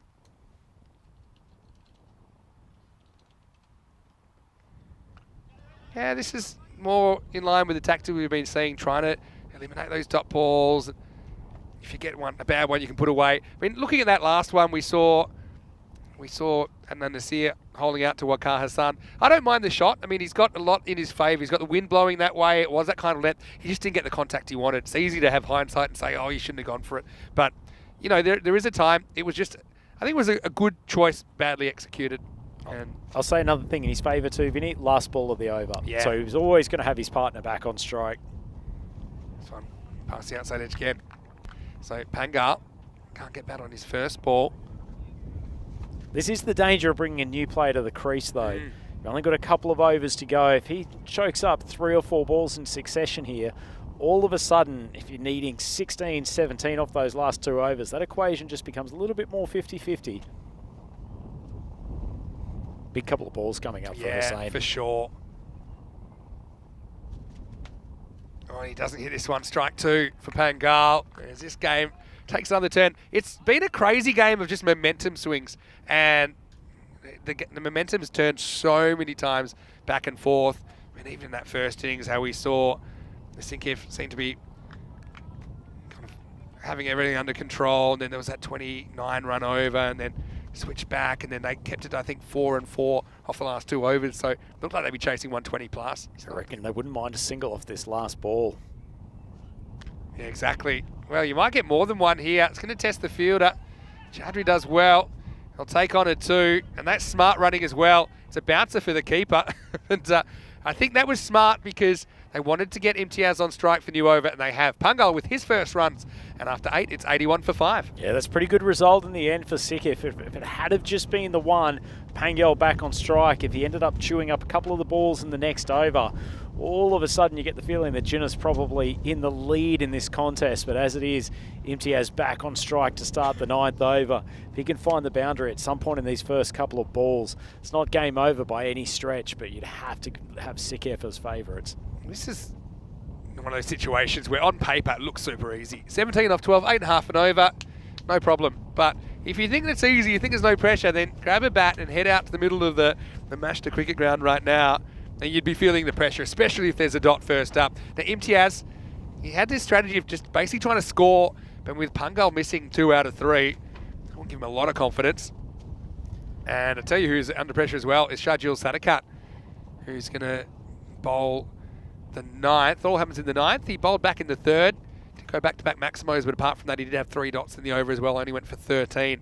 So we'll get ready for a big finish. 9th over. Oh, that's pretty close. That hasn't got up, and he's gone. I think it's a good decision. He bangs it in, and once again, we see a ball not bouncing as much as a batter expects. I think that's a good decision, Rhino. I didn't see that going over the bails, and that's a crippling blow for Sinkif, who are now 81 for 6. I think you're right with that, Vinny. We'll see it on the replay. The height, not an issue at all. This one skidded through short of a length.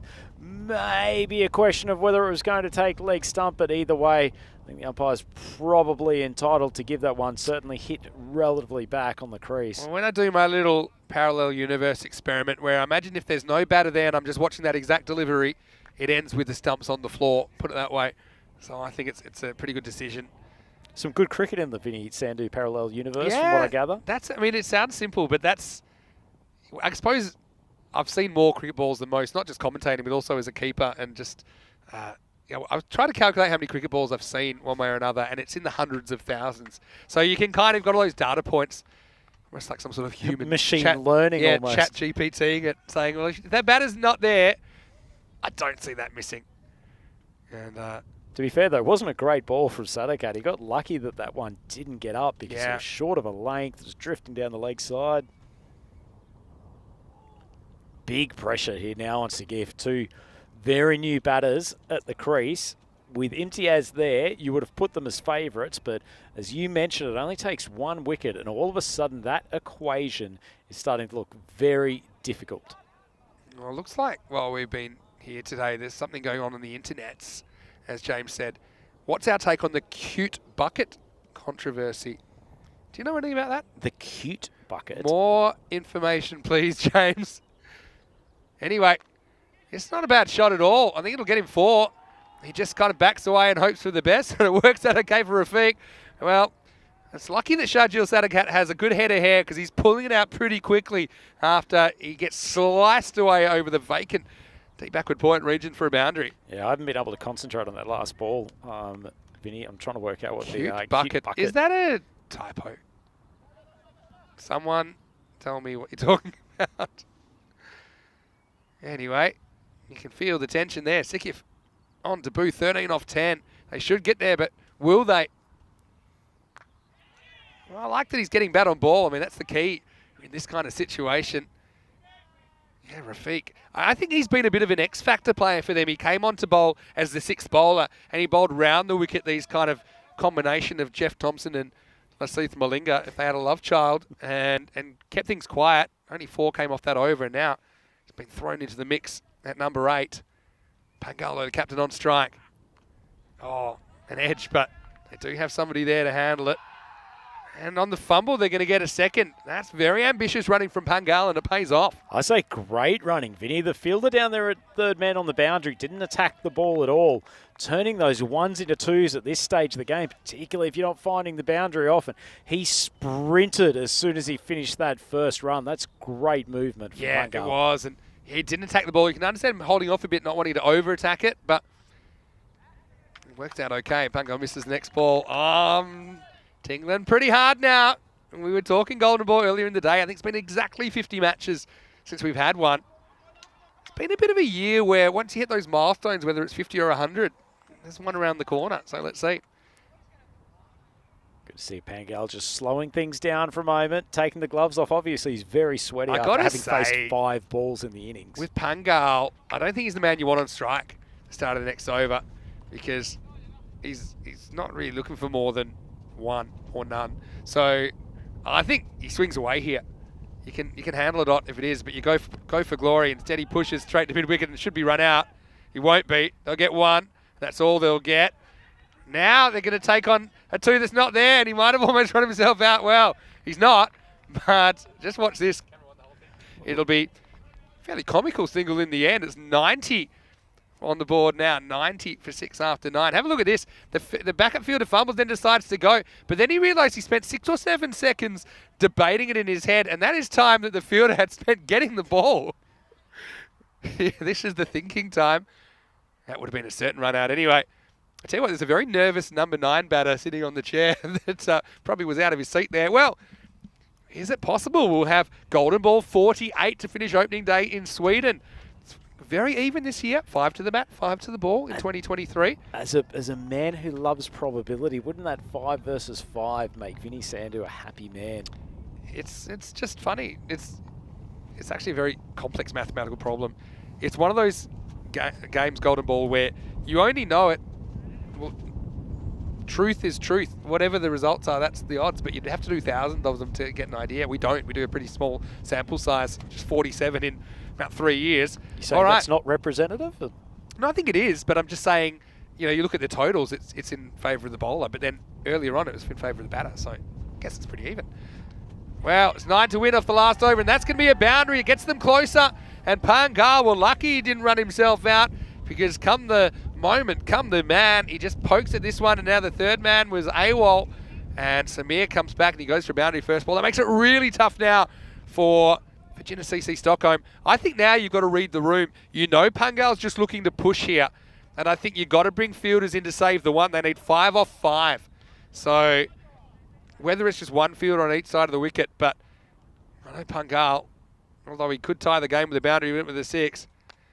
He hits it back and it just gets past the bowler. They'll go on any fumble here, but Chowdhury's got it under control and he fires in a throw. He's got a good arm, Chowdhury. Actually, he doesn't move in the most fluent manner in the outfield, but he's got a rocket for an arm. Yeah, well, some animals are a little bit faster than you'd expect. You know that. The rhino's one of them, actually. Needs a bit of space to get moving and pace. Well, now you need a dot somewhere along the line. So Rafiq is pretty much going to give you a chance. I think he's trying to win the game here. Misses. And that makes it 4 off 3. Oh, Vinny, this is getting tight. A dot or even a 1 here. Tension as Pangal back on strike. They just cross over. Oh, he's gone. So he knocks him over. Rafiq goes walkabout without a plan, and once again, we see a ball just not quite getting up as much as the batter thought. That makes it 4 off 2. And in a funny way, I feel like it's back to being advantage Jinnah, even though they are on thin ice. Good bowling from Samir Khan late on day one, 97-94 with 2 balls remaining. Tell you what I do love about this, Vinny, is that after his batting partner's seen him give the big heave-ho and get clean bowled, he's given him the old shadow bat defensive shot as though that was absolutely the play with 3 balls to go. You feel that's just Rafiq's go-to. He was going to be attacking and just kind of live by the sword, die by the sword. Unfortunately for him, it's the latter. And I tell you, there's a very nervous Shoaib Gul about to face up for the first time on ECN. 4 off 2. I mean, the key is here, you don't want to dot. I think you could, that's the number one thing. I think you're a new batter, hit and run, then 2 to tie last ball. You've got Pangal, who has hit a boundary this over to do it. But if you don't score at all, then you need 3 to tie, and that's really difficult. Tell you what, fielding place-wise, I'd definitely be having backward point on the boundary. I'm not sure these guys are going to spank one down to long off. 4 to win. He can win it with a boundary. He misses. They need to find a way to run. He's going to be gone. He's going to be run out. Well, this is a situation where if you're more organised, you can have a plan here. Basically, if he was to hold his crease and just make sure he gets the captain down the other end.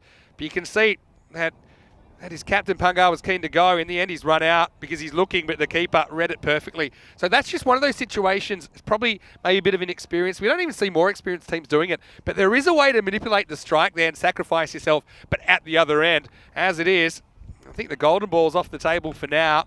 It'll be an 8th wicket. As Shoaib goes for a duck, it's 94 for 8. Yeah, as you say, Vinny, if you think that way through, it's all about who do you want it on strike at any given time.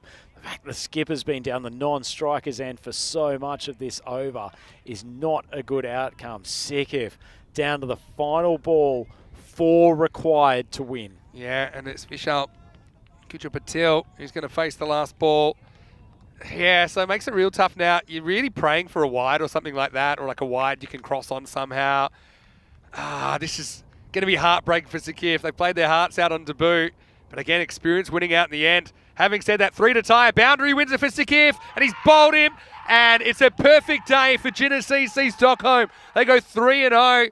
And look, credit to Samir Khan, the Iceman. He comes up with the goods. He hits the target once again. A thriller to end the day in Stockholm. The final score in match 5, Jinnah CC Stockholm 97, Sikif 94.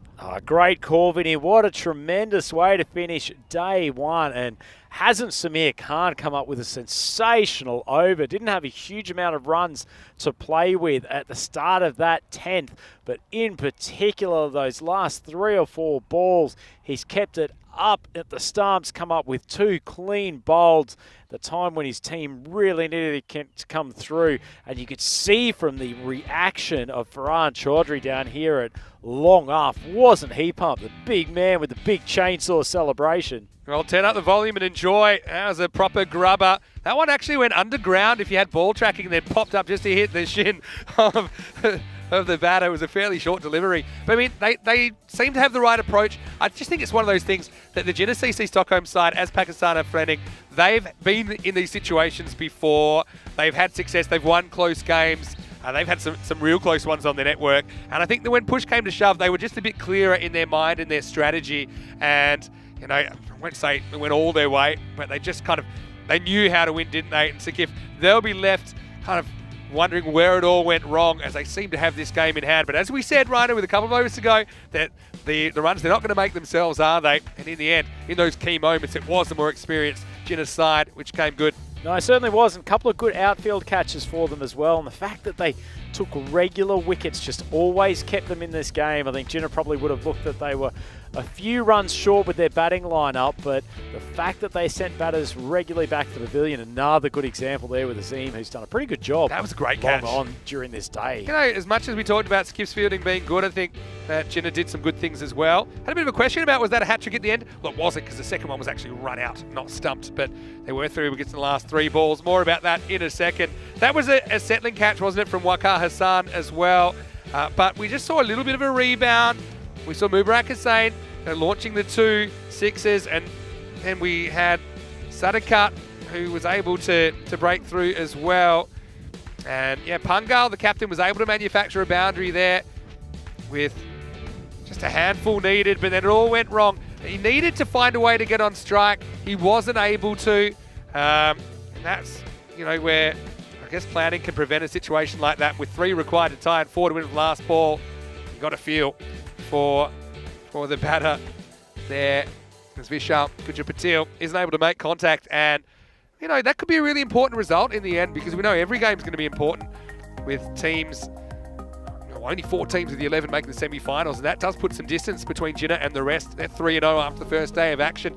Imtiaz top scores, the keeper, with 25 of 14. Apart from that, Rashid was pretty ambitious during his 21. Hussain with 2 maximos in his quick-fire 13. And Pungal was there, but he was stuck at the wrong end at the key moment, wasn't he?